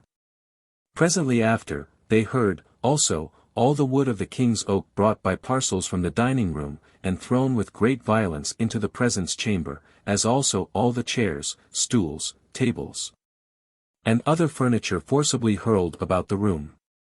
Their papers, containing the minutes of their transactions, were torn, and the ink glass broken. When all this noise had ceased, Giles Sharp, their secretary, proposed first to enter into these rooms. And in presence of the commissioners, from whom he received the key, he opened the doors, and found the wood spread about the room, the chairs tossed about and broken, the papers torn, but not the least track of any human creature. Nor the least reason to suspect one, as the doors were all fast, and the keys in the custody of the commissioners. It was therefore unanimously agreed that the power that did this mischief must have entered at the keyhole. The night following, Sharp, with 2 of the commissioners' servants, as they were in bed in the same room, which room was contiguous to that where the commissioners lay, had their beds' feet lifted up so much higher than their heads, that they expected to have their necks broken, and then they were let fall at once with so much violence as shook the whole house, and more than ever terrified the commissioners. On the night of the 19th, as they were all in bed in the same room, for greater safety, and lights burning by them, the candles in an instant went out, with a sulphurous smell. And that moment many trenchers of wood were hurled about the room, which next morning were found to be the same their honours had eaten out of the day before, which were all removed from the pantry. Though not a lock was found opened in the whole house. The next night they fared still worse, the candles went out, as before, the curtains of their honours' beds were rattled to and fro with great violence. They received many cruel blows and bruises by 8 great pewter dishes and a number of wooden trenchers being thrown on their beds, which, being heaved off, were heard rolling about the room, though in the morning none of these were to be seen. The next night the keeper of the king's house and his dog lay in the commissioner's room, and then they had no disturbance. But on the night of the 22d, though the dog lay in the room as before, yet the candles went out, a number of brickbats fell from the chimney into the room, the dog howled piteously, their bed clothes were all stripped off. And their terror increased. On the 24th, they thought all the wood of the king's oak was violently thrown down by their bedsides, they counted 64 billets that fell, and some hit and shook the beds in which they lay. But in the morning none was found there, nor had the door been opened where the billet wood was kept. The next night the candles were put out, the curtains rattled, and a dreadful crack, like thunder, was heard. And one of the servants, running in haste, thinking his master was killed, found 36 of trenchers laid smoothly under the quilt by him. But all this was nothing to what succeeded afterwards. The 29th, about midnight, the candles went out. Something walked majestically through the room, and opened and shut the windows. Great stones were thrown violently into the room, some of which fell on the beds, others on the floor. And at about 1:15, a noise was heard as of 40 cannon discharged together, and again repeated at about 8 minutes intervals. This alarmed and raised all the neighborhood, who, coming into their honor's room, gathered up the great stones, 80 in number, and laid them by in the corner of a field, where they were afterwards to be seen. This noise, like the discharge of cannon, was heard for several miles round. During these noises, the commissioners and their servants gave one another over for lost, and cried out for help. And Giles Sharp, snatching up a sword, had well nigh killed one of their honors, mistaking him for the spirit, as he came in his shirt from his own room to theirs. While they were together, the noise was continued, and part of the tiling of the house was stripped off, and all the windows of an upper room were taken away with it. On the 30th, at midnight, something walked into the chamber, treading like a bear. It walked many times about, then threw the warming pan violently on the floor. At the same time, a large quantity of broken glass, accompanied with great stones and horse bones, came pouring into the room with uncommon force. On the 1st of November, the most dreadful scene of all ensued. Candles in every part of the room were lighted up, and a great fire made. At midnight, the candles all yet burning, a noise like the bursting of a cannon was heard in the room, and the burning billets were tossed about by it even into their honors' beds, who called Giles and his companions to their relief. Otherwise the house had been burned to the ground. About an hour after, the candles went out as usual, the crack as of many cannon was heard, and many pailfuls of green stinking water were thrown upon their honors' beds. Great stones were also thrown in as before, the bed curtains and bedsteads torn and broken, the windows shattered, and the whole neighborhood alarmed with the most dreadful noises. Nay, the very rabbit-stealers, that were abroad that night in the warren, were so terrified, that they fled for fear, and left their ferrets behind them. One of their honors this night spoke, and, in the name of God, asked what it was, and why it disturbed them so. No answer was given to this, but the noise ceased for a while, when the spirit came again. And as they all agreed, brought with it 7 devils worse than itself. One of the servants now lighted a large candle, and set it in the doorway between the 2 chambers, to see what passed. And as he watched it, he plainly saw a hoof striking the candle and candlestick into the middle of the room, and afterwards, making 3 scrapes over the snuff, scraped it out. Upon this the same person was so bold as to draw a sword.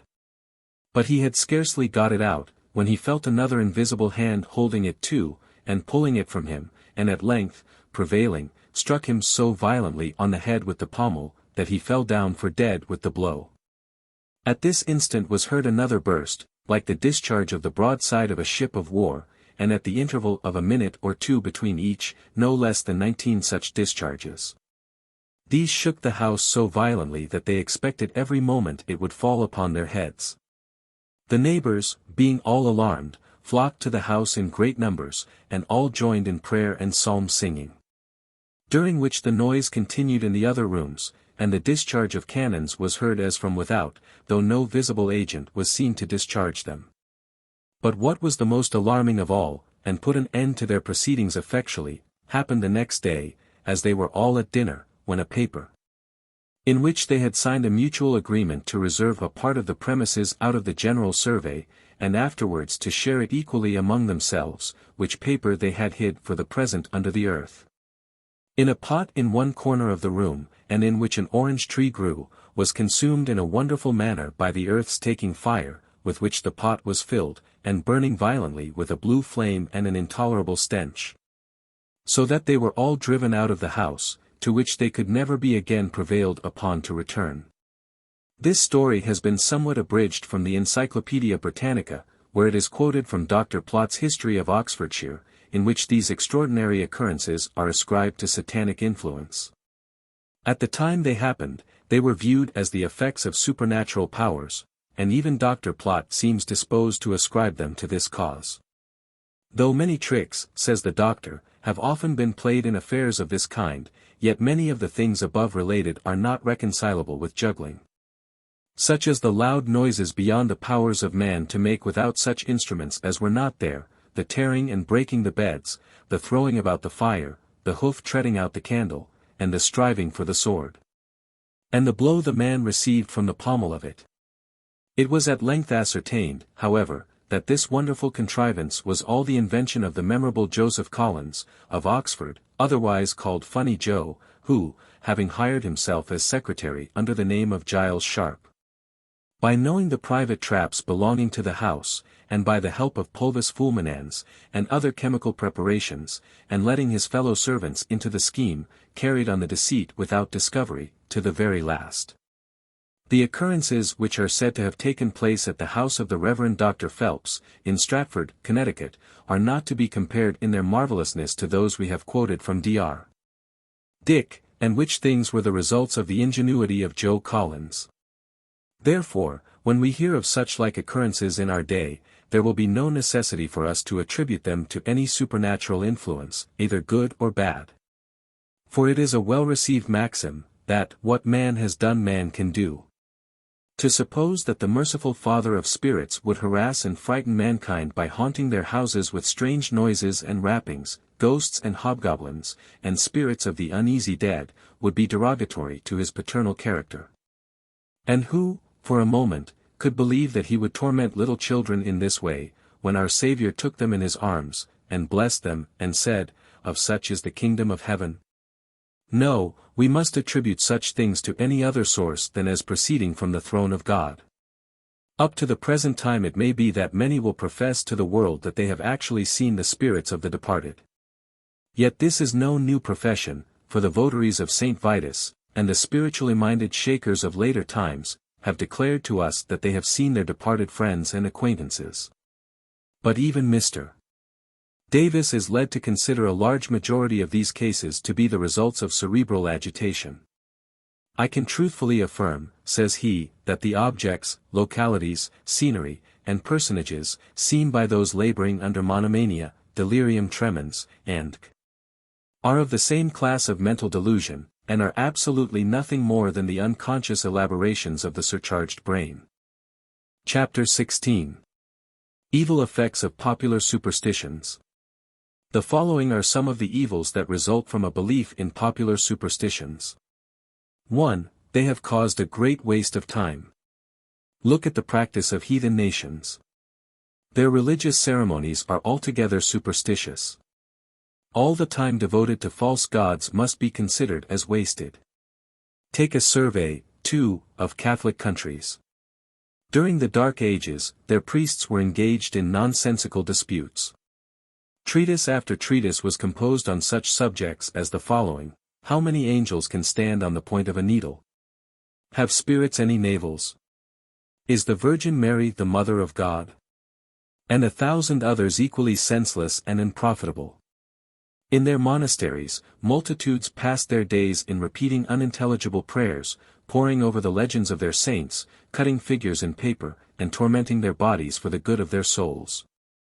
Turn our attention to Protestant lands, and here we find, also, that many a folio has been written on foolish and unintelligible subjects, that many a day has been occupied in trying and burning witches and heretics. That many a Pharisaic custom has been scrupulously observed, and many an absurd opinion advanced and defended. Even in our own times, many hours are occupied in discoursing about dreams and visions, signs and tricks, specters and apparitions. In consulting charms and lots, and fortune-tellers, in prying into future events and occurrences, in borrowing trouble on account of some supposed unfavorable omen, or in various other practices equally vain and superstitious. Now, all this is wrong. Time is given for no such purposes. We have but a short period allotted to us to remain in this world, and a great work to accomplish. Let us then be always engaged in something useful and virtuous. 2. Popular superstitions have caused a great waste of human life. Cast your eye over the page of history. You there notice an account of the trial by ordeal.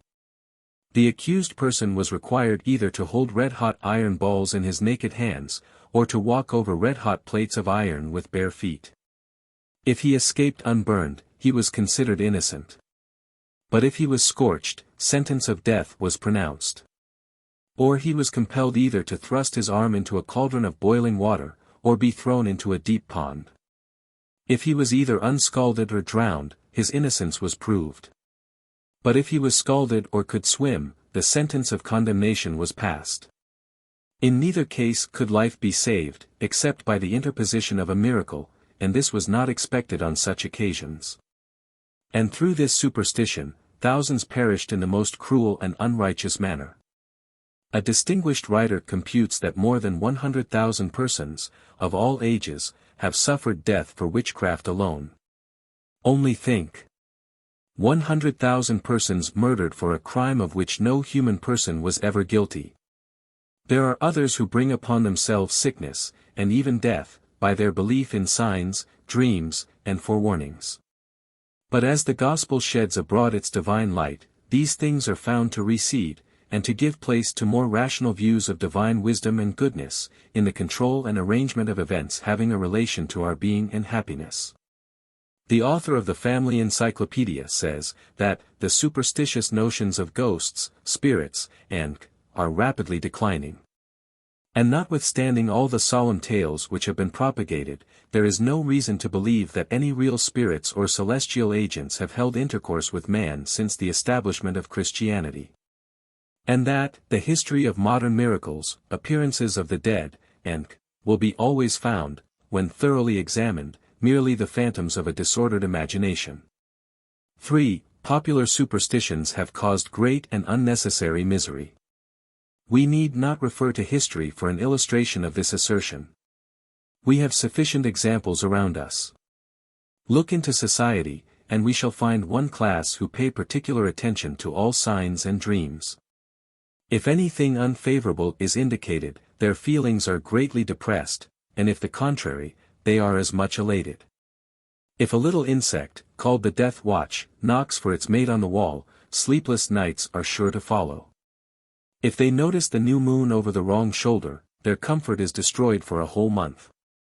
Nanny Scott, the old washerwoman, is sure that another death will happen in the family this year, because, when her sister-in-law was taken out to be buried, somebody shut the door before the corpse was underground. And so shut death into the house. And her neighbor, the good Mrs. Taylor, suffers the baby to scratch and disfigure its face, because it is said to be unlucky to cut the nails of a child under a year old.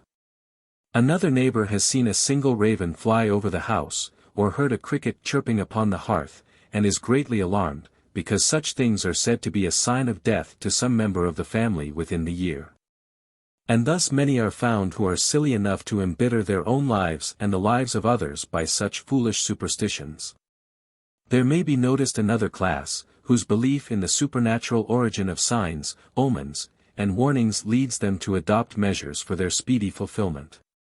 Many a wedded couple seem to think they must quarrel because it happened to storm on the day they were married, and when some dispute arises between them, they fall to fighting, to prove, if possible, the truth of the prediction.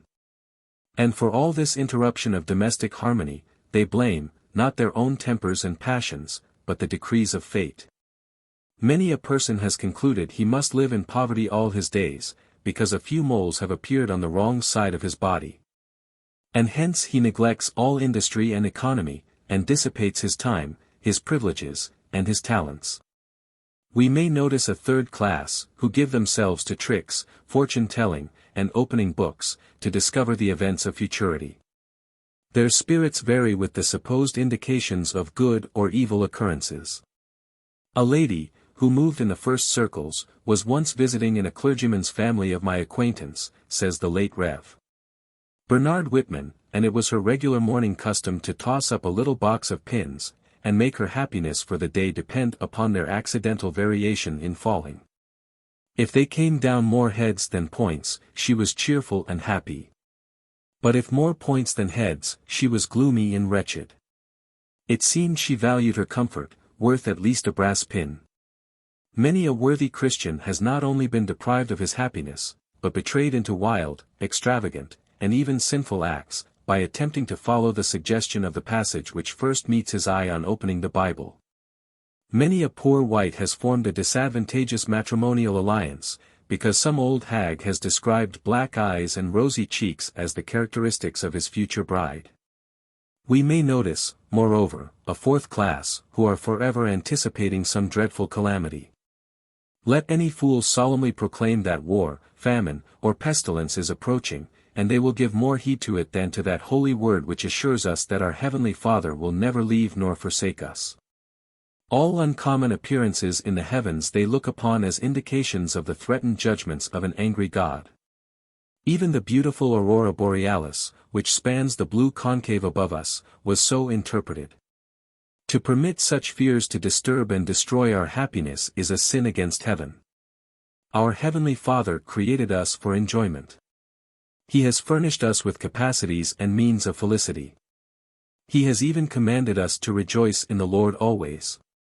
He has given us a religion to effect this desirable object. It is as much a part of this religion to be always cheerful, contented, and happy, as to be always temperate, just, and virtuous. And if people would take 1/10 part of the pains to make themselves happy that they do to render themselves miserable, there would be 10 times the present amount of happiness. By the grace of God, says the Reverend John Wesley, I never fret. I repine at nothing, I am discontented at nothing. And to have persons at my ear fretting and murmuring at everything is like tearing the flesh from off my bones. I see God sitting upon his throne, and ruling all things well. A companion of Mr. Wesley says that he never saw him low-spirited in his life, nor could he endure to be with an unhappy, melancholic person. Every believer, he often remarked, should enjoy life. I dare no more fret, said he, than curse or swear. Would that all Christians were as cheerful and consistent as Mr. Wesley. There would be less of dark and dismal forebodings, less of distrust, and more of solid peace and comfort, in the soul. It seems that Melanchthon was somewhat of a melancholic turn of mind, and, when gloomy and dejected, would call upon Luther, and relate to him his troubles and afflictions. Luther, being of a more lively and hopeful turn, after listening to him a short time, would jump upon his feet, and say, Come, come, let us sing the 46th Psalm, and when they had sung that, all was peaceful and happy again. As to what is commonly termed good or ill luck, we may be assured that they have no other existence but in the imagination. Luck means chance, but everything, great and small, is under the wise and gracious direction of God. Nothing can happen without his permission, and he permits nothing but what, in his wonderful plans, he designs to work for our good. We are kept in ignorance of the particular events that are to befall us, in order to keep alive within us an abiding sense of our dependence on God, and a constant obedience to the directions of his word, by which alone we can be prepared to meet the dispensations of his providence. The Bible tells us quite enough of futurity to teach us to prepare for it, as far as it rests with us to prepare. And it is both vain and wicked to endeavor to obtain any further information from any other source, or for any one to pretend that they possess it. Had it been necessary for our good that we should know everything beforehand, the information would have been given us in the Bible, or it would have been left so that we could have gathered it from general instruction and observation. As is the case with every kind of knowledge that is essential to our present as well as everlasting good. It certainly would not have been left to creaking doors, croaking ravens, or ill-made tallow candles. Neither would God reveal to weak and wicked men or women the designs of his providence, which no human wisdom is able to foresee. To consult these false oracles is not only foolish, but sinful. It is foolish, because they themselves are as ignorant as those whom they pretend to teach. And it is sinful, because it is prying into that futurity which God, in mercy, as well as in wisdom, hides from man. God indeed orders all things, but when you have a mind to do a foolish thing, do not fancy that you are fated to do it. This is tempting Providence, not trusting God. It is charging him with folly. Prudence is his gift, and you obey him better when you make use of prudence, under the direction of prayer, than when you heedlessly rash into ruin, and think you are only submitting to your fate. Fancy never that you are compelled to undo yourself, or to rush upon your own destruction, in compliance with any supposed fatality. Believe never that God conceals his will from a sober Christian, who obeys his laws, and reveals it to a vagabond, who goes from place to place, breaking the laws both of God and man. King Saul never consulted the witch until he left off serving God. The Bible will direct us best. Conjurers are impostors, and there are no days unlucky but those we make so by our vanity, folly, and sin. 4. Popular superstitions have greatly injured the cause of medicine. That superstition which leads people to believe in the efficacy of charms is very injurious. We will enumerate a few cases by way of example. The scrofula, for instance, is frequently called the king's evil. It received this name because it was generally believed that the touch of a king would cure the disorder. For centuries this belief was so prevalent, that anyone who should call it in question would have been considered no less than an infidel, and an enemy to his king and country. And so great was the demand for the king's touch, from invalids, that one day in 7 was set apart for the king to bestow healing mercies on his subjects. Vast numbers flocked to him, from Wales, Ireland, Scotland, and many parts of the continent. An exact register was kept of the number of persons who came to Charles II for relief, from 1660 to 1664, and they amounted to 23,601. From May, 1667, to 1684, the number of persons touched amounted to 68,506. Total, 92,107. The practice was begun in the year 1051, and continued until the reign of the present royal family, who were possessed of too much sense to encourage such an idle superstition. But notwithstanding this belief and practice were abandoned by the royal family, yet, with some individuals, a belief still prevails that certain persons are endowed with healing power. In 1807, a farmer in Devonshire, England, who was the 9th son of a 9th son, officiated in the cure of the king's evil, and multitudes believed that they received healing from his touch. In this country, a 7th son of a 7th son has officiated in similar cases, and performed incredible cures, as we are told by those who think they have received signal blessings through his instrumentality.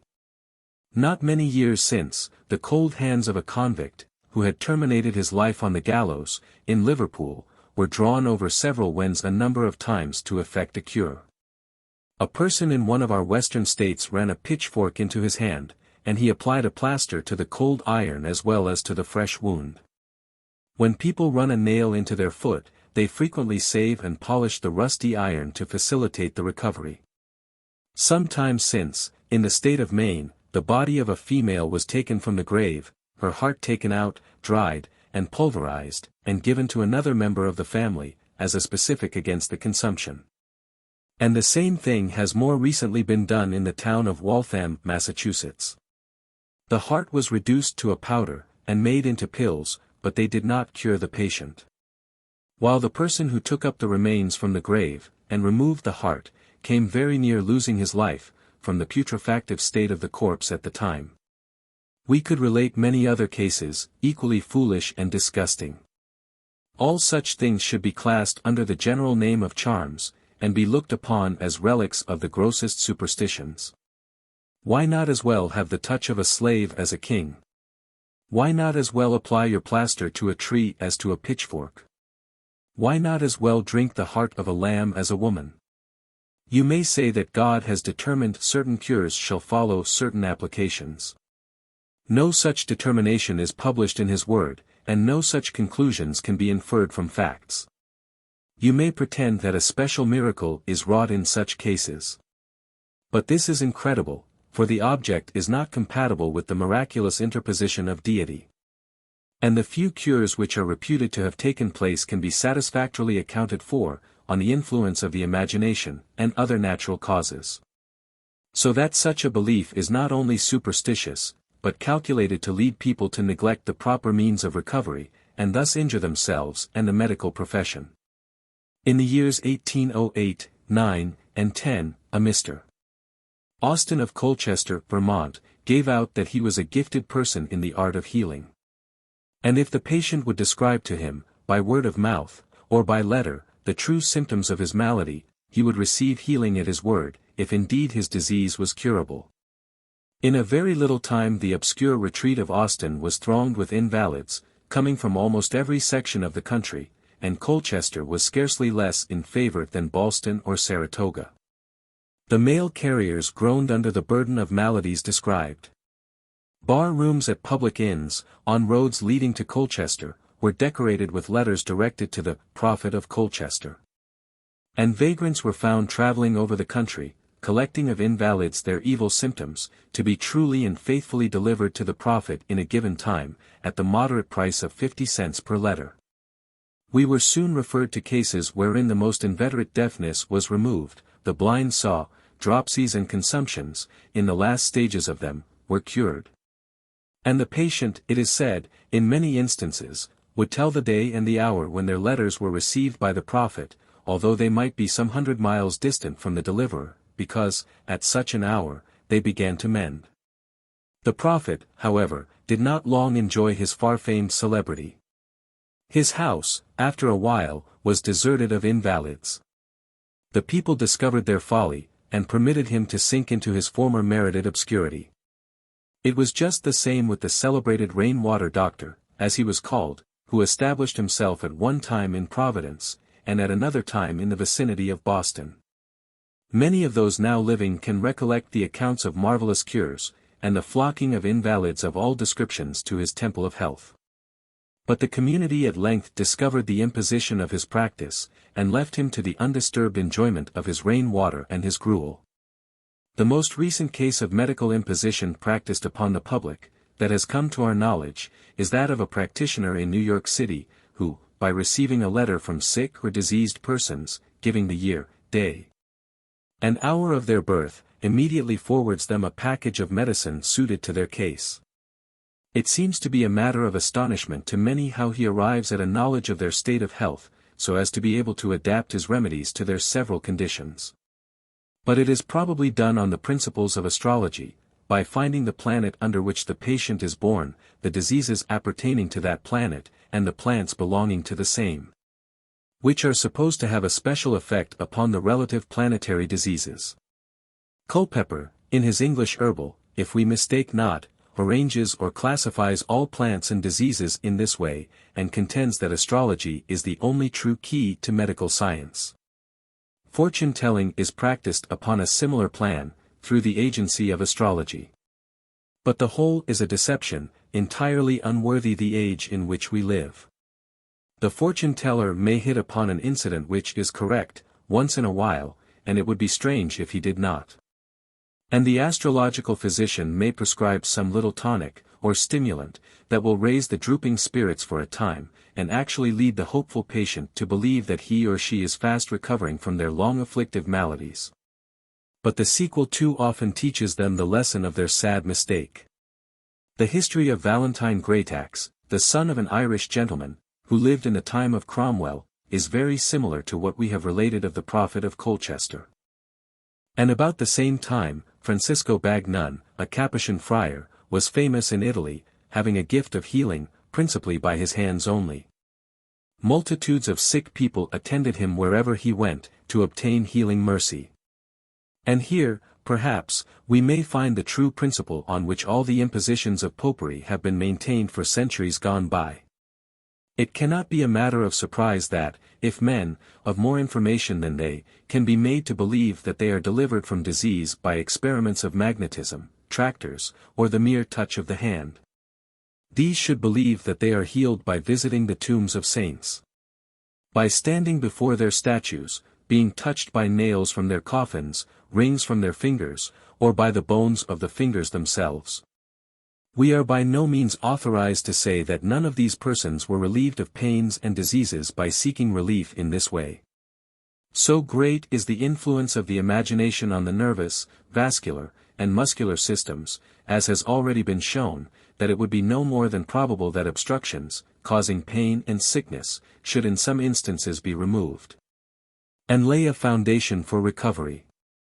And, moreover, that in a still greater number of instances the power of the imagination on the origin of the nerves within the brain should counteract the motion to the brain by disease acting upon the extremities of the nerves. And thus the patient for a season might experience relief from pain, and even feel pleasure, as was the case with an artist upon the Pont Royal, mentioned by Dr. Sigault, and in the gambols of the rheumatic patient, as mentioned by Dr. Haygarth. But in all these cases, experiment and illustration, like those of the commissioners at Paris, and like that of Dr. Haygarth in England, would disclose the real ground of these effects. The patients would no longer attribute them to a supernatural influence.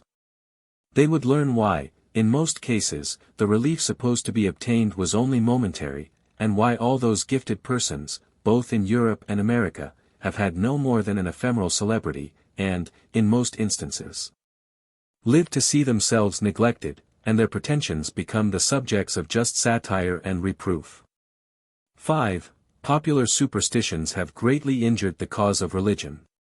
That superstition which allows any substitute for personal holiness is very pernicious.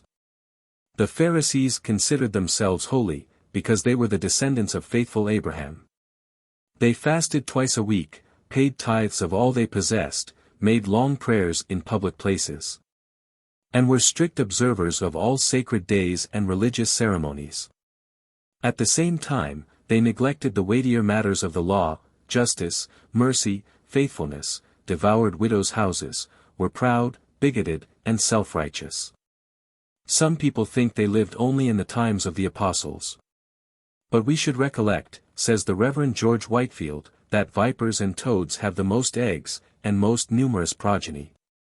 If you were to look at the eggs of a toad through a microscope, you would be surprised at the innumerable multitude, and the Pharisees are an increasing generation of vipers, which hatch and spread all over the world. If you would know a Pharisee, he is one who pretends to endeavor, and talks about keeping the law of God, and does not know its spirituality. There are some of them very great men, in their own estimation, and frequently make the greatest figure in the church. One of them, a gentleman's son, because he had not broken the letter of the law, thought he was right and without sin. "Oh," says he, "if I have nothing to do but to keep the commandments, I am safe. I have honored my father and mother, I never stole, what need he to steal who has so good an estate? I never committed adultery." No, no. He loved his character too well for that, but our Lord opens to him the law, "This one thing thou lackest, go, sell all thou hast, and give to the poor." He loved his money more than his God. Christ brought him back to the first commandment, though he catechized him first in the fifth. So Paul was a Pharisee. He says, "I was alive without the law, once, I was, touching the law, blameless." How can that be? Can a man be without the law, and yet, touching the law, be blameless? Says he, "I was without the law," that is, I was not brought to see its spirituality. I thought myself a very good man. No man could say of Paul, "Black is his eye." But, says he, "When God brought the commandment with power upon my soul, then I saw my specks, and beheld my lack of true righteousness." Some Roman Catholics perform tedious pilgrimages, lacerate their own bodies, abstain from meats on certain days, and some have paid the Pope or priests for the pardon of their sins, or purchased indulgences for the commission of wickedness. Some Protestants, too, attend punctually upon all religious meetings, subscribe liberally to the charities of the day, observe all gospel ordinances, and profess great attachment to the cause of Christ.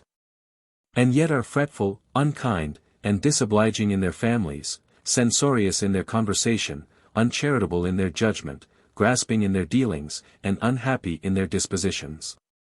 Some have thought that, because Christ died for the sins of the whole world, they could commit sin with impunity, or, if they were elected, they could do what they pleased, and be sure of heaven at last. But all these things have no foundation in reason, experience, or revelation, and may therefore be considered superstitious. A belief in them is exceedingly injurious to the cause of piety and holiness, because it leads to the neglect of the one thing needful, a uniformly sober, righteous, and godly life. God will certainly render unto every man according to his deeds. Be he Pharisee or Sadducee, Catholic or Protestant, elect or non-elect, he can escape the punishment of no sin but by repentance and reformation. And no sin is ever removed, no virtue is ever given, by miracle. Our iniquities must be forsaken, and our goodness acquired, by our own exertions, aided by the promised influence of the Holy Spirit. And, until we have accomplished these ends, we cannot rationally expect pure and permanent happiness. There have been opinions respecting the devil, tinctured somewhat with superstition, that have contributed to bring reproach upon the Scriptures, which were supposed to teach the existence of just such a being as many believed him to be. Martin Luther, in speaking of his confinement in the castle of Wartburg, says, "The people brought me, among other things, some hazel nuts, which I put into a box, and sometimes I used to crack and eat of them. In the night time, my gentleman, the devil, came and got the nuts out of the box, and cracked them against one of the bed posts, making a very great noise and rumbling about my bed. But I regarded him nothing at all, when afterwards I began to slumber, then he kept such a racket and rumbling upon the chamber stairs, as if many empty barrels and hogsheads had been tumbling down." Dr. Cotton Mather, in the time of New England witchcraft, took home one of the possessed damsels, to learn the ways and works of Satan. When the doctor called the family to prayers, she would whistle, and sing, and yell, to drown his voice, would strike at him with her fist, and try to kick him. But her hand or foot would always recoil when within an inch or two of his body, thus giving the idea that there was a sort of invisible coat of mail, of heavenly temper, and proof against the assaults of the devil, around his sacred person. She seemed to be greatly displeased at the thought of his making public the doings of her master, the evil one, and when he attempted to write a sermon against him, she would disturb and interrupt him all manner of ways. For instance, she once knocked at his study door, and said that there was somebody downstairs that would be glad to see him. He dropped his pen, and went down. Upon entering the room he found no one there but his own family. He afterwards undertook to chide her for having told a falsehood. She denied that she told a falsehood. "Did not you say that there was somebody downstairs that would be glad to see me?" "Well," she replied, with great pertness, "is not Mrs. Mather always glad to see you?" She even went much further than this in persecuting the good man while he was writing his sermon. She threw large books at his head. But he struggled manfully at these buffetings of Satan, as he considered them to be, finished the sermon, related all these and other kindred circumstances in it, preached and published it. Richard Baxter wrote the preface to an edition printed in London, in which he declares that, he who will not be convinced, by the evidence Dr. Mather presents, that the child was bewitched, must be a very obdurate Sadducee. A few years since, a house in Maine was said to be haunted. The building and furniture were shaken, dreadful noises were heard, dismal sights were seen, and heavy blows were received. The occupant of the house had lately left a Calvinistic theological seminary. He afterwards became a settled Universalist preacher. A neighboring family informed me, says the late Bernard Whitman, that he now considered it the Spirit of God, haunting him to forsake Calvinism, and proclaim universal salvation. His explanation, though satisfactory to himself, may not be equally so to our readers.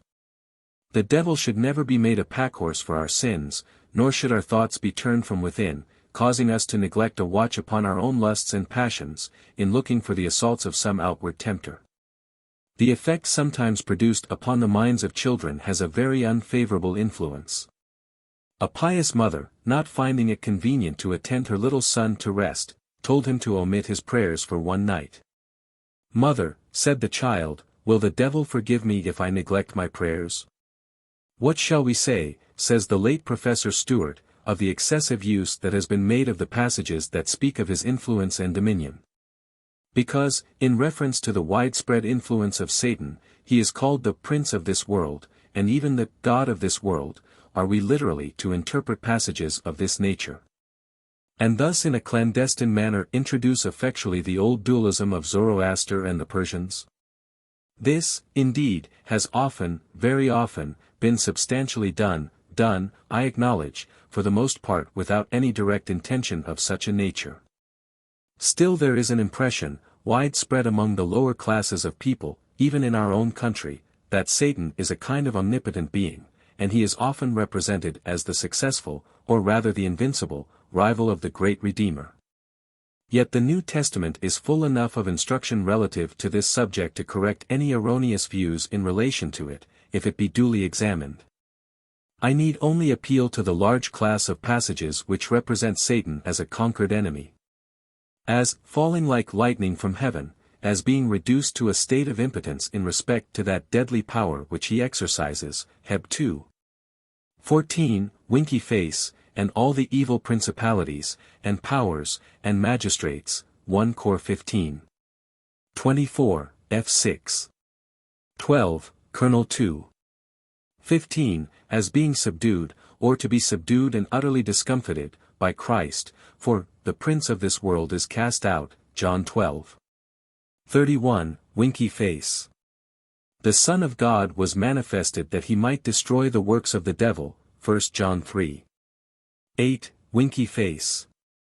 And Christians are everywhere spoken of as being liberated from his dominion and power, 1 John v 18-44.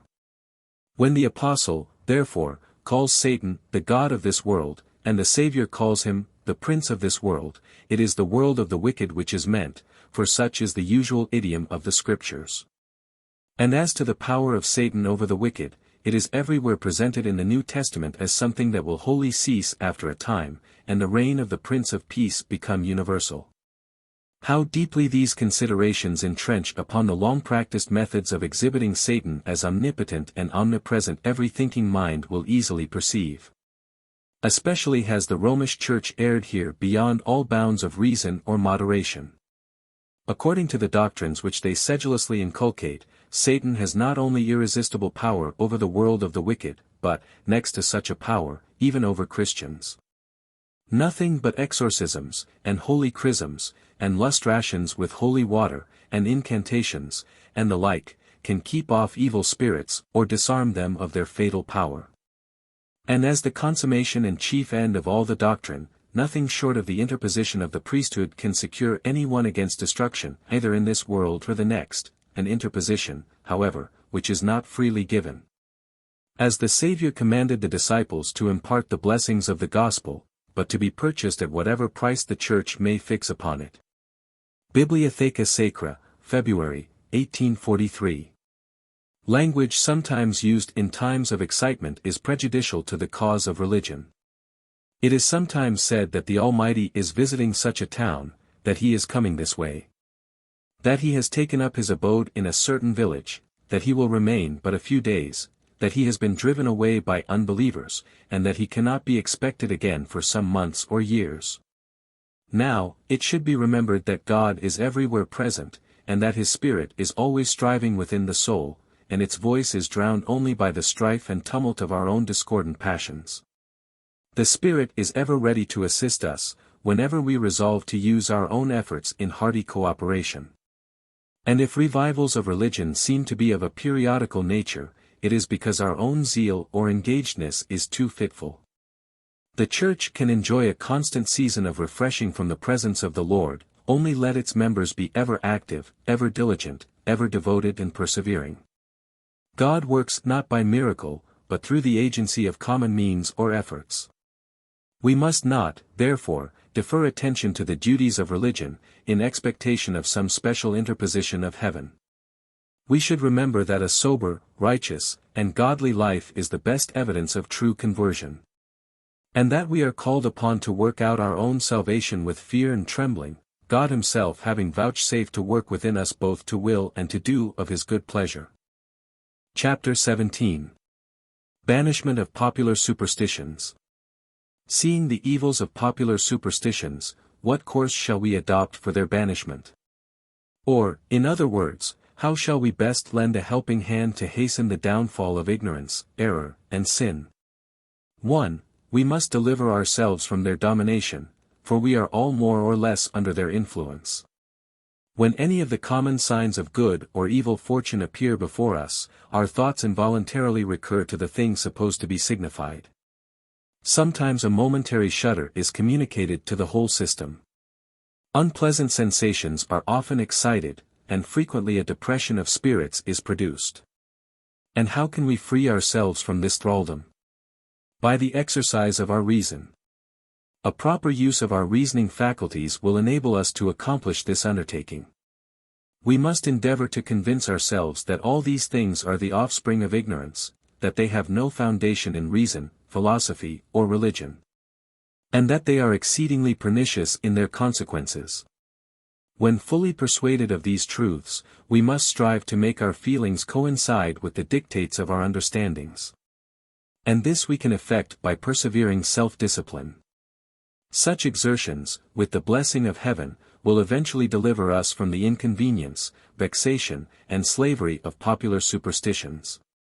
And as such a consummation is most ardently to be desired, we must enter upon the duty with a zeal and earnestness commensurate with its importance. 2. We must also assist our fellow men in the performance of this great and good work. When we meet with those who believe in ghosts, in signs, enchantments, and divination, we must try to persuade them that no dependence whatever can be placed on any of these vanities, that they are all fictions, absurdities, and abominations. And perhaps, in some cases, if we cannot produce conviction by sober sense and sound argument, we may be justified in resorting to ridicule. It is a lamentable consideration that so much time should be criminally wasted in many families in explaining tricks, relating and expounding dreams, telling fortunes, and in detailing stories of haunted houses, hobgoblins, and spirits of the supposed uneasy dead. In this way, the evil is cherished, and transmitted from generation to generation. But if we can succeed in giving an opposite direction to conversation, if we can induce people to reason upon these things, and inquire into their origin, causes, and effects, and investigate the evidence on which they are imagined to rest, and adopt rational conclusions, we shall be usefully employed. A course like this would eventually lead to the banishment of popular superstitions, with their baneful effects upon our peace and happiness. Especially if we labor to impress upon the minds of others the existence of an all-wise providence, that controls and governs all things for the highest good of all, calling upon us to place our trust in Him, without whose notice not even a sparrow falleth to the ground. 3. We must likewise attend to the early education of our children. It is during infancy and childhood that our heads are filled with nursery tales and marvelous stories.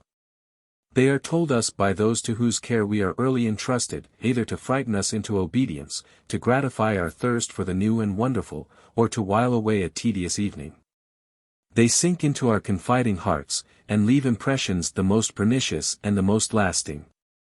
Could a child be educated without any knowledge of such things, he would never be troubled with their baneful influence. Our duty is therefore plain. In taking the principal care of our children at home, we should not permit them to learn any such things from our own lips. And we should evince, too, by our daily conduct, that they exert no influence on our own feelings, character, or happiness. In entrusting our offspring in early life to the care of other persons, we must charge them, as faithful guardians of the young, to conceal everything of the kind from their knowledge. And after our children become of sufficient age to associate with others, we must caution them to avoid believing or relating any superstitious tales as they would shun known falsehoods. By persevering in this course, we shall save them from the degrading influence of popular superstitions. 4. We must, moreover, endeavor to increase the means of public education. We generally find that the most enlightened are the most free from superstition, and it therefore follows that a high degree of mental cultivation will effect a general deliverance. And how shall this great object be accomplished? We must reason with them upon the immense value and importance of knowledge. We must show them, by an appeal to facts, that all our civil, social, domestic, and religious blessings depend on the intelligence and virtue of the people. But perhaps many will complain of the scarcity of money and the want of means. If so, we must also show them, by an appeal to incontrovertible facts, that more money is annually wasted, in all our towns, in extravagant living, dress, furniture, and equipage, squandered in shows, amusements, balls, and parties. In gaming, dissipation, public parades, and intoxicating liquors, than is expended for the instruction of the rising generation. No, there is not a lack of funds. Where there is a will there is also a way. The value and importance of the subject is not generally understood, or, if understood, is not properly appreciated. Almost everything else seems of more consequence than learning and wisdom. Yet this will never answer. The world is growing wiser. Those who will not employ the requisite means must rest contented with comparative ignorance. Let us not be of this unworthy number. If we feel the importance of the change in these respects, let us persevere in our laudable exertions, leaving no objections unanswered, no measures untried, until we succeed in giving our children a high degree of education. And if the Father of Spirits shall see fit to prolong our lives to witness the results, we shall look upon the almost universal banishment of popular superstitions. 5. Finally, we must labor for the diffusion of pure and undefiled religion, adhering alone to the teachings of Jesus. We shall then believe in one perfect, all-pervading Spirit, who regulates all the events of this world which are above our control, and that all his various dispensations originate in perfect wisdom and goodness. We shall believe that we have no worse enemies than our own sinful lusts and passions, and that power is given us through faith to conquer these, even in this state of existence. We shall believe that it is as much our duty to be always happy as it is to be always honest and virtuous. We shall have the assurance that our Heavenly Father has commissioned no fate nor chance, specters nor devils, to torment us. And if we live up to this belief, we shall secure a large share of temporal enjoyment, and be prepared for the increased and increasing felicity of the spiritual world. If we produce this state of faith and practice in ourselves and in those around us, we shall have done much for the banishment of popular superstitions and the downfall of ignorance, error, and sin. Part 2. Miracle in Springfield, Massachusetts. For gentlemen in Springfield, not long since, publicly attested to a miracle, performed, as they believed, by spirits, at a circle where they were present. It consisted in moving a table, and a number of chairs in the room, and in shocks, resembling distant thunder, or cannon at a distance, causing the persons and the chairs and tables to tremble in such a manner that the effects were both seen and felt, the room being well lighted at the time, and an opportunity afforded for the closest inspection. So that the company unitedly declare that they know they were not imposed upon nor deceived. Now, there is nothing very remarkable in this affair, for all might have been done by the medium himself, by first pathologizing the persons present, as it might be done without their knowledge. And while in that state could be made to see and hear anything imagined by the operator. We are assured, by one who knows, that it is impossible for those who are fit subjects to be present at a circle without being more or less under the mesmeric influence. And, in such cases, they can be willed to remember or forget what they have seen or heard. We do not consider such persons as competent witnesses in such a case as they have testified to. It may all have been induced, or it may all have been real. And if real, there was no need to refer it to the agency of spirits, since such things have been done without spirits, as in the case of Joe Collins, or others which we shall refer to, in this part of our volume. But here we may be told, that $1,000 has been offered to anyone who will prove that such things are produced by any other power than that of spirits. But the same sum has been offered to anyone who will prove that spirits move tables, chairs, and the like, or that spirits produce the noises and other manifestations ascribed to them. We have heard the case of a person who went to a medium and wished to know if he could be put in communication with his father, who had died several years before. He was answered in the affirmative. But the inquirer desired, as proof that it would actually be the spirit of his father that would be introduced to him, that a pencil and paper should be laid upon a table.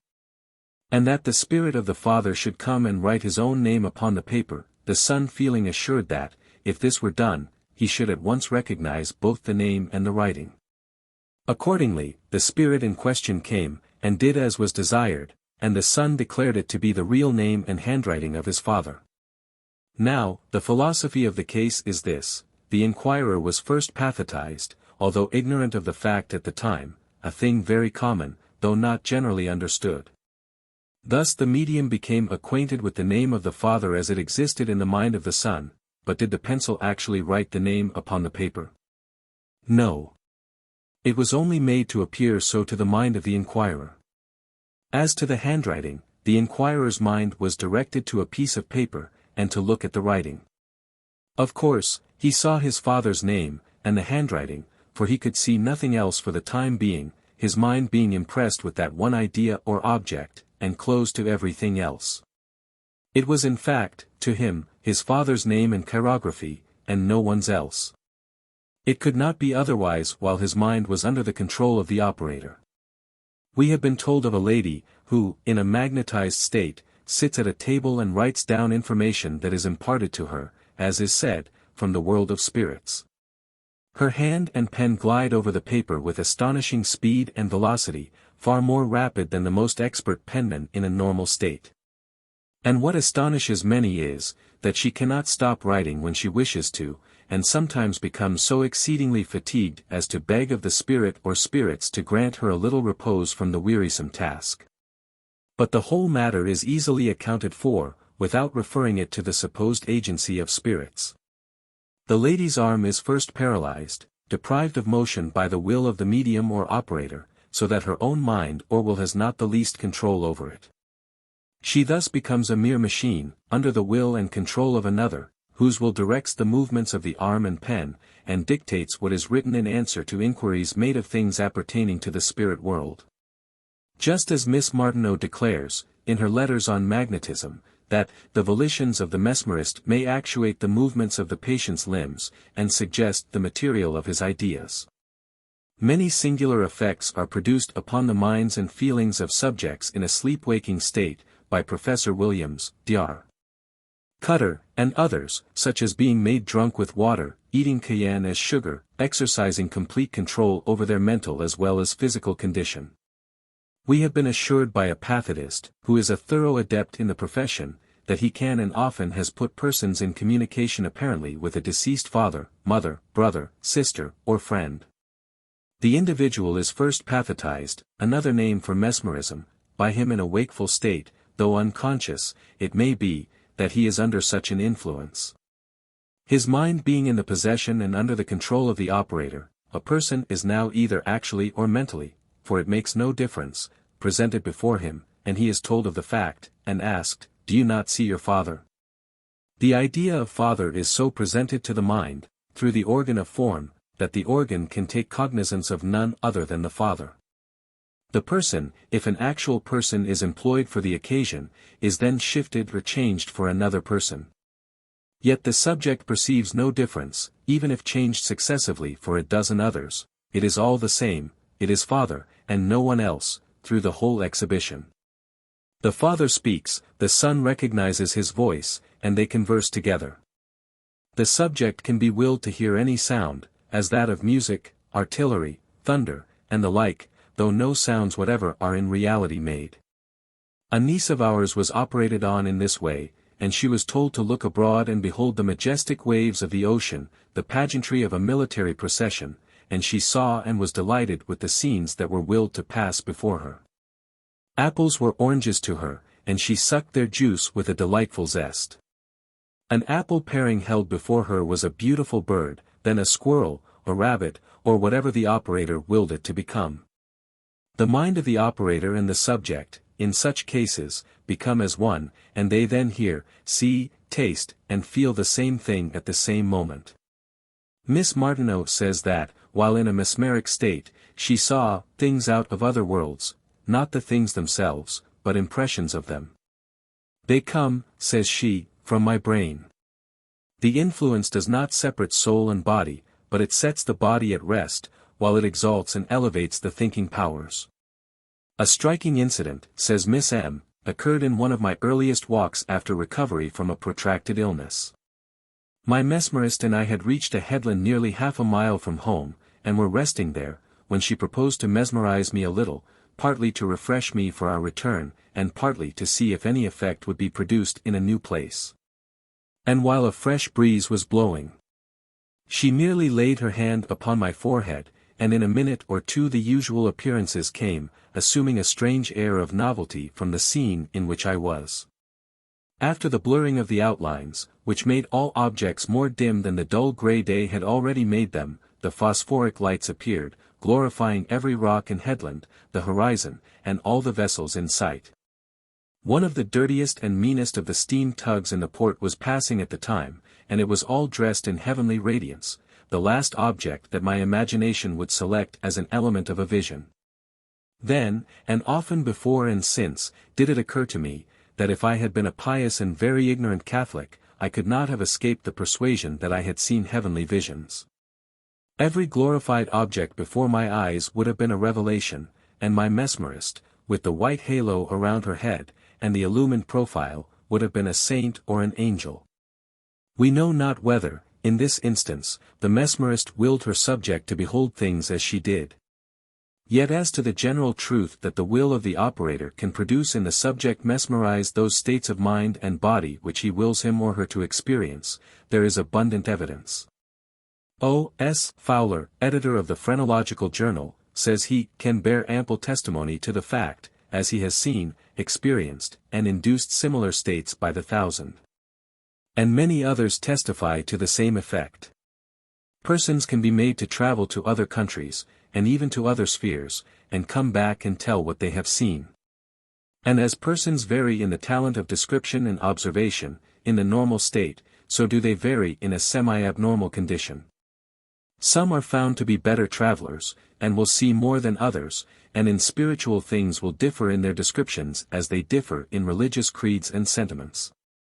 Thus a Swedenborg or a Fishbaugh sees a hell in the future state, where sinners suffer the penalty of their earthly sins, while an Ambler, or a Davis, discovers that all men are alike joyful and happy.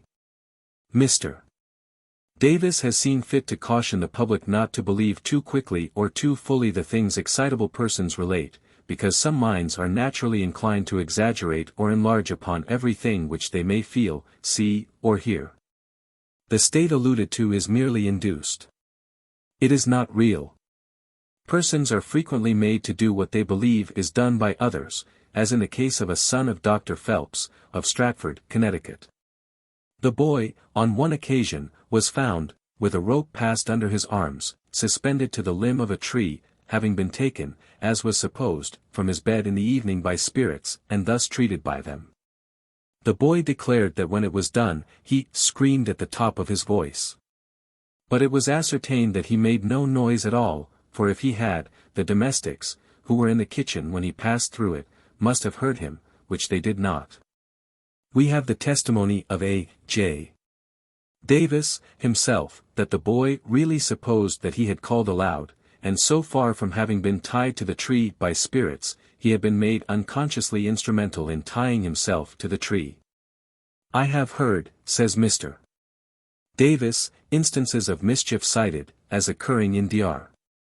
Phelps's house, in evidence of satanic agency, which I now discover to have been caused or accomplished by one of the children in sport, sometimes by electrical discharges and magnetic attractions, and sometimes by the almost unpardonable mischievousness of persons unknown to the family. The wanton destruction of property alleged to have taken place on this gentleman's premises is referable, in most cases, to emanations of vital electricity, seeking its equilibrium in the atmosphere. In this manner window panes were broken and furniture injured. In Woodbridge, New York, some few years ago, a young lady was affected with a disease which gave rise to similar phenomena. Mysterious sounds were heard in her presence. Window panes were frequently broken in her vicinity.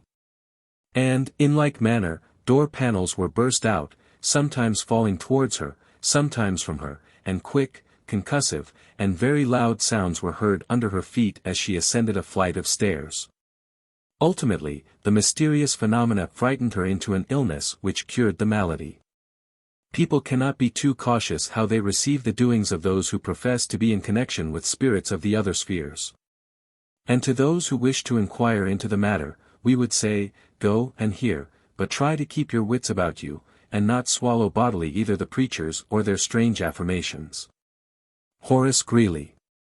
Under an impression that whatever is communicated by a spirit must, of course, be true, many persons are receiving these communications as the truth of God, as a new revelation from the spirit world. But if these communications are from spirits, we have no proof that they are good spirits. The presumption is, that they are bad spirits, lying spirits. At my house they often accused each other of lying, contradicted at one time what they affirmed at another, inflicted injury upon property in the most wanton manner. And have given conclusive evidence throughout that the discipline of hell, which they profess to have experienced for several years, has not been wholly effectual in improving their characters, and qualifying them for the higher spheres for which many suppose that the discipline after death is a preparation. Dr. Phelps. Many of the doings of the rapping spirits are too nonsensical and absurd to be believed. They spoil all our notions of the dignity, the spirituality, of the spiritual world. That a messenger should come from the spirit land to tell an old woman that her black cat did eat another old woman's white rabbit, is not in accordance with the ideas most people have of the doings and missions of beings in the enjoyment of an immortal state. Puritan Recorder. Persons trained by a lecturer. We have been informed, by a certain mesmerizer, that a distinguished lecturer upon magnetism frequently trains persons to enact certain parts in his public exhibitions. He first puts them under mesmeric influence, and while in that state they are instructed to say certain things, or to perform certain acts, which he wishes to exhibit at some subsequent lecture. To this they severally agree, and thus a regular program, or series of performances, is made out. They are then brought out of the mesmeric state, having been previously willed by the operator to forget all that has passed while in that state. At the next meeting appointed, these persons are present, and are again put into the same state as before, when they immediately perceive, and are ready to perform, the several parts assigned to them. In fact, they are so completely under the will and control of the lecturer, that they must do or say what he wills them to do or say, and they cannot help it, neither can they have the least recollection of what has transpired. After being restored to the normal state. Scene at East Boston. We were present at a circle, at the house of a medium in East Boston, on the 30th of April, 1852. Instead of that decorum and seriousness that might be expected while holding intercourse with departed spirits, we were surprised at the levity and sport indulged on the occasion. The spirits were laughed at and scolded, because they made so many blunders in spelling out names, and were urged and coaxed to do better. A lady, who had buried a friend, was told that the name of the deceased was Hannah. But she informed the medium that it was a brother she had buried, and that she had never lost a sister. But the medium said it made no difference, as the spirits often gave the name of a sister for a brother, and sometimes a cousin for either, as they were all in the family connection, and all such dwelt together in the love circles. In spelling out the name of any deceased friend, you are presented with a card containing the alphabet, and are required to commence with the letter A, and go through the alphabet some 1, 2, or 3 times, touching each letter with a pencil as you pass over it. On touching some particular letter, a rap is given, indicating that it is the first letter of the name of your departed friend. And so of the other letters comprising the name. The spirits often made mistakes in rapping at the wrong letter, and were required to try again till they got the spelling right. We were very particular to observe that the spirit was sure to rap whenever the inquirer stopped or hesitated in passing over any letter. 5 or 6 would be eagerly watching the movement of your hand, and the least possible hesitation upon any one letter was sure to be accompanied with simultaneous raps. And as the inquirer was frequently cautioned to proceed slow, it was natural enough to hesitate on those letters comprising the name as it was spelled in their own mind. In this way the alphabet became an interpreter to the supposed spirits. We requested that some demonstrations should be given in the art of table lifting, but were told that the gentleman through whose agency the feat is performed was not present this evening. We inquired if it was necessary that any particular gentleman should be present that tables or chairs might be raised, and were told it was. And that the gentleman in question seemed to carry a large amount of electricity in a circle about his person. We have been informed by another person, who says he has, and often does, raise tables and other articles, by request of others, that he does it by controlling the vital electricity of individuals present at the time. He says he steals their vital electricity, and appropriates it to his own use, although those from whom he thus takes it are not conscious of the fact. The more persons there are in the room, the larger the amount of electricity obtained, and the greater the effects produced by it. There is nothing as yet performed by those alleged to be in connection with spirits but what he can successfully imitate, such as producing effects upon persons at a distance. Imitating the handwriting of absent or deceased persons unknown to him, causing persons to write music, poetry, and who, in a normal state, are incapable of doing either, as well as many other exploits, at the option or desire of those who are present. Inquirers, oftentimes, in such cases, becoming the operators, transferring their own impressions, ideas, sentiments, and knowledge to the acting medium, and yet entirely ignorant of the fact, and astonished at the results produced. The gentleman referred to discards the agency of spirits in these transactions, and declares that the whole is done by the power of his own will in using and controlling the amount of electricity present at the time. Thus proving that the mind or spirit in the body has as much power and control over electricity as the mind or spirit has out of, or separate from, the body. And he is of the opinion that if scientific men would investigate the powers of electricity, and the laws by which it is controlled, they would no more think of attributing the phenomena of the times to the agency of spirits than to the Pope of Rome. Many engaged in producing these phenomena are themselves ignorant of the power or means by which they are produced, and therefore attribute them to spiritual agency, which is, in fact, transferring the whole matter to a point beyond human investigation, where no mortal being can possibly explore. Some seem to think that these modern developments must be the work of spirits, because, amid all the opposition arraigned against them, they still continue to progress, and are becoming more and more wonderful every day. Yet the same argument is as conclusive and convincing in favor of Mormonism, and other foolish and wicked extravagances, as it is in favor of the alleged spiritual manifestations. But while hundreds, and perhaps thousands, are marveling at the strangeness of these developments, we find that several who have been engaged in them for months or years, and believe them to be emanations from the spirit world, now declare their convictions to the contrary, as will be seen by the following account from the pen of a distinguished writer, Professor Pond, of Maine. Extract from the Puritan Recorder. The feats of the ancient jugglers were many of them mere acts of deception. They were known to be such by those who performed them. And the same is true of many who practice the like things now. Their rappings and writings, and other strange performances, are secretly, artfully got up by themselves. I do not say that this is true in all cases, but in some cases we know it is true. Because the matter has been fully investigated, and public confession has been made.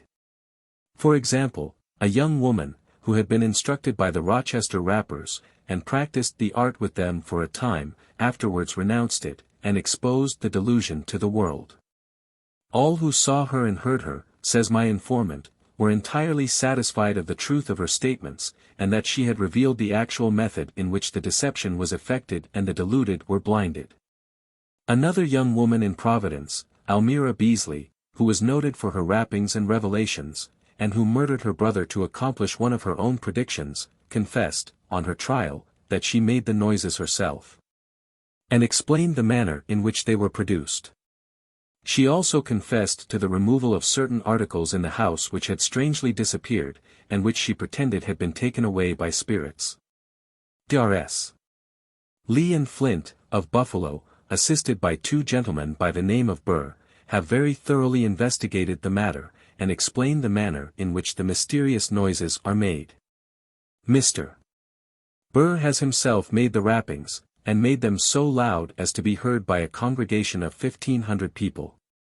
These instances are sufficient to prove that the spiritual manifestations of our times, like those of ancient times, are in many instances a sheer deception, a vile trick, palmed off upon a wondering incredulous community, for the sake of money. Or for other sinister and selfish ends. If there is anything more than trick in these spiritual manifestations, and I am inclined to think that, in some instances, there may be, I should refer it, as in case of the ancient wizards, to the influence of occult natural causes, perhaps electricity, or animal magnetism, or something else, operating upon a nervous system of peculiar sensibility. I incline to this opinion for several reasons. In the first place, if the noises and other manifestations were really the work of spirits, why should they not be made through one person, as well as another? Why should not all mediums be alike? Whereas it is confessed that only persons of a peculiar nervous temperament are capable of becoming mediums. Again, if the disclosures which are made are really from the spirit world, it might be expected that they would, at least, be consistent with themselves. Whereas it is well known that they vary endlessly. In numerous instances, they are directly self-contradictory. Some of the communications, says one who had been a medium, were orthodox, others were infidel. Some would acknowledge the truth of the Bible, others would condemn it. Some would be in favor of virtue, others would encourage the grossest crimes.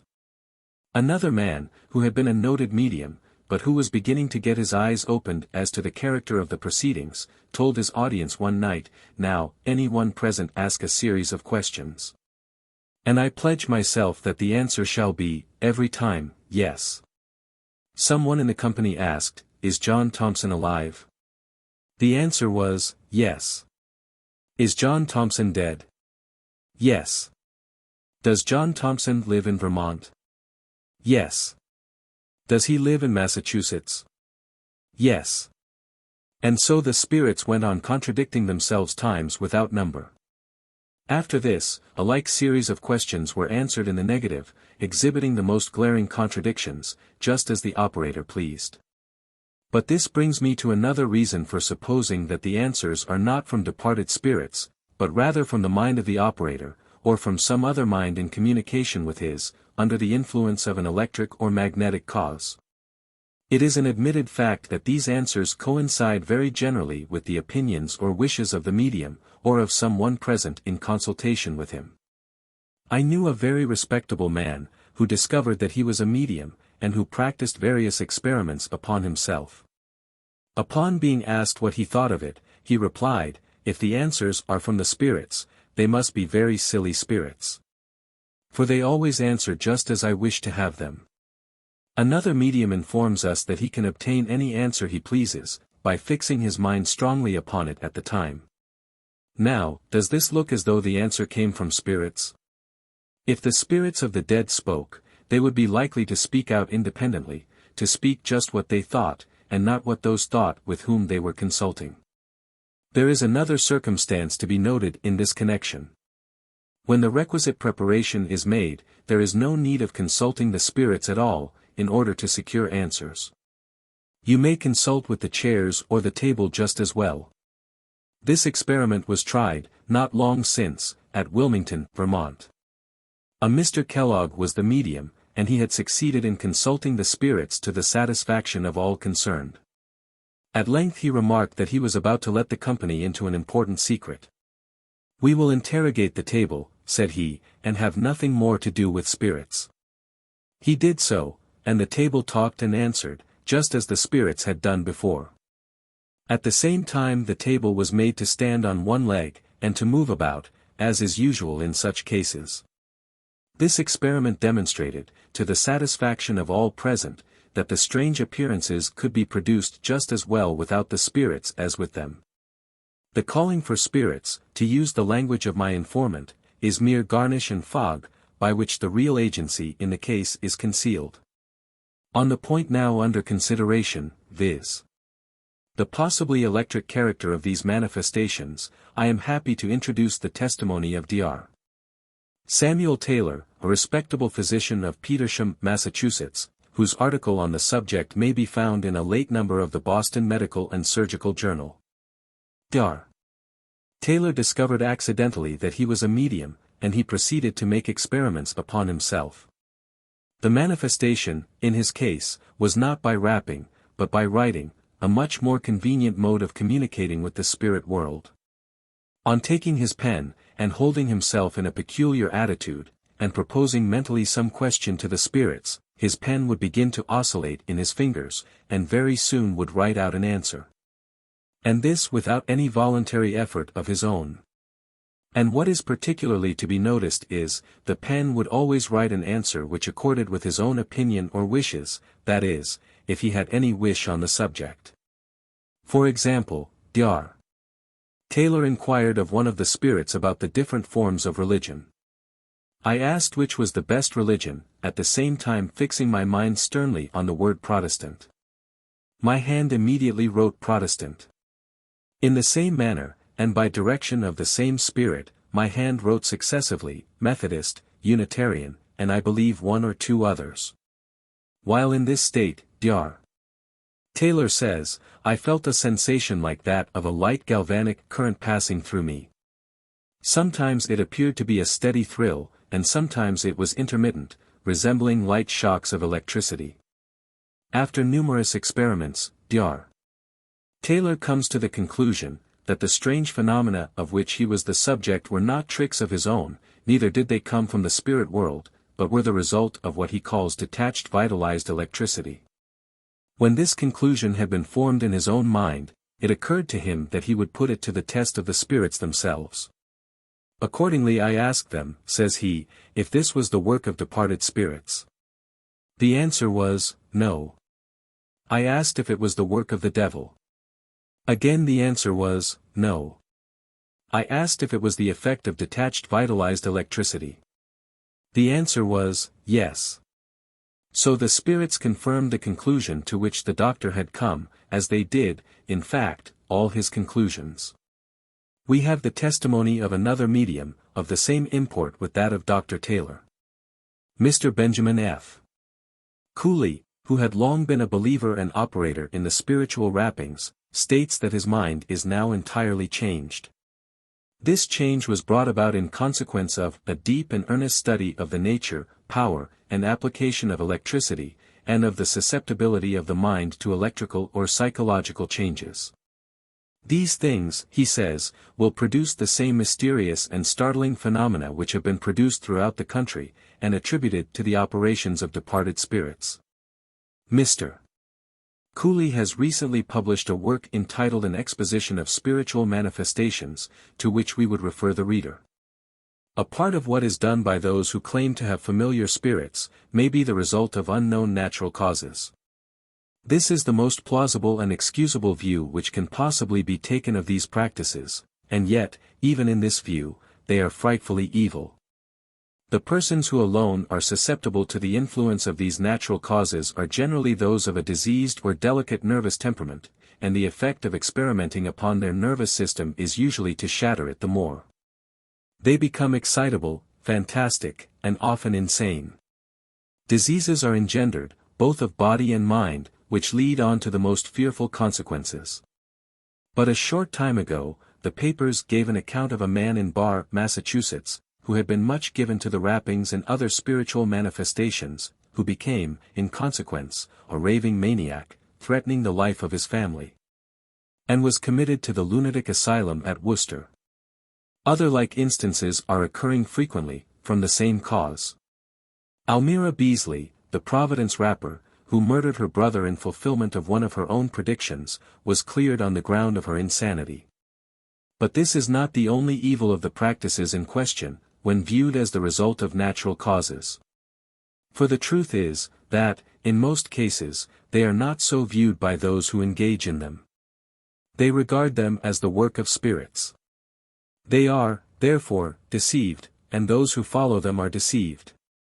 Both suppose they are receiving utterances from the other world, when nothing is uttered but vain fantasies from their own minds and hearts. Such a deception is, manifestly, a hurtful one. It is full of danger to all concerned.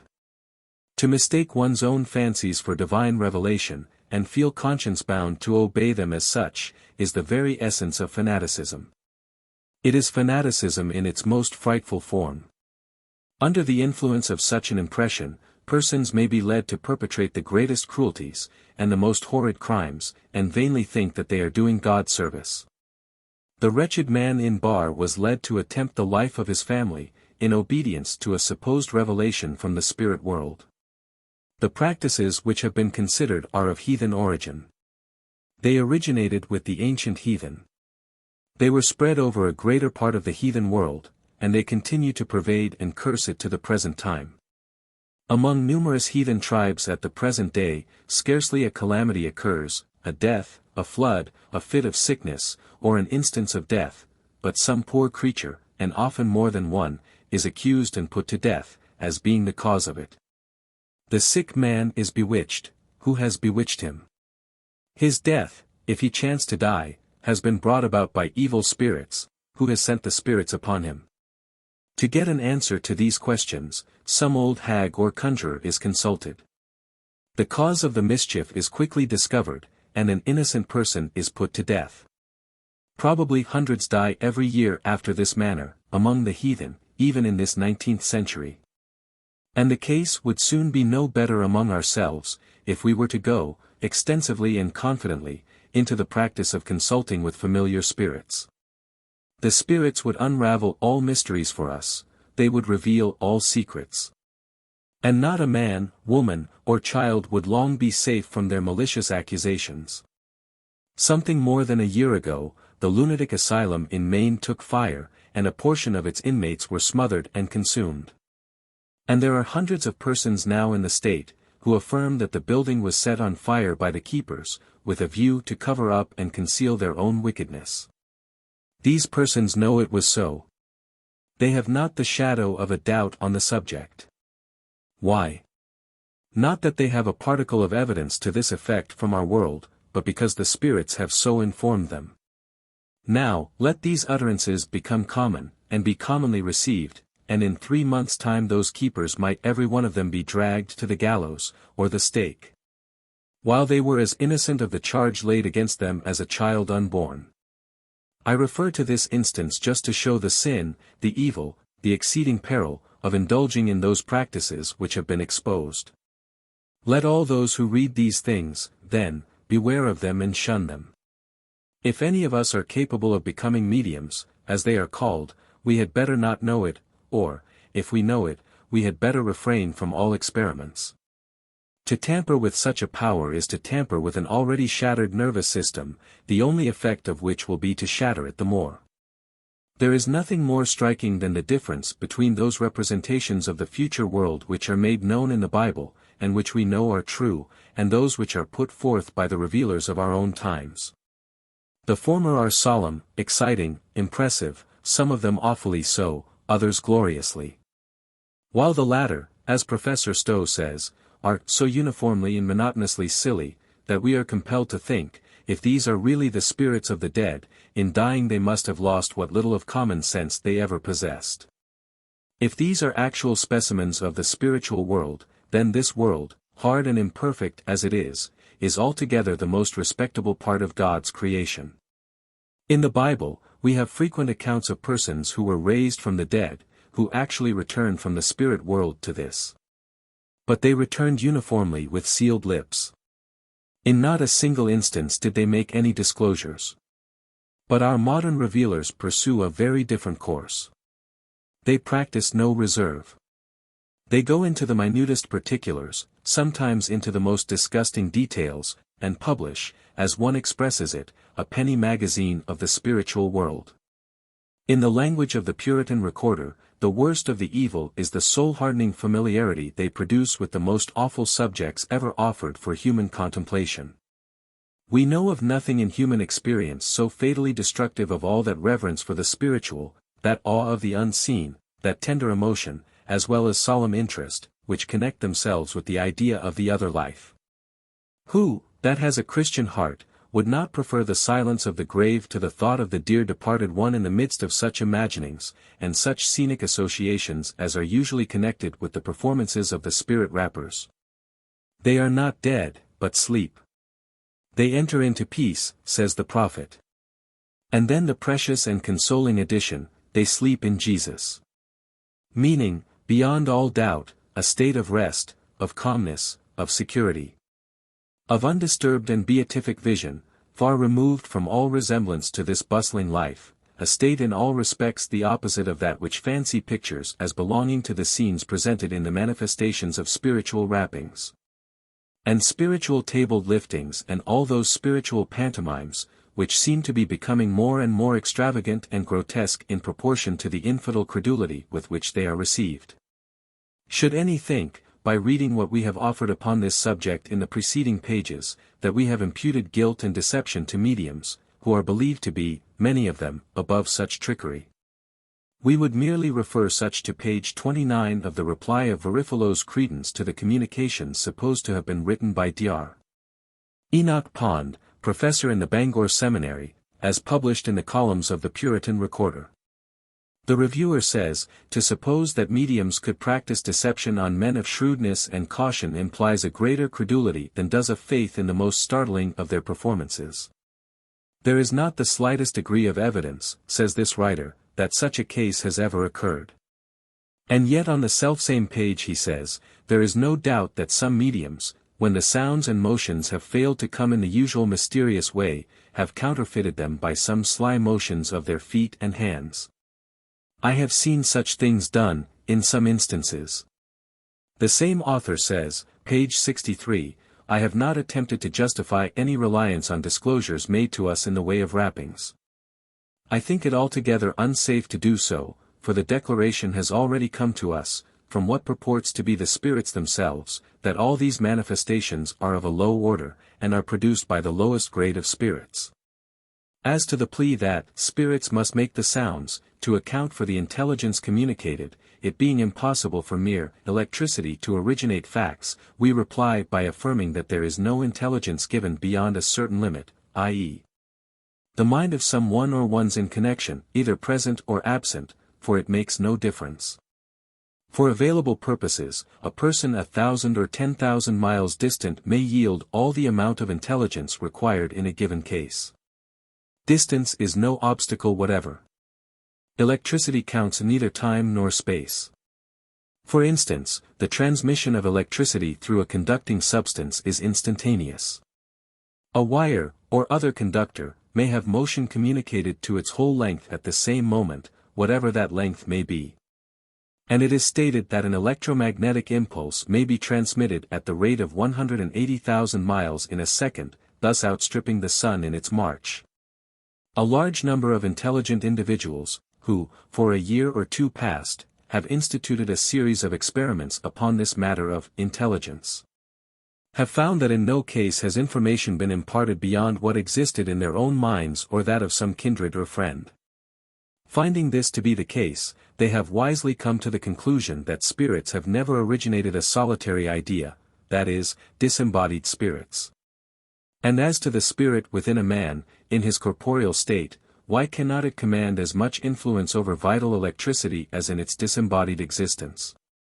Since both parties claim to perform by the same agent, and both claim this agent to be that of vital electricity, we have also come to the same conclusion, with a host of others, that the calling for spirits is mere garnish and fog, by which the real agency in the case is concealed. Extract from the Home Journal. A considerable heap of books, pamphlets, and periodicals, some against, but most of them for, the spiritual phenomena, has been accumulating upon our table, and now looms up large before us, demanding notice. That departed spirits have anything to do with them is an explanation that we have never been able to accept for one moment. We should as soon think of asserting that an apple, rolling suddenly at our feet, must necessarily have fallen out of heaven, because we could not see the tree it had blown from. To bring such an astounding theory to explain such trivial phenomena is like sending a frigate to pick up a champagne bottle that might be floating down the bay. By some of the works before us we are informed, among many other things, that in the other world every man has his name upon his front door, that Swedenborg is a great man, delivers lectures, and has a street named after him. That in heaven parties, concerts, and conversations are frequent, that at some of the concerts, singers of great celebrity perform, attracting inconceivable multitudes of spirits to hear them. That children take lessons in French and Italian every morning, that the space allotted to some of the spirits is as large as New York, that the seventh sphere, the highest heaven, is about 5,000 miles from the earth. That the beds are of roses, and when the spirits recline upon them, the birds sing joyfully around, and mingle their music with the perfume of the flowers, that the celestials, not the Chinese, wear white robes, edged with pink. That a man generally attends his own funeral, that spirits, on their arrival in heaven, are set to studying geology, chemistry, and other dull subjects, which they soon begin to like, and say their daily lessons with an excellent grace. That parchment is in extensive use, that spirits are allowed to visit earth once a day only, and have the privilege of staying 1 hour. That they have books, rings, newspapers, robin redbreasts, fruit, lakes, streams, diamonds, and drawing masters in the next world. Dora's dress, says one of the revelations, was of blue satin, with a white sash, half sleeves, full.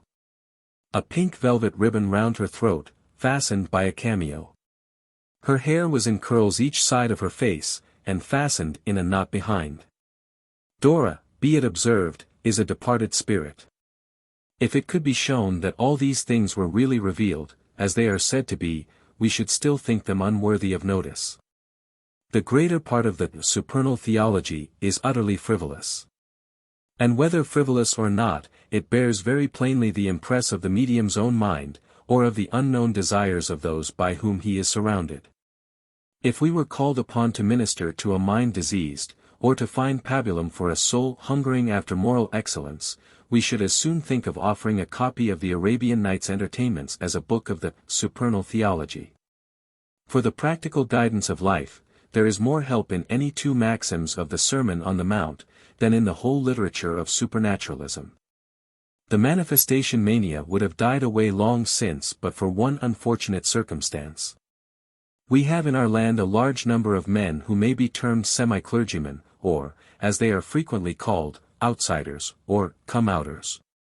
These are they who, either because they know too much or because they know too little, or from superfluity of naughtiness or redundancy of virtue, find it difficult to obtain a settlement.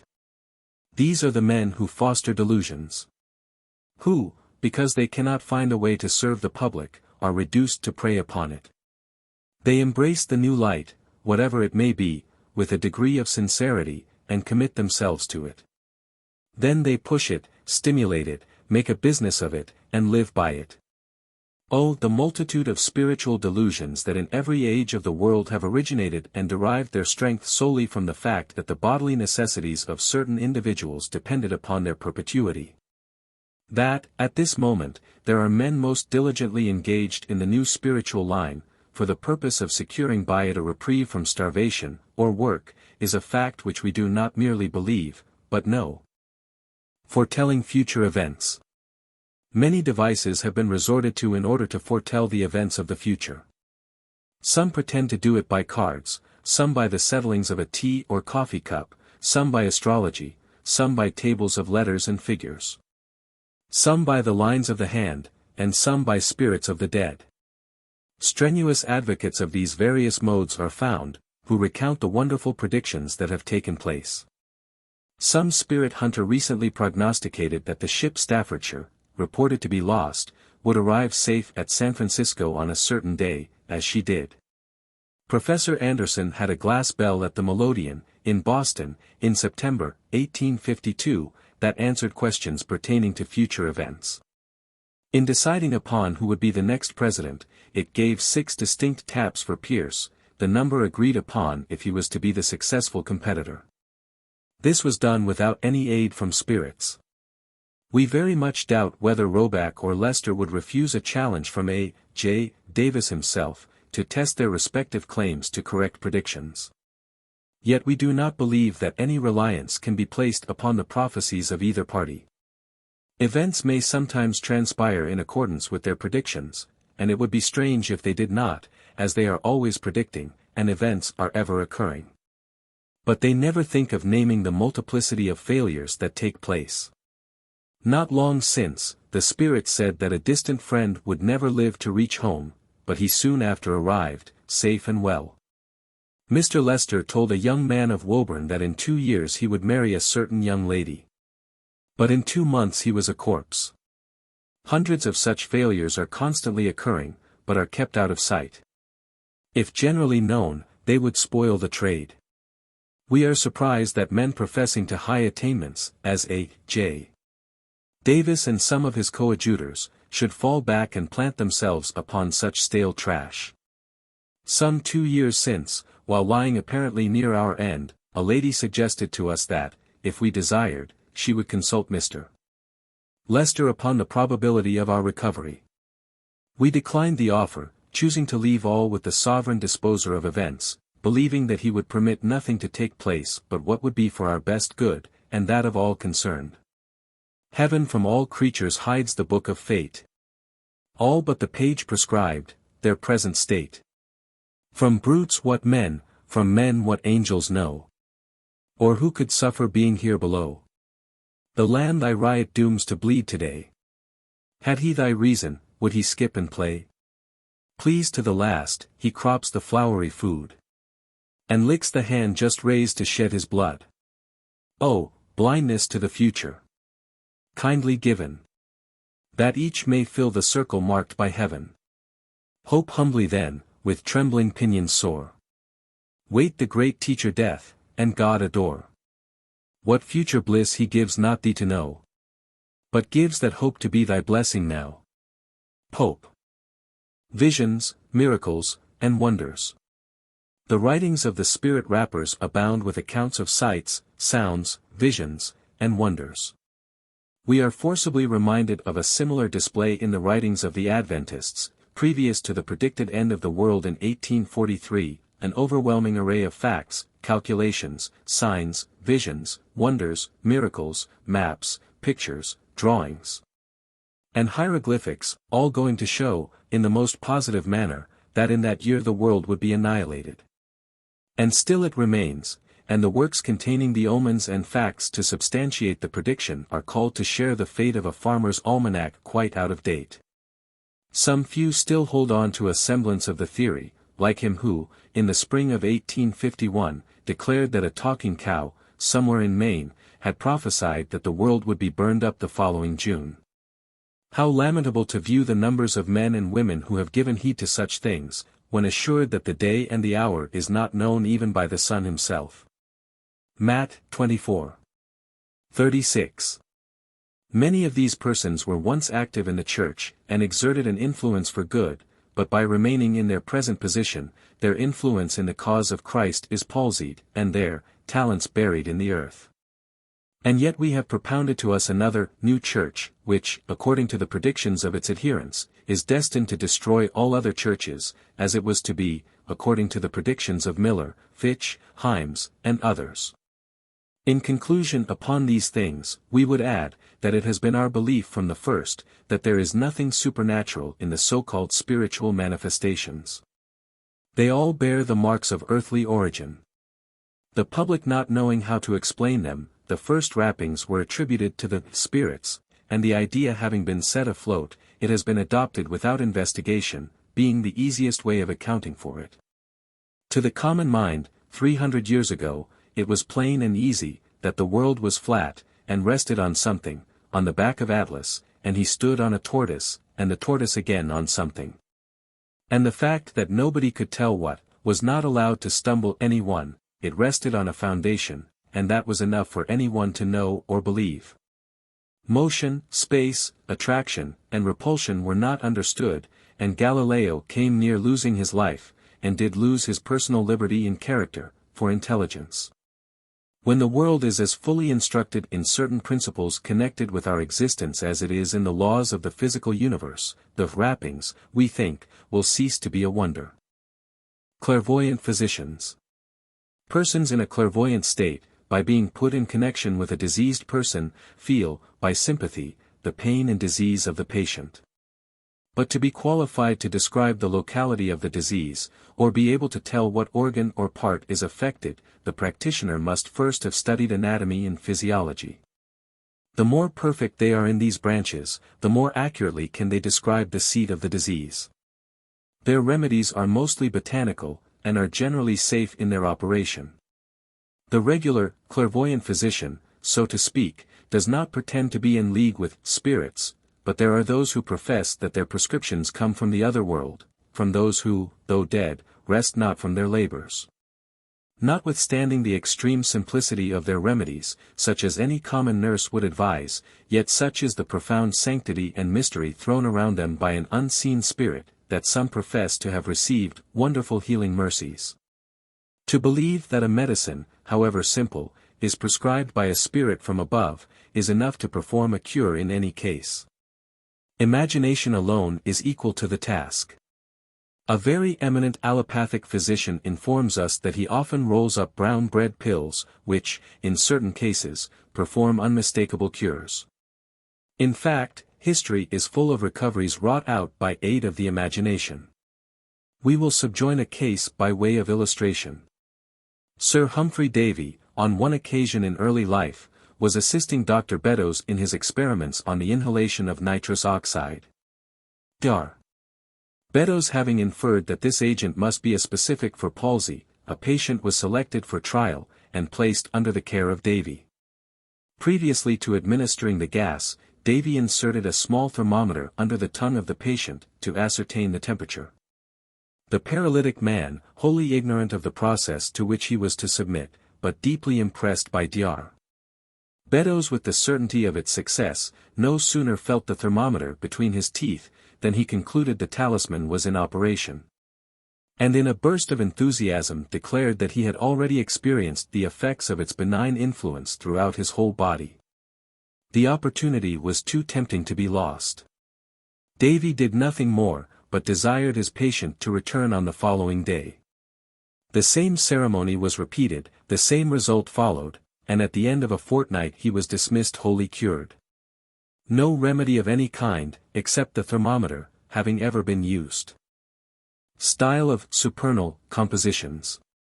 In the Supernal productions we are presented with a pedantic display of high-sounding words and phrases. To use the language of inspiration, they speak great swelling words of vanity. A work has recently been announced with this imposing title, Macrocosm and Microcosm, containing, among other things, the potential media, the diastole and systole of nature. A writer in the Spiritual Telegraph, of October 9, says, there are very many fancy-captivating, and depravity-flattering publications, some of them filled with indications, the most specious and subtle, of a refined atheism. And I have seen a copy or two of a certain journal, ostensibly advocating the great truths of spiritual manifestations, but containing some articles in which there was a congregation of words superlatively unmeaning and transcendentally ridiculous. The same writer says, I do not believe one half the communications which are said to come from George Washington, Benjamin Franklin, Henry Clay, John C. Calhoun, John Wesley, and a host of other great names. What affinity can these spirits have with many of the thoughtless, light, and trifling circles, formed to pass off an hour, and perhaps ending with foolish mountebank scenes of psychology, falsely so called? Davis, in his Great Harmonia, page 206, exposes a class of mercenary practitioners, who claim extraordinary or supernatural powers for their subjects, who give public and vulgar exhibitions, who employ chicanery and ignorant plans, who trifle with and play fantastic tricks with their subjects. He speaks of a class of doctrinal practitioners, who pervert and misinterpret principles and results, who labor to make the phenomena subservient to, and illustrative of, the theological dogmas, who receive, modify, or reject, as a sectarian education and prejudice may sanction, who conceal, misstate, and magnify disclosures. Enough, in all conscience, to condemn the whole farce. Mysterious phenomena, with their agents or causes. A work has recently been issued in Boston, by E. C. Rogers, containing an exposition of mysterious agents, and dynamic laws, or science of moving powers. It is a very valuable work, and, with his consent, we shall take the liberty of introducing some of the principal facts adduced. And at the same time would advise every inquirer to purchase the work for himself, which he will never have cause to regret. On page 22, the author says, light and heat have always been known as agents by the common sensation of their more palpable phenomena. But electricity and magnetism were not known until their phenomena were specially observed. Many of the facts of these agents, before the latter had become known, were referred to spiritual agencies. It is the tendency of ignorance, in every age, to do the same thing. Reason demands an agent adequate to the production of every phenomenon. If she has not been furnished with sufficient data by which to arrive at a correct conclusion, imagination, influenced by a blind marvelousness, will refer the phenomena to some supernatural cause. Hence the early superstitions about chemical operations, the appearance of comets, eclipses, meteors, the bog lights, and 1,000 other phenomena. But as the agencies of nature have become known, and their laws and conditions of action discovered, the domination of superstition has given place to the triumph of reason and the reign of truth. Reason determines that, for every phenomenon, there is an agent, but never, without sufficient data, does she determine what that agent is.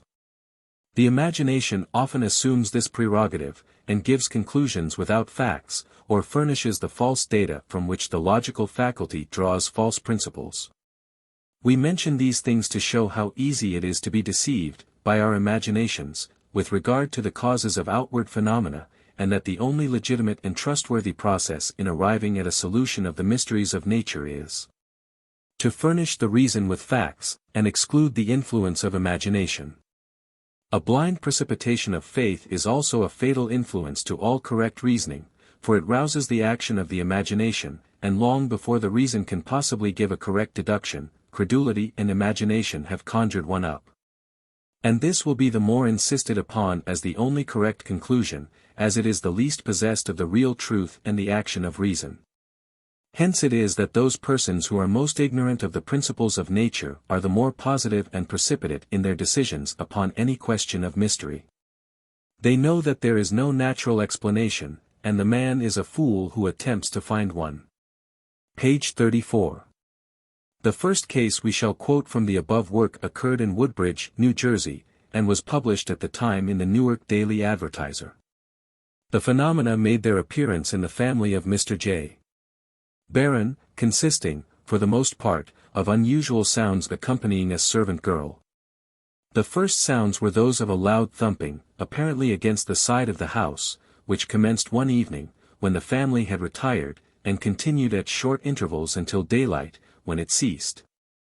The next evening it commenced at nightfall, when it was ascertained to be mysteriously connected with the movements of a servant girl in the family, a white girl, about 14 years of age. While passing a window, on the stairs, for example, a sudden jar, accompanied with an explosive sound, broke a pane of glass, the girl at the same time being seized with a violent spasm. This, of course, very much alarmed her, and the physician, Dr. Drake, was sent for, who came and bled her. The bleeding, however, produced no apparent effect. The noise still continued, as before, at intervals, wherever the girl went, each sound producing more or less of a spasm. And the physician, with all the family, remained up during the night. At daylight the thumping ceased again. In the evening the same thing was repeated, commencing a little earlier than before. And so every evening since, continuing each night until morning, and commencing each night a little earlier than before, until yesterday, when the thumping began about 12 o'clock at noon. The circumstances were soon generally spread through the neighborhood, and produced so much excitement that the house was filled, and surrounded from sunrise to sunset, for nearly a week. Every imaginable means were resorted to, in order to unravel the phenomenon. At one time the girl would be removed from one apartment to another, but without effect. Wherever she was placed, at certain intervals, the thumping would be heard in the room. She was taken to a neighboring house. The same result followed. When carried out of doors, however, no noise was heard. Dr. Drake, who was constant in his attendance during the whole period, occasionally aided by other scientific observers, was with us last evening for 2 hours, when we were politely allowed a variety of experiments with the girl. In addition to those heretofore tried, to satisfy ourselves that there is no imposition in the case, and, if possible, to discover the secret agent of the mystery. The girl was in an upper room, with a part of the family, when we reached the house. The noise then resembled that which would be produced by a person violently thumping the upper floor with the head of an axe, 5 or 6 times in succession, jarring the house, ceasing a few minutes, and then resuming as before. We were soon introduced into the apartment, and permitted to observe for ourselves. The girl appeared to be in perfect health, cheerful, and free from the spasms felt at first, and entirely relieved from everything like the fear or apprehension which she manifested for some days. The invisible noise, however, continued to occur as before, though somewhat diminished in frequency, while we were in the room. In order to ascertain more satisfactorily that she did not produce it voluntarily, among other experiments we placed her on a chair on a blanket in the center of the room, bandaged the chair with a cloth, fastening her feet on the front round, and confining her hands together on her lap. No change, however, was produced. The thumping continued as before, excepting that it was not quite so loud. The noise resembled that which would be produced by stamping on the floor with a heavy heel. Yet she did not move a limb or muscle, that we could discover. She remained in this position long enough to satisfy all in the room that the girl exercised, voluntarily, no sort of agency in producing the noise. It was observed that the noise became greater the farther she was removed from any other person. We placed her in the doorway of a closet in the room, the door being ajar, to allow her to stand in the passage. In less than 1 minute the door flew open, as if violently struck with a mallet, accompanied with precisely such a noise as such a thump would produce. This was repeated several times, with the same effect. In short, in whatever position she was placed, whether in or out of the room, similar results, varied a little perhaps by circumstances, were produced. There is certainly no deception in the case. The noise was heard at least 100 yards from the house. In this case, no suspicions were entertained by the investigators that there was any supernatural or spiritual power manifested, as there was no manifestations of intelligence. They were purely physical phenomena. The next case we shall notice we copy from the Spiritual Telegraph of July 3, 1852, taken from an old New York paper, dated March 10, 1789. The extract is as follows. Sir, were I to relate the many extraordinary, though not less true accounts I have heard concerning that unfortunate girl at New Hackensack, your belief might perhaps be staggered and patience tired. I shall therefore only inform you of what I have been an eyewitness to. Last Sunday afternoon my wife and myself went to Dr. Thorne's, and after sitting for some time, we heard a knocking under the feet of a young woman that lives in the family. I asked the doctor what occasioned the noise. He could not tell, but replied, that he, together with several others, had examined the house, but were unable to discover the cause. I then took a candle and went with the girl into the cellar. There the knocking also continued, but as we were ascending the stairs to return, I heard a prodigious rapping on each side, which alarmed me very much. I stood still some time, looking around with amazement, when I beheld some lumber, which lay at the head of the stairs, shake considerably. About 8 or 10 days after, we visited the girl again. The knocking was again heard, but much louder than before. Our curiosity induced us to pay the third visit, when the phenomena were still more alarming. I then saw the chairs move. A large dining table was thrown against me, and a small stand, on which stood a candle, was tossed up and thrown into my wife's lap, after which we left the house, much surprised at what we had seen. Catherine Crowe, in her Night Side of Nature, mentions several well-authenticated cases of this character, and other writers have noticed the same phenomena. A case is given on the 410th page of Miss Crowe's work, that of a young officer in the English army, who, wherever he went, whether in camp or at home, or among strangers, was liable to be tormented with these noises at night. Although they gave no particular marks of intelligence, yet they were regarded by his relatives with an abundance of superstition. They considered him haunted. When these sounds commenced, he would sit up in bed, and express his anger in strong execrations. If a caged bird was in his room, it was certain to be found dead in the morning. Or if he kept a dog in the apartment, it would make away from him as soon as released, and never come near him again. The phenomena in Dr. Phelps's case, already mentioned in this volume, consisted in the moving of articles of furniture in a manner that could not be accounted for. Knives, forks, spoons, nails, blocks of wood, and were thrown in different directions about the house, when there appeared no visible power by which the motion could have been produced.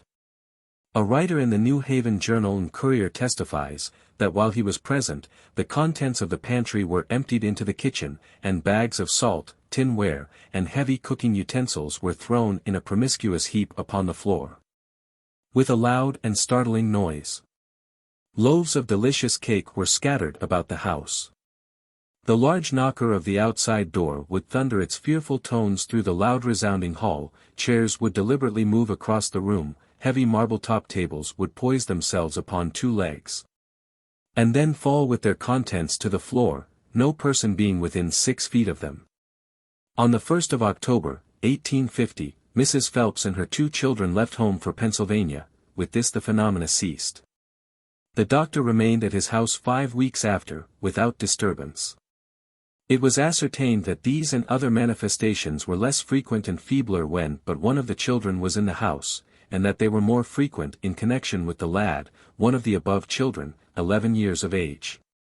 These children had frequently been mesmerized into the trance state by their father, and one of them was subject to spontaneous trance, and at one time was found in the barn in a cataleptic state.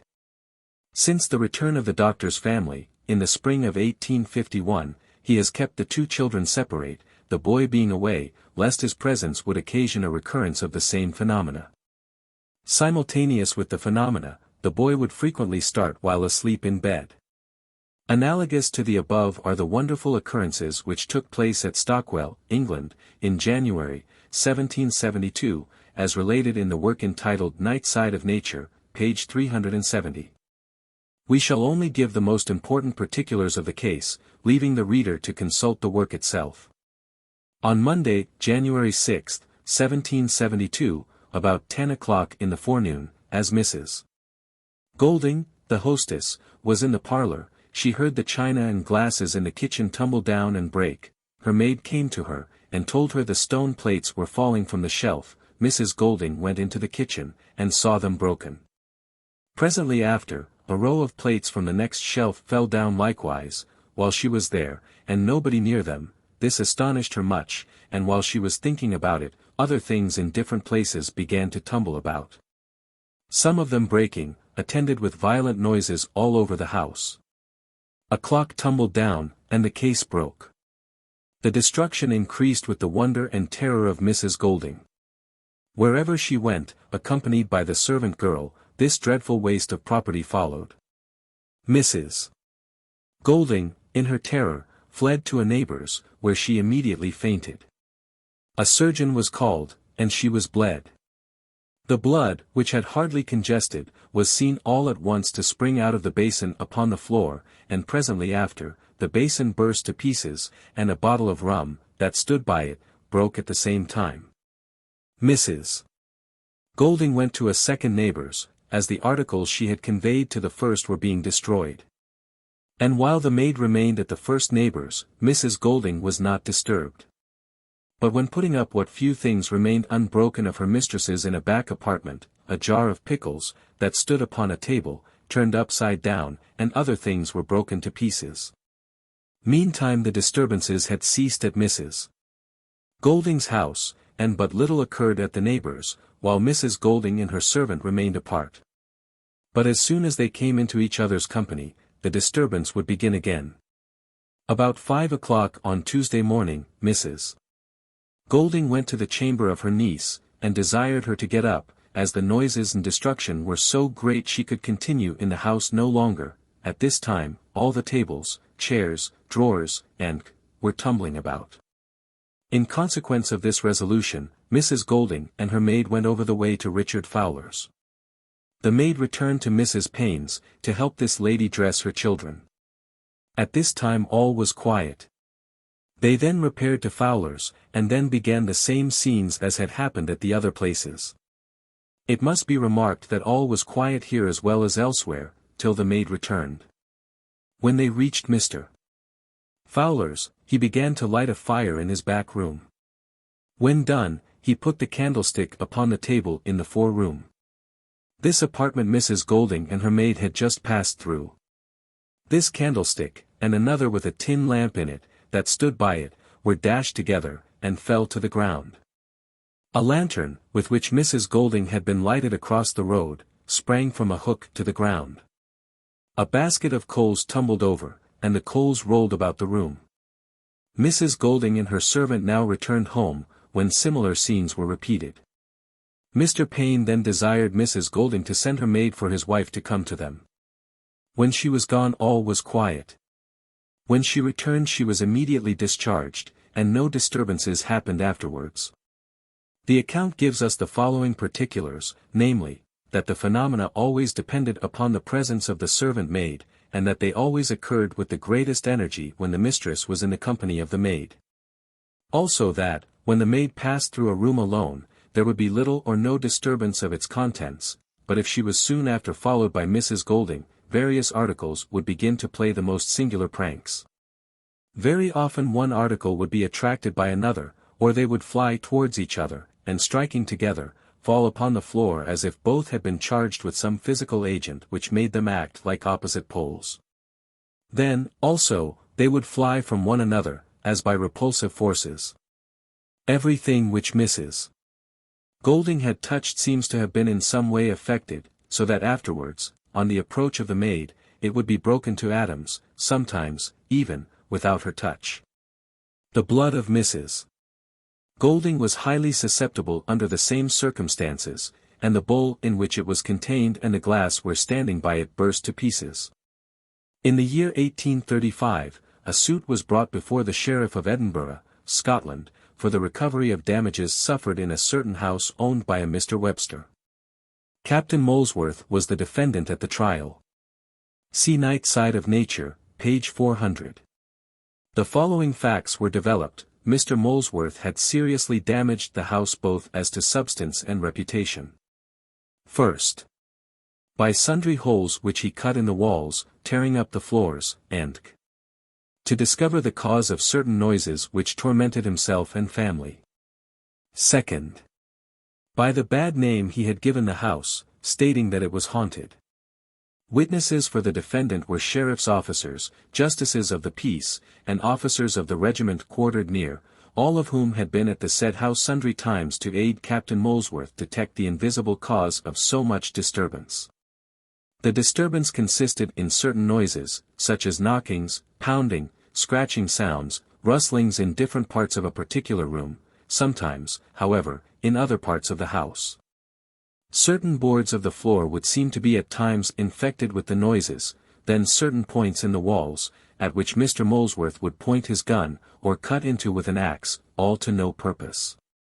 The bed on which a young girl, aged 13 years, had been confined by disease, would very often be raised above the floor, as if a sudden force was applied beneath it, which would greatly alarm her and the whole family, and cause the greatest perplexity. The concussions which were often produced on the walls would cause them visibly to tremble. The force that produced these results was soon discovered to be in some strange way connected with this invalid, and wherever the young invalid was moved this force accompanied her. It is plainly exhibited, in the cases just given, that no characteristics of spiritual agency are exhibited, but those, on the contrary, of a mere physical power, associated with the organism of certain persons. We have not, says Mr. Rogers, the least possible evidence that any spirit, demoniacal or angelic, had any hand in performing the wild antics among crockery and furniture which we have seen performed in the accounts given. For it is admitted that a spiritual agent is an intelligent agent. Its characteristics are those of intelligence, as everyone admits. Wherever, therefore, these characteristics are wanting in a class of phenomena, it is blindly absurd, greatly superstitious, even to draw the inference that they are spiritual phenomena. But what shall be said when it is asserted as a veritable certainty, and the crowd is made to stretch their throats and swallow the absurdity without a moment's examination?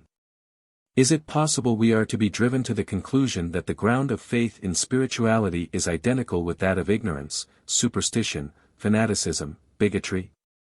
We shall now proceed to give the case of Angelique Cotton, as reported in the Night Side of Nature, and in the Courrier d'Etats Unis, and the investigations of the case as reported by M. Arago, before the Paris Academy of Sciences, 16th of February, 1846. Angelique Cotton was a native of La Perrière, aged 14, when, on the 15th of January, 1846, at 8 o'clock in the evening, while weaving silk gloves at an oaken frame, in company with other girls, the frame began to jerk. And they could not by any efforts keep it steady. It seemed as if it were alive, and becoming alarmed, they called in the neighbors, who would not believe them, but desired them to sit down and go on with their work. Being timid, they went one by one, and the frame remained still till Angelique approached, when it recommenced its movements, while she was also attracted by the frame. Thinking she was bewitched or possessed, her parents took her to the presbytery, that the spirit might be exorcised, or cast out. The curate, being a sensible man, objected, but set himself to work to observe the phenomenon, and being satisfied of the facts of the case, he bade them take her to a physician. Meanwhile, the intensity of the influence, whatever it was, augmented. Not only articles made of oak, but all sorts of things, were acted upon by it, and reacted upon her, while persons who were near her, even without contact, frequently felt electric shocks. The effects, which were diminished when she was on a carpet or a waxed cloth, were most remarkable when she was on the bare earth. They sometimes entirely ceased for 3 days, and then recommenced. Metals were not affected. Anything touching her apron or dress would fly off, although a person held it, and Monsieur Herbert, while seated on a heavy tub or trough, was raised up with it. In short, the only place she could repose on was a stone covered with cork. They also kept her still by isolating her. When she was fatigued the effects diminished. A needle, suspended horizontally, oscillated rapidly with the motion of her arm, without contact, or remained fixed while deviating from the magnetic direction.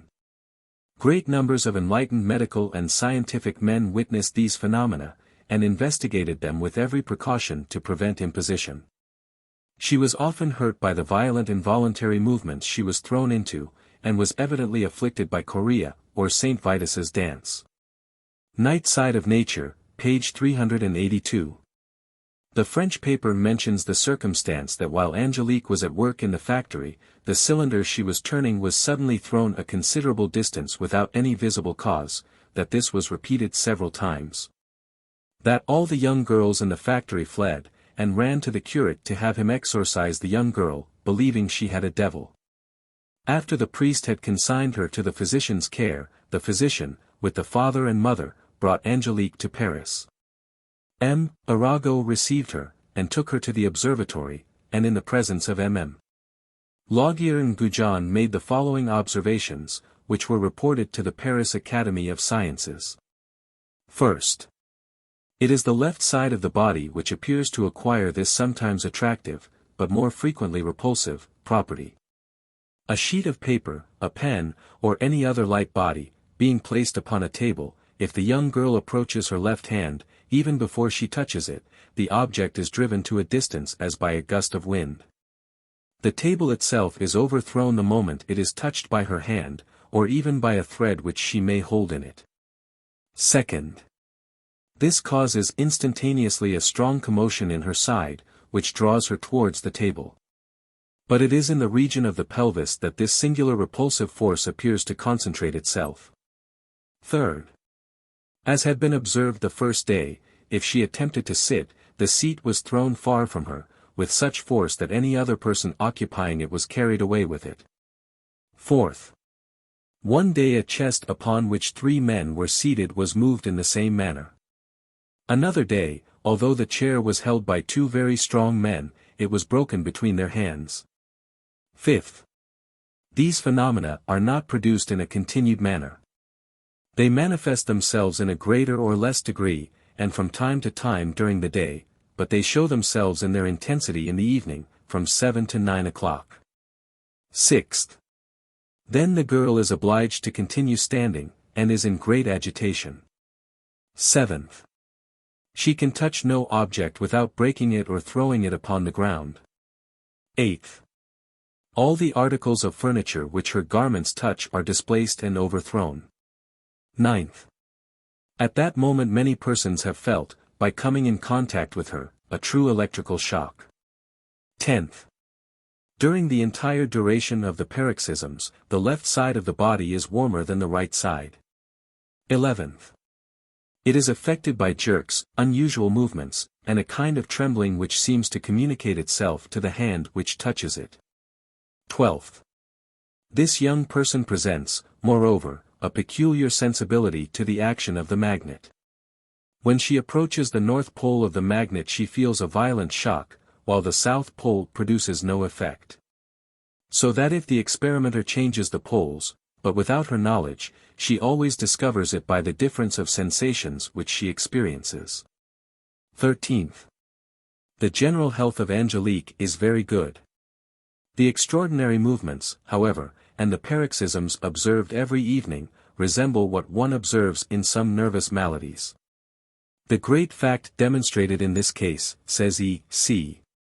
Rogers, is, that, under peculiar conditions, the human organism gives forth a physical power which, without visible instruments, lifts heavy bodies, attracts or repels them according to a law of polarity, overturns them, and produces the phenomena of sound.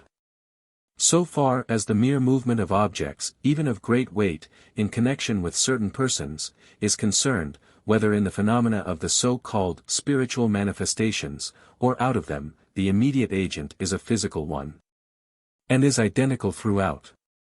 None but the most ignorant can deny this. For a further delineation of the facts in this case, and deductions therefrom, we refer the reader to the work of Mr. Rogers, on the dynamic laws and relations of man. The next case we shall refer to is that of Friederike Haufe, of the town of Provorst, in the mountainous parts of Germany.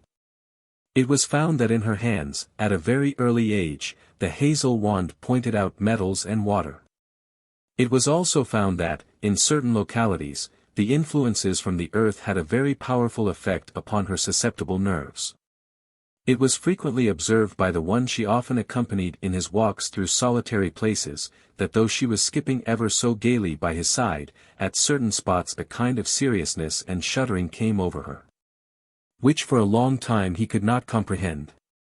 He also observed that she experienced the same sensations in churchyards, and in churches where there were graves, and that, in such churches, she never could remain below, but was obliged to repair to the galleries. Superstition, it is true, has always claimed such facts as parts of her ghostly superstructure, but they are too material for this. Friederike was almost constantly in a magnetic state, and in this condition frequently communicated what was taking place at a distance, and was aware of producing sounds in space, and some ways off. But this being found to materially injure her, the habit was abandoned. She had a very high degree of susceptibility to mundane influences, and the effect was, that mineral lodes and subterranean currents acted through her upon a simple stick held in her hand. At one time she was attacked with nervous fever, which continued 14 days with great violence. This was followed by 7 years of magnetic life, interrupted only by very short and merely apparent intervals. After the fever, she was attacked with spasms in the breast, which continued 3 days. On the 2nd day, a peasant's wife came from the village, and seating herself beside her, said, "She needs no physicians, they cannot help her," and laid her hands on her forehead. Immediately she was seized with the most direful spasms, and her forehead was as cold as if she was dead. During the whole night she cried deliriously that the woman had exercised a demoniacal influence upon her.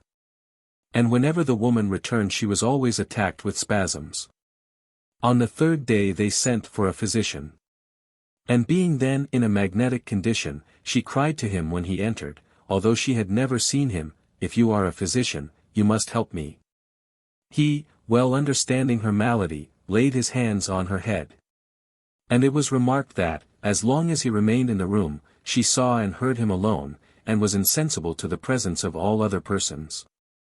The same kind of exclusive attachment has been seen in cases of persons who have fallen under the peculiar influence of the magnet or a crystal, thus showing the relation of mundane agencies to the psychological nerve centers, as well as to the nerve centers in the spine, and among the viscera.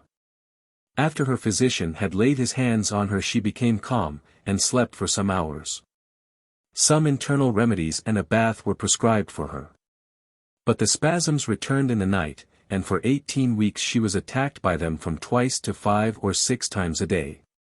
All the remedies prescribed proving inefficacious, recourse was had to magnetic passes, which, for a time, relieved the spasms. It was amid such sufferings and such influences that, in the month of February, 1823, after extreme tortures, she gave birth to her first child. This event was followed, for some time, by additional ills. The following is a somewhat curious circumstance, and goes to show the influence which one organization will have upon another, when a certain relation is established between them. It is this: the woman who, on a former occasion, had exerted so unhappy an influence upon the mother, produced precisely the same effects upon the child. Her contact with it threw it into spasms, and the convulsions became periodical until its death. About a year after the birth of her child, being laughed at for her superstition, she was thrown into a state of rigid spasm, and became as cold and stiff as a corpse. For a long time no respiration was visible. She lay as in a dream. In this peculiar condition she spoke for 3 days entirely in verse, and at another, she saw, for the same period, nothing but a ball of fire, that ran through her whole body as if on thin bright threads. And then, for 3 days, she felt as if water was falling upon her head, drop by drop, and it was at this time that she saw her own image. She saw it clad in white, seated on a stool, whilst she was lying in bed. She contemplated the vision for some time, and would have cried out, but could not. At length she made herself heard, and her husband entering, it disappeared. Her susceptibility was now so great that she heard and felt what happened at a distance, and was so sensible to external agencies, that the nails in the walls affected her, which obliged her friends to remove them. The least light had a powerful influence upon her nervous system, and could not be endured. She was now induced to take a medicine which made her more calm, but threw her into a deeper trance. Still she could not endure the sunlight. She was taken in a darkened carriage to her home on the mountains. Here she existed, says her physician, only through the nervous emanation of others, and it became necessary that someone should always hold her hand. And if the person was weak, it increased her debility. The physician prescribed magnetic passes and medicines, but she fell into a magnetic sleep, and then prescribed for herself. Her greatest suffering arose from the sensation of having a stone in her head. It seemed as if her brain was compressed, and at every breath she drew, the motion pained her. At this time a large magnet was applied to her forehead. Immediately her head and face were turned round, and her mouth distorted as by a stroke of palsy. On the 28th of December she gave birth to her second child, which was followed, as before, by a long and severe illness. She continued constantly in a magnetic state. Persons of various tempers now became her magnetizers. The effects of these different nervous temperaments upon hers were very serious. It brought her into special relation to so many persons, that, even at a distance, they affected her, visions of whom would appear to her like visions of spirits. This, moreover, brought her into a deeper magnetic condition, and rendered her more dependent on the nervous energy of others. Another physician was employed from a distance. He gave her an amulet to wear, composed of certain substances, and a small magnet, all arranged together. Occasionally this amulet, untouched by any one, would run about her head, breast, and bed covering, like a live thing. It has already been remarked, that, in the earlier stage of her magnetic state, she was aware of making sounds at a distance. This she repeatedly performed, so that her friends at a distance, as they lay in bed, heard distinctly the sounds. This fact being communicated to her physician, Dr. Kerner, he, by actual experiment and observation, confirmed it. This was not performed by her will, which was inactive in her somnambulic or cataleptic state, as well as her consciousness. Every nerve center was in a most intimate rapport or relation with the mundane agencies, especially that which acts in conjunction with the nervous force, and holds every animal in a certain connection with everything out of the organism. The father of this unfortunate woman inhabited a house which formed a part of an old cathedral, where, it had been reported by former tenants, strange sights had been seen, and strange sounds heard. It was in this house, at the time of her somnambulic state, already spoken of, that there were heard unusual knockings on the walls, noises in the air, and other sounds, which, as Dr. Kerner remarks, can be testified to by more than 20 credible witnesses. There was a trampling up and down stairs by day and by night to be heard, but no one to be seen, as well as knockings on the walls and in the cellars. But, however suddenly a person flew to the place to try to detect whence the noise proceeded, they could see nothing. If they went outside, the knocking was immediately heard inside, and vice versa. The noises at length became so perplexing, that her father declared that he could live in the house no longer. They were not only audible to every body in the house, but to the passengers in the street, who stopped to listen to them as they passed. Whenever there was playing on the piano, and singing, sounds would commence on the walls. We have not room to mention all the facts in her case, but will add a few of the most remarkable. She was very susceptible to electrical influences, and, what is almost incredible, she had a preternatural feeling or consciousness of human writing. Various minerals seemed to have a specific effect, when brought in contact with her. Glass and rock crystal had a powerful effect in waking her from the somnambulic state, or in exciting the force within her organism. This fact, and others of this character in abundance, point to the peculiar tendency of this force, in some cases of disease, to act outwardly from the nerve centers upon glassware, window glass, and We have known a child, 8 years old, says Mr. Rogers, who seldom, at one period, took hold of a glass dish without it soon bursting to pieces. In the case of Frederica, a rock crystal, placed on the pit of her stomach, and allowed to remain there for some time, would produce a deep state of catalepsy. She was affected in the same manner by silicious sand and gravel, or even by standing some time near a glass window. If she chanced to seat herself on a sandstone beach, she was apt to become cataleptic. And once, having been for some time missed, she was at length found at the top of the house, seated on a heap of sand, so rigid, that she was unable to move away from it. Whenever she was placed in a bath by her medical attendants, it was with a great deal of labor they could immerse her body beneath the surface. Her specific gravity seemed to be more like cork, or a bladder of air, than that of muscle, nerve, and bone. Something seemed to pervade her body, or to act upon it, so entirely opposite to the centripetal action of the earth, as to counteract this law of force in the most marked manner. This fact suggested to Dr. Kerner a curious experiment, which resulted in the development of another important phenomenon.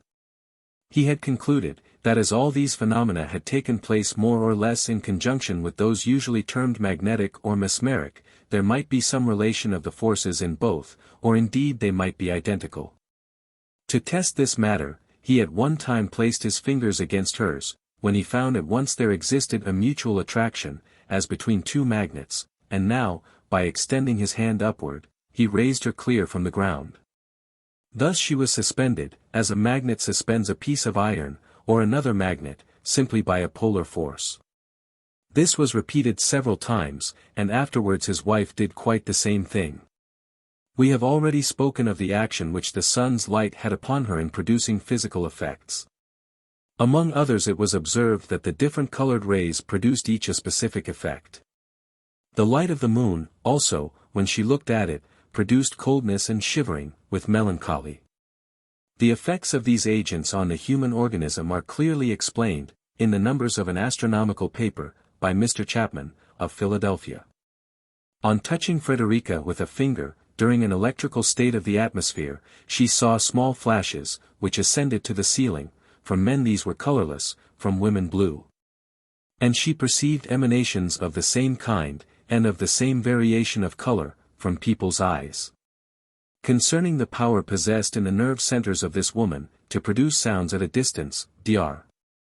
Kerner remarks as follows: as I had been told by her parents, before her father's death, that, at the period of her early magnetic state, she was able to make herself heard by her friends, as they lay in bed at night, in the same village. In other houses, by a knocking, as is said of the dead. I asked her, in her sleep, whether she was able to do so now, and at what distance. She answered that she could sometimes do it. Soon after this, as we were going to bed, my children and servants being already asleep, we heard a knocking, as if in the air over our heads. There were 6 knocks, at intervals of half a minute. It was a hollow, yet clear sound, soft, but distinct. We were certain there was no one near us, nor over us, from whom it could proceed, and our house stands by itself. On the following evening, when she was asleep, we had mentioned the knocking to nobody whatever. She asked me whether she should soon knock to us again, which, as she said it was hurtful to her, I declined. And yet, not long after this, Kerner relates the following, as having taken place at his house, on the morning of the 23d of March, 1837, at 1 o'clock, I suddenly awoke, and heard 7 knocks, one after another, at short intervals. Seeming to proceed from the middle of my chamber, my wife was awakened also. And we could not compare this knocking to any ordinary sound. Mrs. Haufa lived several houses distant from us. On the 30th of the same month, Reverend Mr. Hermann came into rapport or special relation with Mrs. H. Through the medium of psychological sympathy, as well as through the physical influence. Previous to this he had not been troubled with strange sounds at his house, but after that period he was awakened every night, at a particular hour, by a knocking in his room, sometimes on the floor, and sometimes on the walls. Which his wife heard as well as himself. In a great part of her magnetic state, Mrs. H. was under a strong state of religious feeling, and was often engaged in prayer. Reverend Mr. Hermann sympathized with her in this, and with the commencement of the rapping in his room, he experienced an involuntary disposition to pray. See Mr. Rogers's work, where many such cases are given. In elucidation of the effect of glass, sand, gravel, and upon her organism, we will state an additional fact, as related by her physician. On the 21st of April, Dr. K. was at the house of Mrs. H. The window being open, he saw a quantity of gravel come in the window, which he not only saw, as he says, but picked it up. To be certain that no one threw it in, he immediately looked out. On comparing it, he found it to be such gravel as lay in the front of the house. Now, let the phenomena we have related be put side by side with those which occurred at the house of Rufus Elmer, in Springfield, Massachusetts, on the 5th of April, 1852, as witnessed by Professor Wells, of Cambridge, and others. And alleged to be the work of spirits. First, the table was moved in every possible direction, and with great force, when no cause of motion could be perceived. Second, the table was forced against each one present so powerfully as to move them from their positions, together with the chairs they occupied, in all several feet. Third, Mr. Wells and Mr.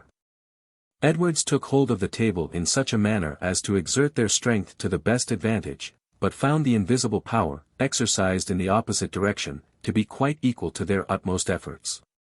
Fourth, in 2 instances, at least, while the hands of all the members of the circle were placed on the top of the table, and while no visible power was employed to raise the table, or otherwise to move it from its position, it was seen to rise clear of the floor, and to float in the atmosphere for several seconds, as if sustained by a denser medium than the air. Fifth, Mr. Wells was rocked to and fro with great violence, and at length it poised itself on 2 legs, and remained in this position for some 30 seconds, when no other person was in contact with the table. Sixth, 3 persons, Messrs. Wells, Bliss, and Edwards assumed positions on the table at the same time, and while thus seated, the table was moved in various directions. 7th. Occasionally we were made conscious of the occurrence of a powerful shock, which produced a vibratory motion of the floor of the apartment.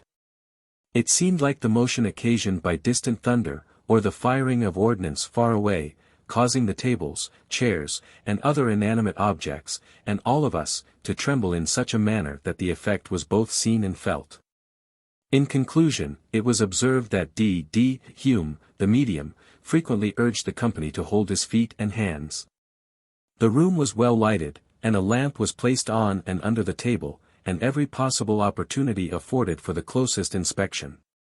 They were therefore positive that there was no deception in the case. The conclusion was, that it must be the work of spirits, a singular conclusion, indeed, for men of such standing and acquirements. It might all have been accomplished, biologically. But admitting the whole to be literally and substantially true, they fall far short of well-attested phenomena, where it was not so much as conjectured even to be at all supernatural. The fact is incontrovertibly evident, that physical agents, subtle and unseen, are everywhere at work. Force shows itself, as the elegant Somerville remarks, in his connection of the physical sciences, in everything that exists in the heavens or on the earth. There is a physical power which not only binds satellites to their planet, and planets with suns, and sun with sun throughout the wide extent of creation, which is the cause of the disturbances, as well as the order of nature. But it physically binds man to man, and man to nature. And as every tremor it excites in one planet is immediately transmitted to the farthest limits of the system, in oscillations, which correspond in their periods with the cause producing them, like sympathetic notes in music, or vibrations from the deep tones of an organ, so every vibration, thus excited, is transmissible to the delicate centers of every organic being. Provided the repulsive agent of those beings is changed in its relative condition so as to admit its influx. See Geometry and Faith, by Reverend T. Hill, of Waltham. It is well known to every chemist, that wherever there is chemical action going on, there is a constant evolution of some force. Now, that there is a constant chemical action taking place is certain, and the sources of this action are very numerous. Among others, we have that of water, often holding in solution saline ingredients, thus increasing its action upon metallic substances, which, percolating through the surface, acts upon all those surfaces whose materials have a strong chemical affinity for the oxygen or hydrogen of the water. Wherever there is a mineral load, the development of force is in some instances very great. For instance, Mr. R. W. Fox was able, by connecting two loads with copper wires, and conducting the latter to the surface of the earth, and immersing them in a cell which contained a solution of sulfate of copper, to obtain an electrotype copy of an engraved copperplate. Thus, the earth itself may be made a battery, as Robert Hunt says. We know, he repeats, that, through the superficial strata of the earth, electric currents circulate freely, whether they are composed of clay, sand, or any mixture of these with decomposed organic matter. Indeed, that with any substance in a moist state, electric currents suffer no interruption. The electricity of mineral veins has attracted the attention of some of the first philosophers of Europe, and has led to some highly interesting experiments with regard to the action of this important agent in the formation, disposition, and direction of rocks and mineral veins. M. Becquerel and others have made use of these currents successfully in imitating nature in her processes of making crystals and other mineral formations. It is not, however, necessary to suppose that the agent of which we are treating particularly requires a chemical action to develop it, or the action of the electric force. Experiments have proved that it is developed in every form of material action, that even the substances of the earth, without sensible alteration, exert this force. To this agent the sensitive nerve centers are extremely susceptible. The celebrated Ritter, of Germany, devoted much time to an investigation of this subject, and, in 1809, published supplementary treatises upon it. Together with Amoretti's celebrated work on the same subject, Physical and Historical Inquiries into Rhabdomancy, and in Germany. See Dr. Ashburner's translation of Rainback, First American edition, Redfield. Schubert, in his work on natural history, says, "It seems clear, from many observations, that the whole mineral, and much of the vegetable, kingdom has a profound and mysterious relation with the organism of man. This relation, says Rogers, is that of matter with matter connected by an imponderable agent. The phenomena which betray this, as a fact of nature, have been observable from the earliest ages. It is certain, however, that local causes often give developments to such strange phenomena. That it requires all the science that can be mustered to keep back the tide of superstition which will be thus aroused in the breasts of those unacquainted with the action of these agents. Some will ask the question, if these things be true, why have we not heard of them before? We confess that we know of no other possible reason than that such inquiries are not posted up, as they should be, in matters of history and science. But, before closing this part of our subject, we propose to relate a few more incidents, by way of illustration. In the year 1849–50, certain highly respectable houses in the city of New York seem to have been all at once unaccountably beset with a strange power, which seized upon particular parts, and would not allow any one, not even the members of the families, to touch those seemingly consecrated things. Whenever this was attempted, a loud, sharp sound would be instantly given, accompanied with a sharp and spiteful flash of light, as if the agent was determined to protect that which it had seized upon. But this was not all. It would smartly shock the intruder with a blow, as if with an unseen fist, or the like. It even seized upon the members of these families at times, and would, so to speak, make them apparently strike one another, in an unseen manner, simultaneously.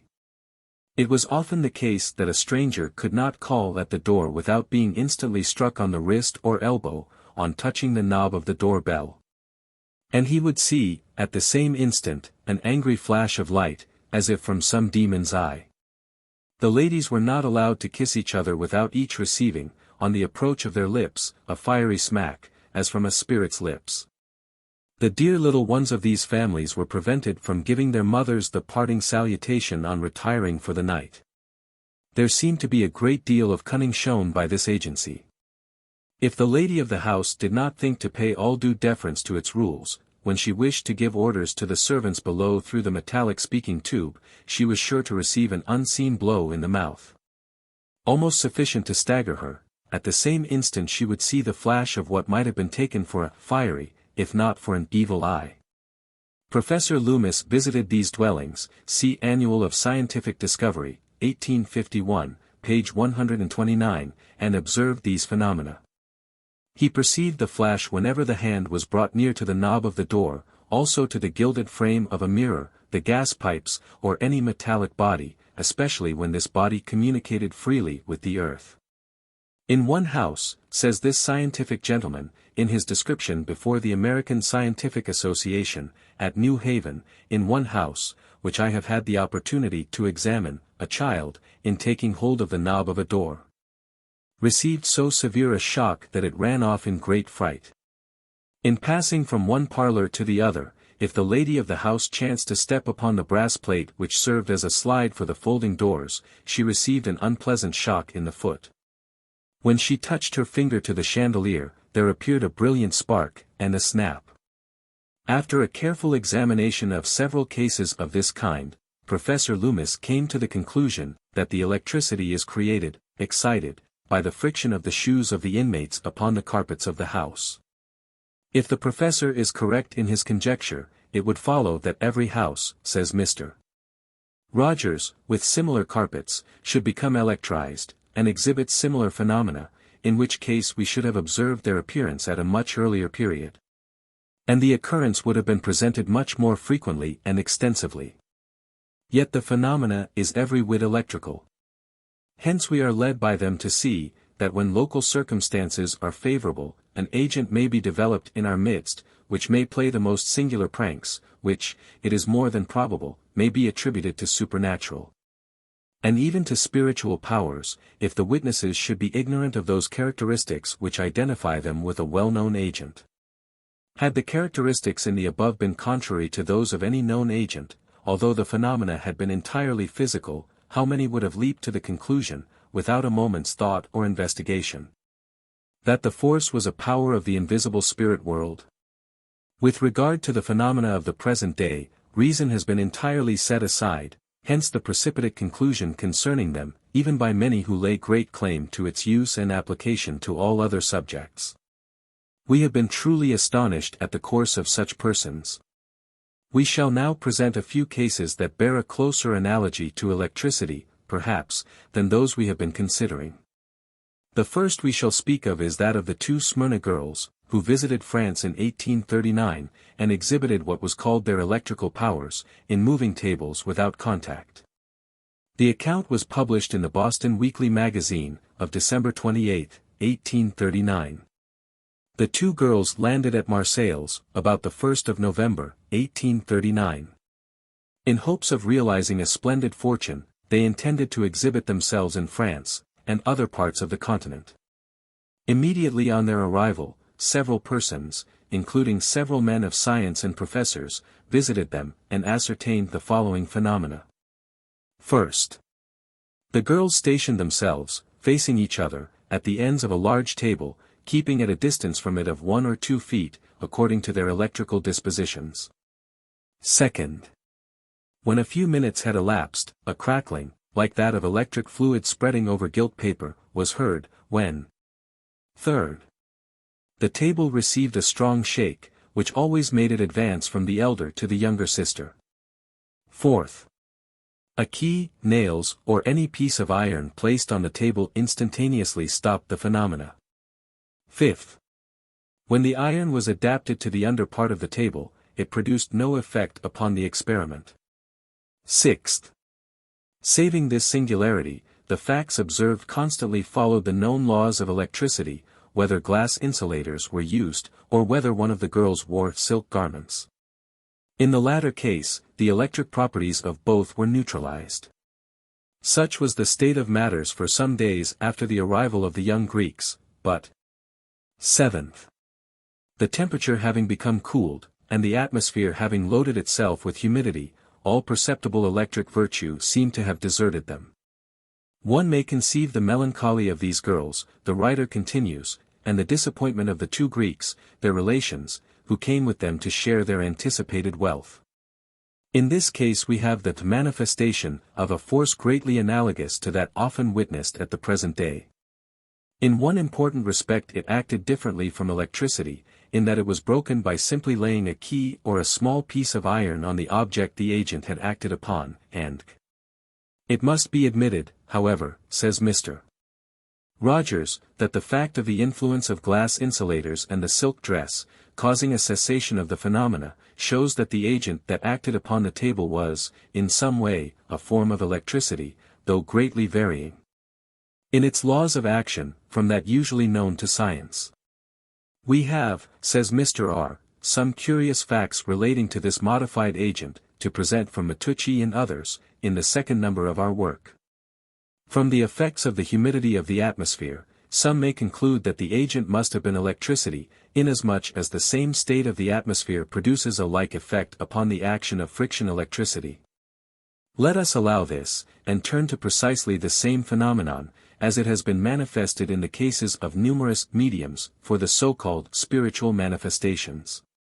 We will not state it upon our authority alone, but also upon that of a large number of intelligent believers in the spiritual origin of these phenomena.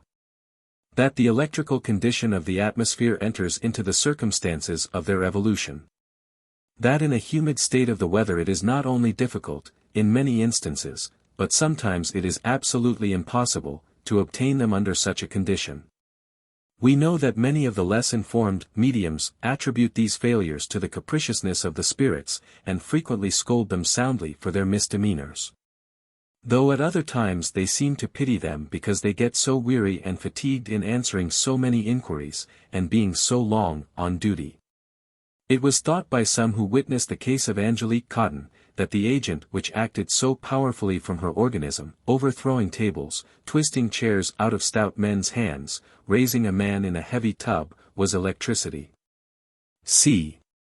Crow says it did cause the deviation of the magnetic needle, but M. Barago, who knows more about this abused agent than a nation of theorizers, could not detect the least signs of it by the nicest tests. And yet it would give the person who touched her or her dress a powerful shock, as if it were electricity. Still, it may be the same agent that is ground out of plate glass, that propagates news from city to city on iron wires, and that thunders in the material heavens. It has been supposed that because, in many instances, mediums have given shocks like those given by electrized bodies, the two agents must be identical. Not long since, a young lady, about 16 years of age, Miss Harriet Beebe, was placed in a magnetic state, in company with Mrs. Tamlin, both being of a clairvoyant character. The sounds were heard while they were in that state. Every time these occurred a very sensible jar, like an electric shock, was experienced by Miss Beebe. In answer to a question, she stated that at each sound she felt as if there was electricity passing over her. Several of the persons, in whose presence these sounds are heard, always receive a slight shock, so that there is a slight jar, which has sometimes been so plain as to lead persons, ignorant of the facts and the phenomenon, to accuse them of making it themselves. Says a writer upon this subject, this feeling of electricity seems to pervade nearly everything connected with these phenomena. When the rapping is heard, the peculiar jar is felt, differing from the jar produced by a blow. And in various other ways we are reminded of the use of this subtle agent. We often see, in a dark room, bright electric flashes on the wall and other places. The same writer observes, persons sometimes feel a sensation of electricity passing over their limbs when they stand in the vicinity of those who get the sounds most freely. Although the particular persons who seem to be the mediums feel no sensation at all. In one or two instances we have seen a perceptible shock, as if caused by a galvanic battery, especially when the persons were under the influence of magnetism. In a work published in Cincinnati, by William T. Coggeshall, the author says, "We have felt positive electrical influences from clairvoyance. At the present time," he continues, "what is termed electrical circles are being formed every week in Cincinnati, for the benefit of persons whose systems require additional electrical power. We have seen several women so powerfully electrized in these circles, that the same effects were produced upon them which would have been had they been isolated in connection with a galvanic battery. So it has been seen that, on touching Angelique Cotton, a person would receive a true electric shock. This kind of shock was experienced by Campedine Bleton, in passing over mineral veins and subterraneous streams, as mentioned by Dr. Ashburner. Many somnambulic persons, says C. Crow, are capable of giving an electric shock, and I have met with one person, not somnambulic, who informed me that he has frequently been able to do it by an effort of the will. When an iron plate was brought near to one of Reichenbach's patients, and a crystal brought in contact with it, the effect upon it was like an electric shock, which even ascended from the elbow to the shoulder. Many other cases might be cited to the same purpose. The magnet and iron have a specific action upon the nervous system, and the same agent acts also from crystals, vegetable substances, and the human hand, nay, from the earth itself. The second number of Mr. Rogers's work contains some interesting facts of this character. Vitality, says Drive W.E. Channing, in his notes on electricity, is dependent on physical conditions, and performs its functions by the agency of physical forces. The Rev. Thomas Hill, in his fragmentary supplement to the 9th Bridgewater Treatise, observes that all bodies are moved through the agency of other bodies, and we see nowhere a motion which is not dependent upon physical causes, that is, which is not produced by physical agents. Our will employs, unconsciously, the aid of nerve and muscle, the supreme will employs, with wise designs, the intervention of the laws of impulse, attraction, and repulsion. When, in the course of ages, the comparative easy problems of astronomy were solved, problems of more difficulty were brought to view. Phenomena which were not obvious, not pictured alphabet, but the fine print of creation, electrical, optical, and chemical phenomena, led men into more hidden knowledge. The agents employed by the animal organization, says Dr. Channing, are principles found universally in nature, and, in addition to these, a force which is peculiar to living structures, the special agent of vitality. Now, it might reasonably be expected, that if electricity, among other agents found universally in nature, is also associated with the agent of the animal economy, it might, under favorable conditions, exhibit its characteristic phenomena. These conditions would, of course, be owing to a variation of the organism from its normal standard. The following case, given by Dr. Ennemoser, of Germany, exhibits some of these characteristics. The case was that of a young woman, sister of a professor at Strasbourg. Immediately on a sudden fright, she was seized with a nervous malady, which continued for a long period, and finally terminated in her death. Among the remarkable symptoms in her case were the following. First, those of somnambulism, with more or less lucidity. Second, her body became so highly charged with electricity that it was necessary to conduct it away by a regular process of conduction. Third, her body would impart powerful shocks to those who came in contact, and even when they did not touch her. Fourth, she controlled its action so as to give her brother, the professor, a smart shock when he was several rooms off. The account states, that when the professor received the shock, he started up and rushed into her chamber, where she was in bed, and as soon as she saw him, she said, laughing, "Ah, you felt it, did you?" Fifth, she was subject, also, to spasms and paroxysms of rigor and trembling. Some of the phenomena, in this case, resemble those we see exhibited by the electric fish. The case is an important one in considering the command which the nerve centers possess over the general agents associated with them. We shall now present another singular case, which occurred in this country, in the month of January, 1839, an account of which was given in Silliman's journal, by a correspondent. First, that, on the evening of January 28, 1839, during a somewhat extraordinary display of the Northern Lights, a respectable lady became so highly charged with electricity, as to give out vivid electrical sparks from the end of each finger to the face of each of the company present. Second, that this did not cease with the heavenly phenomena, but continued several months, during which time she was constantly charged and giving off electrical sparks to every conductor she approached. This was extremely vexatious, as she could not touch the stove, or any metallic utensil, without giving off an electrical spark, with the consequent twinge. Third, that the state most favorable to this phenomena was an atmosphere of about 80 degrees Fahrenheit, moderate exercise, and social enjoyment. It disappeared in an atmosphere approaching zero, and under the debilitating effects of fear. Fourth, that, when seated by the stove, reading, with her feet upon the fender, she gave sparks at the rate of 3 or 4 a minute, and under the most favorable circumstances, a spark that could be seen, heard, or felt, passed every moment. Fifth, that she could charge others in the same way, when insulated, who could then give sparks to others. Sixth, to make it satisfactory that her dress did not produce it, it was changed to cotton, and woolen, without altering the phenomenon. The lady is about 30, of sedentary pursuits, and delicate state of health, having, for 2 years previously, suffered from acute rheumatism and neuralgic affections. For further investigation into the cause of singular phenomena evolved from secret agents, and the true philosophy of biology, magnetism, trance, and, we would again refer to the numbers of a work by Mr. Rogers, now in process of publication. His principles and deductions challenge successful contradiction. Experiments in biology. Biology, so called, is one peculiar feature, or form, of mesmerism. These experiments, says Dr.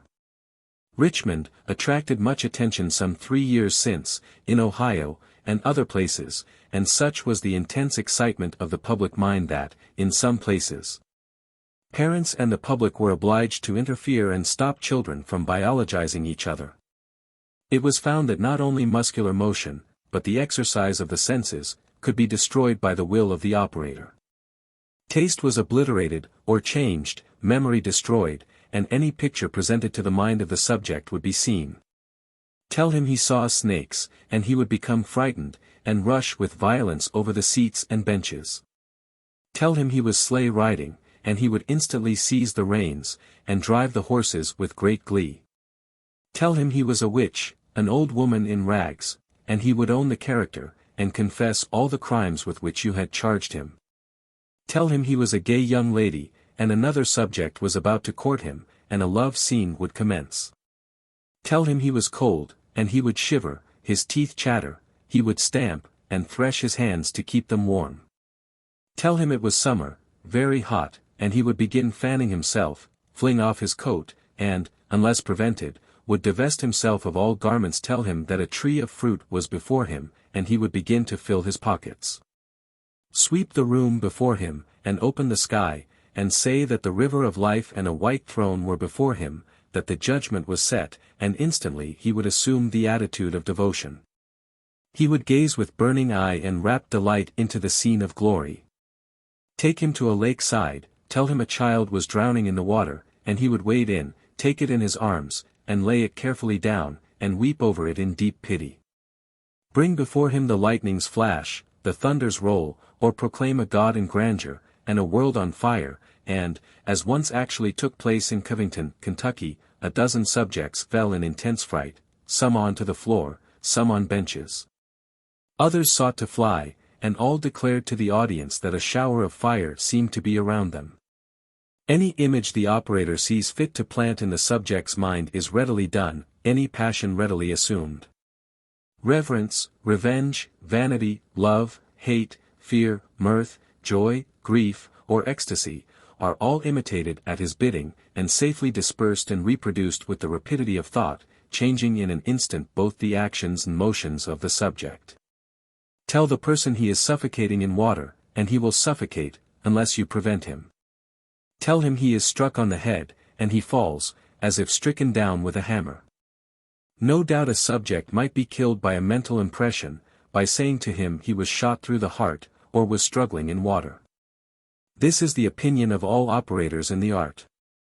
The subject at the time is, to all appearance, in a perfectly normal state, his mental, moral, and physical powers seem unchanged, and he thinks at the time he can resist your power over him. He but gives you his eye, and you lead him captive by mental impressions. The only perceptible variation from the normal state is, that the eye, in most subjects, is clear and glassy, the same eye that is observed in some maniacs, and in consumptive patients, clear, sharp, and fearful to look at. The hidden fires of the soul seem to burn through it, with intense force. I have watched it for months, and years, in consumptives, under the wasting of vitality, and the eye kindles and sparkles with more intensity as they near their end. All impressible subjects have this eye, to a greater or less extent, all consumptives have it, as well as those who in early life are inclined to consumption. The facts and incidents under the effects of biology are truly singular and wonderful. And yet the advocates of the spirit mania admit there is nothing supernatural in them. For aught we can see, the phenomena put forth by the rappers differ not materially from the biologic developments. They seem to be identical with each other. I know it is affirmed that the developments of electrobiology do not cover the whole ground in dispute, inasmuch as men and women only are found to yield to its impressions, while chairs, tables, and other inanimate objects remain unimpressed. But if chairs and tables are not moved by one form of magnetism, they are by another, as we have abundantly shown. And anyone with half an eye cannot but see that it would require less effort to move a table or other inanimate object than living, intelligent beings, capable of exerting their will in opposition to the effort. Dr. Richmond says he has seen an operator draw a dozen persons from their seats, by the magnetic force of his hand, at the distance of many feet. The first move of the hand would bring the head forward, then the body, and by adding his voice, "You will stand up," they would, while resisting with the will, in spite of themselves, stand up, and follow his hand around the room. If biologists have not usually exerted their power upon inanimate things, it has probably been because they did not deem it of sufficient importance. We have seen, however, a biologist raise a table to the ceiling of a room, kindly permitting it to stick there a while, to the no small amusement of the spectators. And it can be done again. By the way, we would inquire what biologist is it that has sometimes lent his aid in the raising of tables, at a circle, in East Boston, himself an unbeliever in spirit table liftings. The editor of the Spiritual Telegraph says, that, in the biological experiments there is a visible human operator, but, in the spiritual manifestations, no human operator can be found, or demonstrated to exist. But, pray, what is the medium, in these manifestations, but a visible human operator?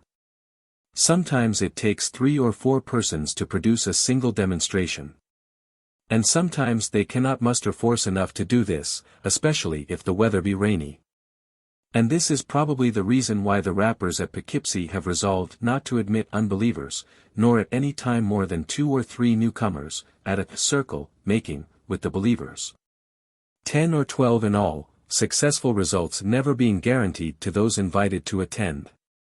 Mr. Britton himself asserts that it is the same power that moves the human medium that also moves the wooden table, and here we have a human medium that is moved to do something, and wooden tables, also.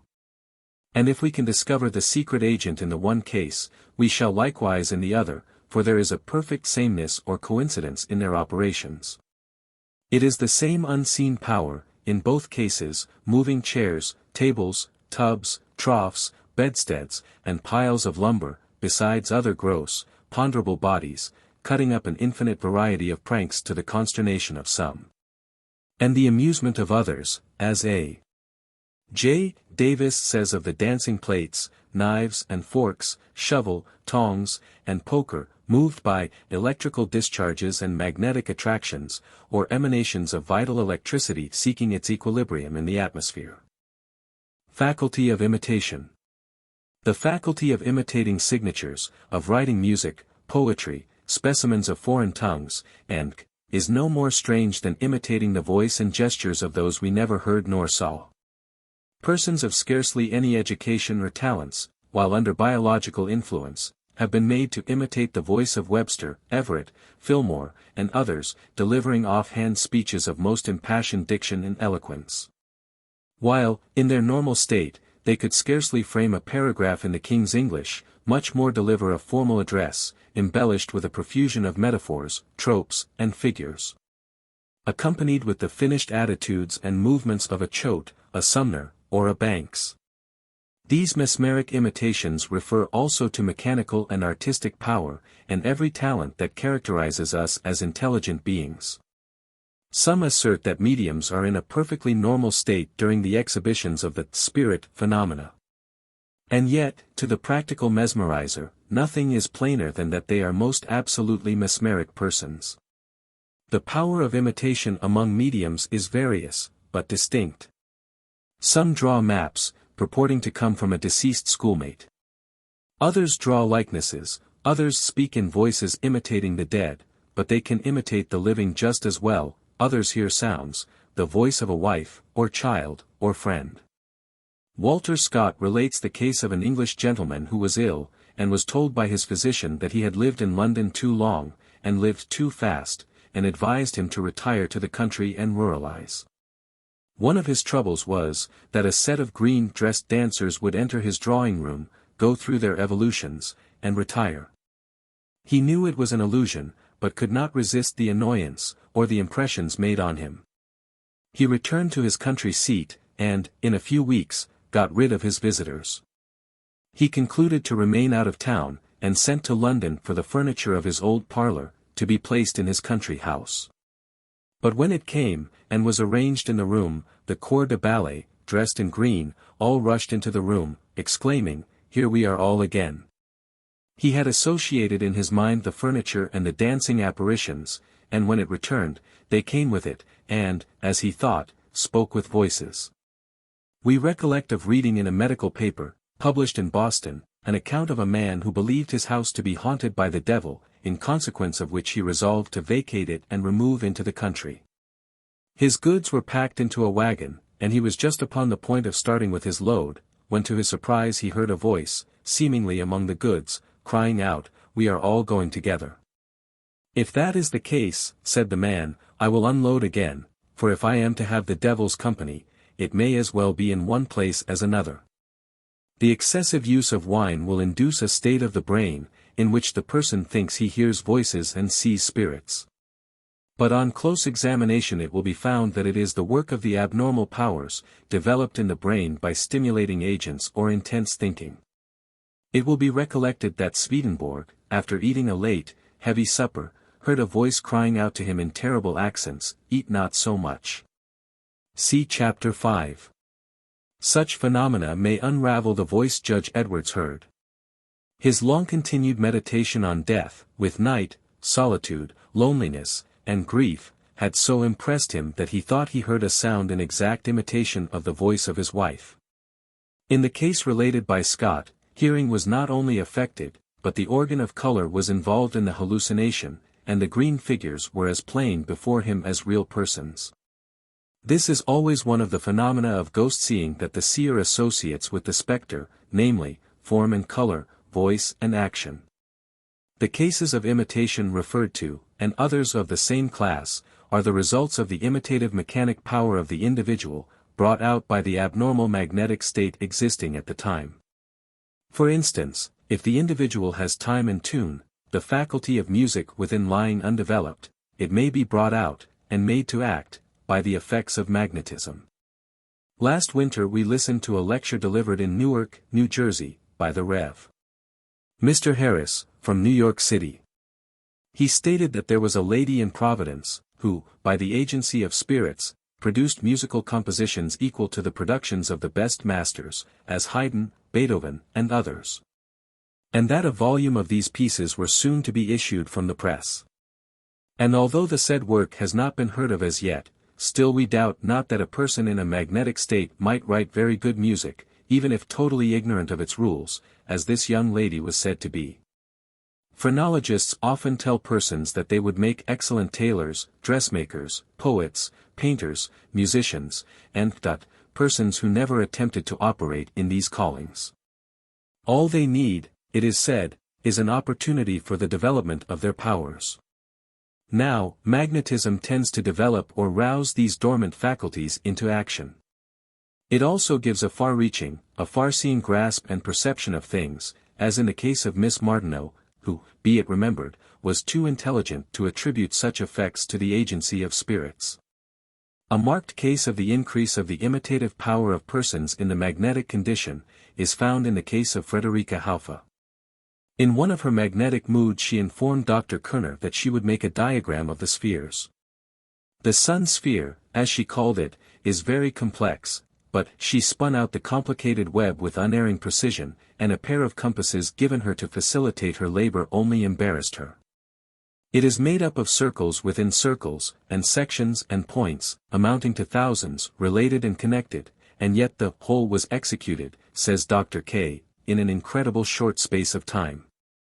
An engraving was made of this sphere, and a year after she was shown the engraving, and said it was not correct, a point on one of the lines was wanting. On referring to the original, they found she was right. This diagram contained many curious things, and in some parts related to the highest departments of mathematics.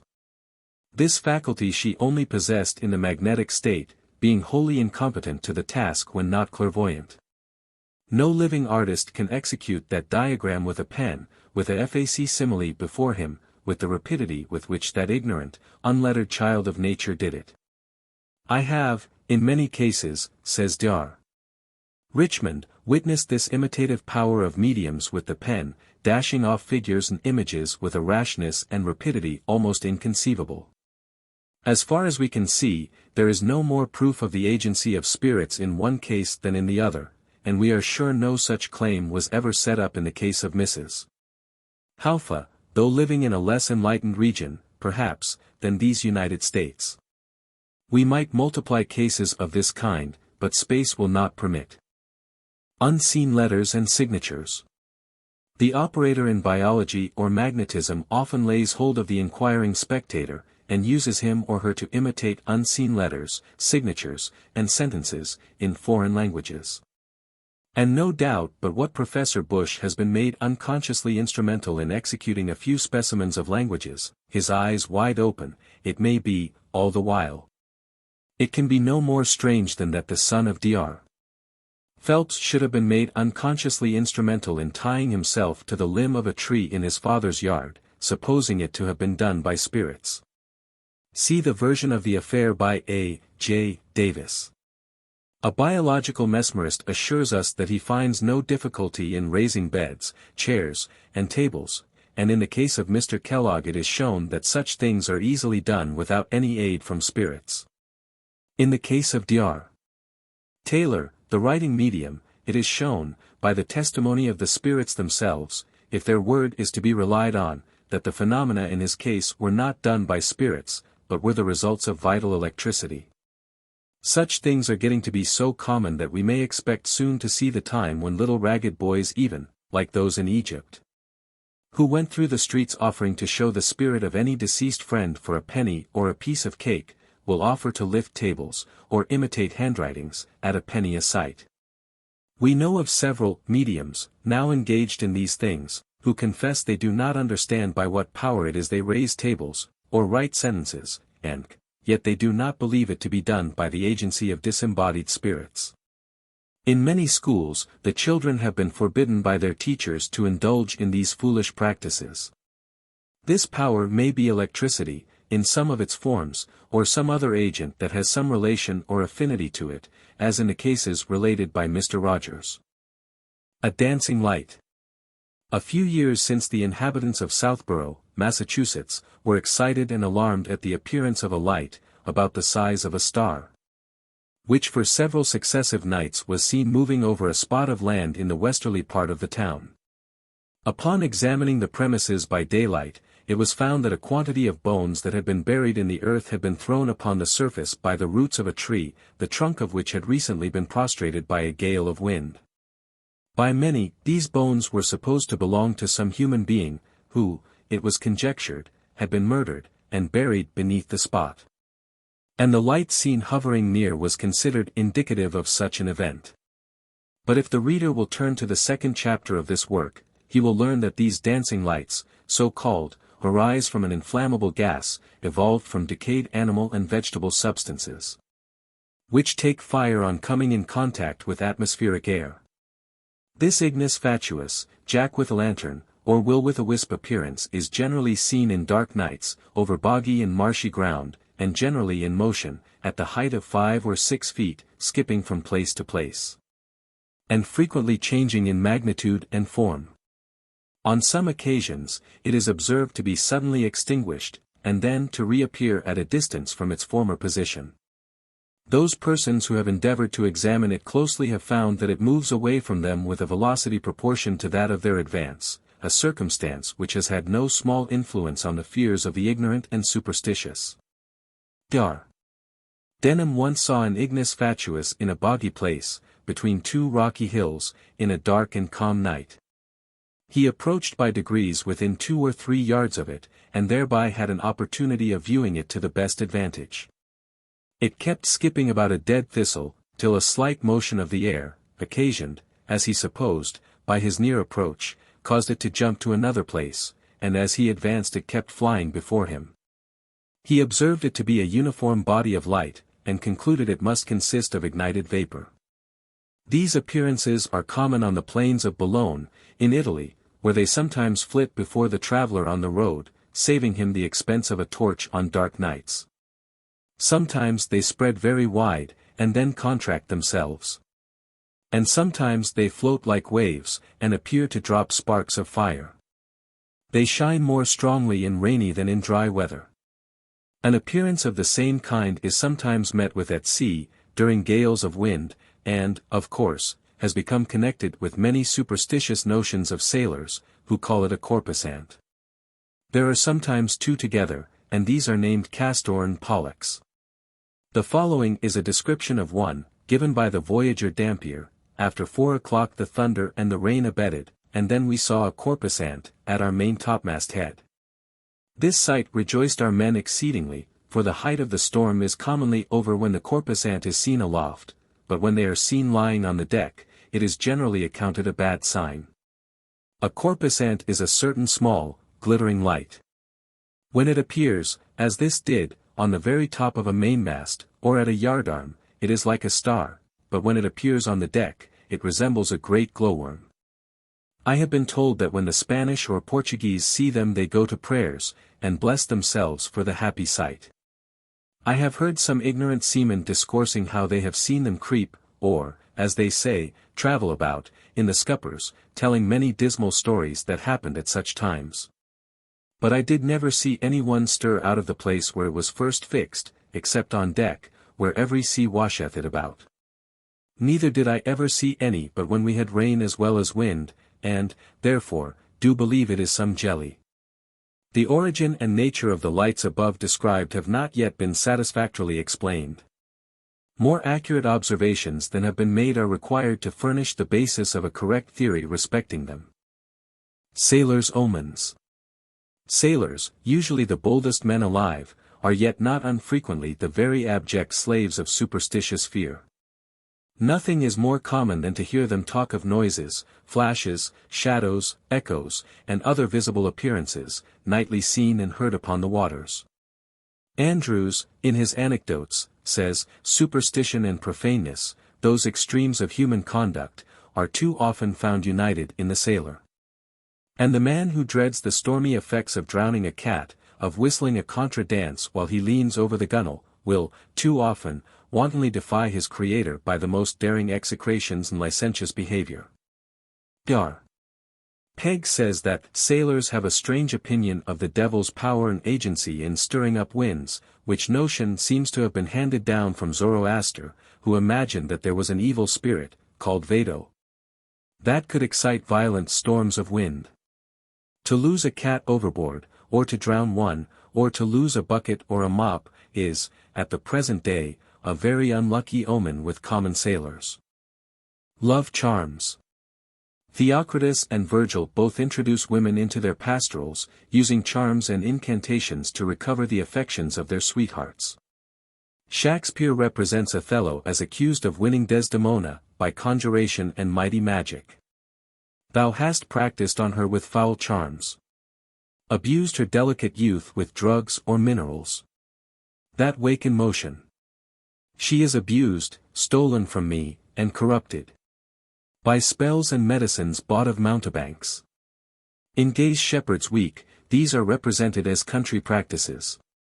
Straight to the apothecary's shop I went, and in love powders all my money spent. Behap what will, next Sunday after prayers, when to the alehouse lubberkin repairs, these golden flies into his mug I'll throw, and soon the swain with fervent love shall glow. In Love Melancholy, by Dar. Ferrand, it is said, we have sometimes among us our silly wenches, some that, out of a foolish curiosity they have, must needs be putting in practice some of those feats that they have received by tradition from their mother perhaps, or nurse. And so, not thinking forsooth to do any harm, as they hope to paganize it to their own damnation. For it is most certain that botanomancy, which is done by the noise, or crackling, that box or bay leaves make when they are crushed between one's hands, or cast into the fire, was of old in use among the pagans, who were wont to bruise poppy flowers betwixt their hands, by this means thinking to know their loves. Speaking of the ancient love charms, characters, amulets, or such like periapses, Dr. F. says, they are such as no Christian physician ought to use, notwithstanding that the common people do to this day too superstitiously believe and put in practice many of these paganish devices. Miss Blandy, who was executed many years ago for poisoning her father, persisted in affirming that she thought the powder given her by her villainous lover, Cranston, to administer to him, was a love powder, which was to conciliate her father's affection to her lover. She met her death with this asseveration. And her dying request, to be buried close to her father, seems a corroborating proof, that though she was certainly the cause of his premature death, yet she was not, in the blackest sense of the word, his wilful murderer. We quote the following lines from Herrick's Hesperides. A charm or an allay for love. If so be a toad be laid in a sheepskin newly flayed, and that tied to a man, 'twill sever him and his affections ever. Effects of a belief in a ghost. Whenever a real ghost appears, by which we mean some man or woman dressed up to frighten another, if the supernatural character of the apparition has been for a moment believed, The effects on the spectator have always been injurious, sometimes producing convulsions, idiocy, madness, or even instantaneous death. The celebrated Alston, the painter, when in England, related the following incident to his friend Coleridge, the poet. It was, I think, said he, in the University of Cambridge, near Boston, that a certain youth took it into his wise head to convert a Tom Paine-ish companion of his by appearing as a ghost before him. He accordingly dressed himself up in the usual way, having previously extracted the ball from the pistol which always lay near the head of his friend's bed. Upon first awakening, and seeing the apparition, the youth that was to be frightened very coolly looked his companion, the ghost, in the face, and said, I know you, this is a good joke, but you see I am not frightened. Now you may vanish. The ghost stood still. Come, said the youth, that is enough. I shall get angry, away. Still the ghost moved not. By heavens, ejaculated the young man, if you do not, in 3 minutes, go away, I'll shoot you. He waited the time, deliberately leveled his pistol, fired, and with a scream at the immovability of the figure, became convulsed, and soon afterwards died. The very instant he believed it to be a ghost, his human nature fell before it. The Invisible Lady. In the year 1804, an invisible lady in acoustic temple were exhibited in Boston, as an extraordinary aerial phenomenon. Its body was made of glass. It gave answers to questions asked by visitors. In London, a few years ago, there was shown an apparatus consisting of a 4-footed stand, and several trumpet-mouthed tubes, from any one of which spectators received ready answers to questions. The answers were said to come from the invisible girl, but the true explanation of the puzzle was, that a secret tube, in the legs of the apparatus, communicated the sounds to a girl in a neighboring apartment. Probably something similar was arranged in the glass body exhibited in Boston. And if we mistake not, during the sojourn of Joyce Haight, of more recent notoriety, at the Albany Museum, a shrewd Albanian, after a minute and diligent examination, made the wonderful discovery that the old lady, or nurse of Washington, was composed of India rubber, and was made to breathe, speak, cry, sing, and by the aid of ventriloquism. In a case of spirit rappings, Professor Grimes discovered that the party had contrived to have some levers concealed beneath the floor, and by means of certain little pegs coming through where the rappers sat, connecting with the levers, all nicely poised on a balance, they placed their feet upon them, and produced the raps at pleasure. And in the case of the Rochester rappers, when their ankles were firmly held by the Committee of Investigation, it is said a servant girl rapped with her knuckles under the floor. Mrs. Culver, who had been instructed by the Fox family, and had practiced with them a while, afterwards renounced the craft, and exposed this among other deceptions to the world. The girl, she says, was instructed to rap whenever she heard their voices calling for spirits. Sorcerers in the East. The operations of the men sorcerers in India are quite scientific. They set about their work in a businesslike manner, and in sight of the house of their intended victim the mystic cauldron begins to boil and bubble. The victim, however, is not to be terrified out of his senses. What are his enemies' fires and incantations to him? He takes no notice, and continues to live on as though there was not a sorcerer in the world. But that smoke, it meets his eye the first object every morning. That ruddy glare, it is the last thing he sees at night. That measured but inarticulate sound, it is never out of his ear. His thoughts dwell on the mystical business. He is preoccupied, even in company. He wonders what they are putting into the pot, and if it has any connection with the spasm that has just shot through him. He becomes nervous, he feels sick, he cannot sleep from thinking. He cannot eat for that horrid broth that bubbles forever in his mind. He gets worse and worse, and dies. But this empire of the imagination is beaten in Java, where it is supposed that a housebreaker, by throwing a handful of earth upon the beds of the inmates, completely incapacitates them from moving to save their property. The man who is to be robbed, on feeling the earth fall upon him, lies as motionless as if bound hand and foot. He is under a spell, which he feels unable to break. Singular Metamorphoses. In the East, men are believed to be frequently metamorphosed, sometimes voluntarily, sometimes involuntarily, into tigers. The voluntary transformation is effected merely by eating a certain root, whereupon the person is instantly changed into a tiger. And when tired of this character, he has only to eat another, when, as quick as thought, he subsides from a tiger into a man. But sometimes mistakes happen. An individual of an inquiring disposition once felt a strong curiosity to know the sensations attendant on transformation, but, being a prudent man, he set about the transformation with all necessary precaution. Having provided himself with the insane root that takes the reason prisoner, he gave one also to his wife, desiring her to stand by and watch the event, and as soon as she saw him fairly turned into a tiger, to thrust it into his mouth. She promised, but her nerves were not equal to the performance. As soon as she saw her husband fixed in his new form, she took to flight, carrying in her hand, in the confusion of her mind, the root that would have restored him to her faithful arms.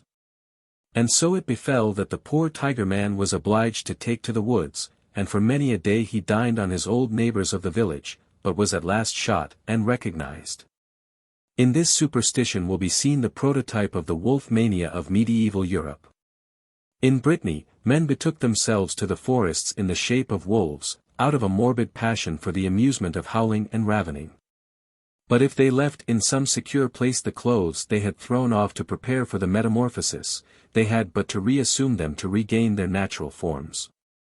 But sometimes a catastrophe, like that above related, took place. The wife discovered the hidden clothes, and carrying them home, in the innocent carefulness of her heart, the poor husband lived and died a wolf.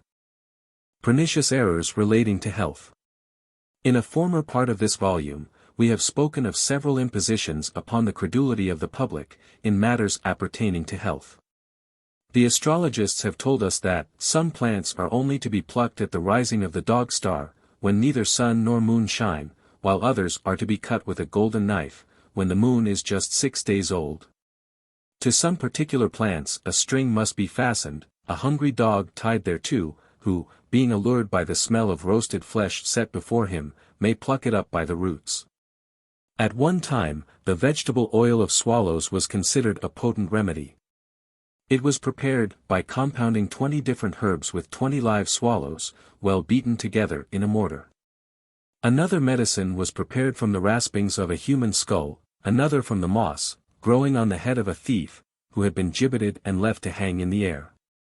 In addition to these, we have had the powder of a mummy, the liver of frogs, the blood of weasels, an ointment made of sucking whelps, the marrow of a stag, and the thigh bone of an ox. And we have numerous modern nostrums scarcely better than these, by which the gullible public are often sorely victimized. There are many opinions among the people, which prove highly deleterious in being carried into practice. For instance, that we must stuff a cold to cure it, when the reverse of the case is the only safe mode of procedure. In a cold, the lungs are already loaded and congested with accumulations of mucopurulent matter, which is increased by taking large quantities of food. Erroneous views, in regard to cleanliness, often lead to great mischief. There is a notion with some that dirt is really healthy, especially for children. This idea probably originated from the fact that those children who are allowed to play in the dirt are often more healthy than those who are confined in the nursery or parlor. But it should be remembered that it is not dirt which promotes their health, but active exercise in the open air. This more than compensates for the injury sustained by the dirt. There is, however, something deceitful, after all, in the ruddy appearance of these children, who, like some four-footed animals, are allowed to wallow in mire and dirt. For they actually suffer more, not only from chronic, but from acute diseases, than children whose parents are in better circumstances. The pores of the skin, as we have shown in the Family Physician, published by us a few years since, cannot be closed with filth for any length of time, and the subject remain uninjured. It is true, some years may pass away before the bad effects appear, but in after life, scrofula, rheumatism, jaundice, and even consumption, often arise after the cause which first gave rise to them is forgotten, if indeed it were ever suspected. It is our candid opinion, that a larger part of the deaths that occur among children by typhoid, scarlet fever, and other baleful diseases, is owing to some defect in management, as to diet, air, dress, or exercise. Which we will briefly show in this connection. There are some, in adult life, who abstain wholly from external ablutions, and never think of washing their bodies from one year to another. Now, such persons must be considered, to say the least, to be of an uncleanly habit. And such a habit is not only unfavorable to health, but to morality. Mr. Wesley reckons cleanliness to be second only to godliness. We venture to affirm that he who is most guilty of personal neglect will generally be found the most ignorant and vicious. I am well acquainted with a whole family who neglect their persons from principle. They are a sort of new lights in religious things, and hold that the true Christian should slight the hovel, as beneath his care. But there is a want of intelligence, and even of common refinement, in the family, that certainly does not, and cannot, add much to their own happiness or comfort, aside from the fact that it greatly annoys their neighbors. We do not pretend to say but that there are some great and good persons who are slovenly in their general appearance, but these are only exceptions to a general rule. On the contrary, common observation teaches us that it is a distinguishing mark of low-bred rowdyism, and of vicious and intemperate habits, to see young men dressed in the most loose and careless manner. A person of refinement and cultivation would feel ashamed to appear in such a manner before the public gaze. Neglect of proper ventilation leads to incomparable mischief. There are many persons who live through the day in closely confined and excessively heated apartments, and also sleep in small contracted bedrooms, without the least opportunity for a current of fresh air. Who can wonder that they rise in the morning with wearied limbs, languid and listless, with a furred tongue, parched mouth, and headache? They are continually subjected to inhaling, over and over, the poison, the miasma, of their own bodies, which cannot but result, in the end, to the great detriment of health. We are perfectly astonished, oftentimes, to see to what an extent such a thing is carried. Take this, in connection with eating improper and badly cooked food, fat meats, gravies, and pastries, the want of suitable protection against atmospheric changes, and active exercise in the open air. And who can marvel at the prevalence of deadly fevers, consumption, or cholera even? It is only a matter of surprise that there are not 10 deaths where there is now one. Look at the quality of the meats purchased for use. It is now a common practice with farmers, in order to save the milk, to sell their calves for market as soon as born, and people eagerly purchase this immatured meat because afforded at a low price. Then look at the enormous quantities of pork consumed. Go past the sausage factories, in the cities of Jersey, and you behold it heaped in piles, ready for the work of the hundreds of choppers, driven by steam. Then look into the groceries, see the array of pound sausage meat and cheese heads, so called. A grocer in Newark City informed us, last winter, that sausage meat and buckwheat cakes formed 3/4 of the aliment of the citizens. And in Paterson, New Jersey, in the hottest of the season, calves were lying upon the pavements, ready to be slaughtered, and almost as momentarily devoured, as occasion demanded. Even the poor fowls, their legs swollen with inflammation from the cords with which they were bound, and half famished for water and food, and fevered by fright and exposure, were readily purchased by men and women, to satisfy the cravings of a perverted appetite. When we behold such practices, we cannot think it strange that mortality should be so rife as it is at times, especially when the atmosphere is in a condition to affect the body in a predisposed state, favorable to the development of diseases, such as that of smallpox, cholera, fever and ague, scarlet and typhoid, i.e., decomposing fever, which is the concentration of all others. The food we eat may convey the disease within, and unless the state of our system is healthy and harmonious, the resisting power will not be equal to the force and action of the external elements.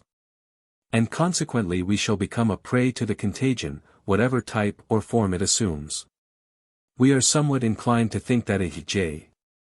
Davis, who is a physician by profession, is correct, when he says, the atmosphere has had the cholera, more or less, for 30 years, and will continue to have it until there occurs a geological change in many portions of the earth.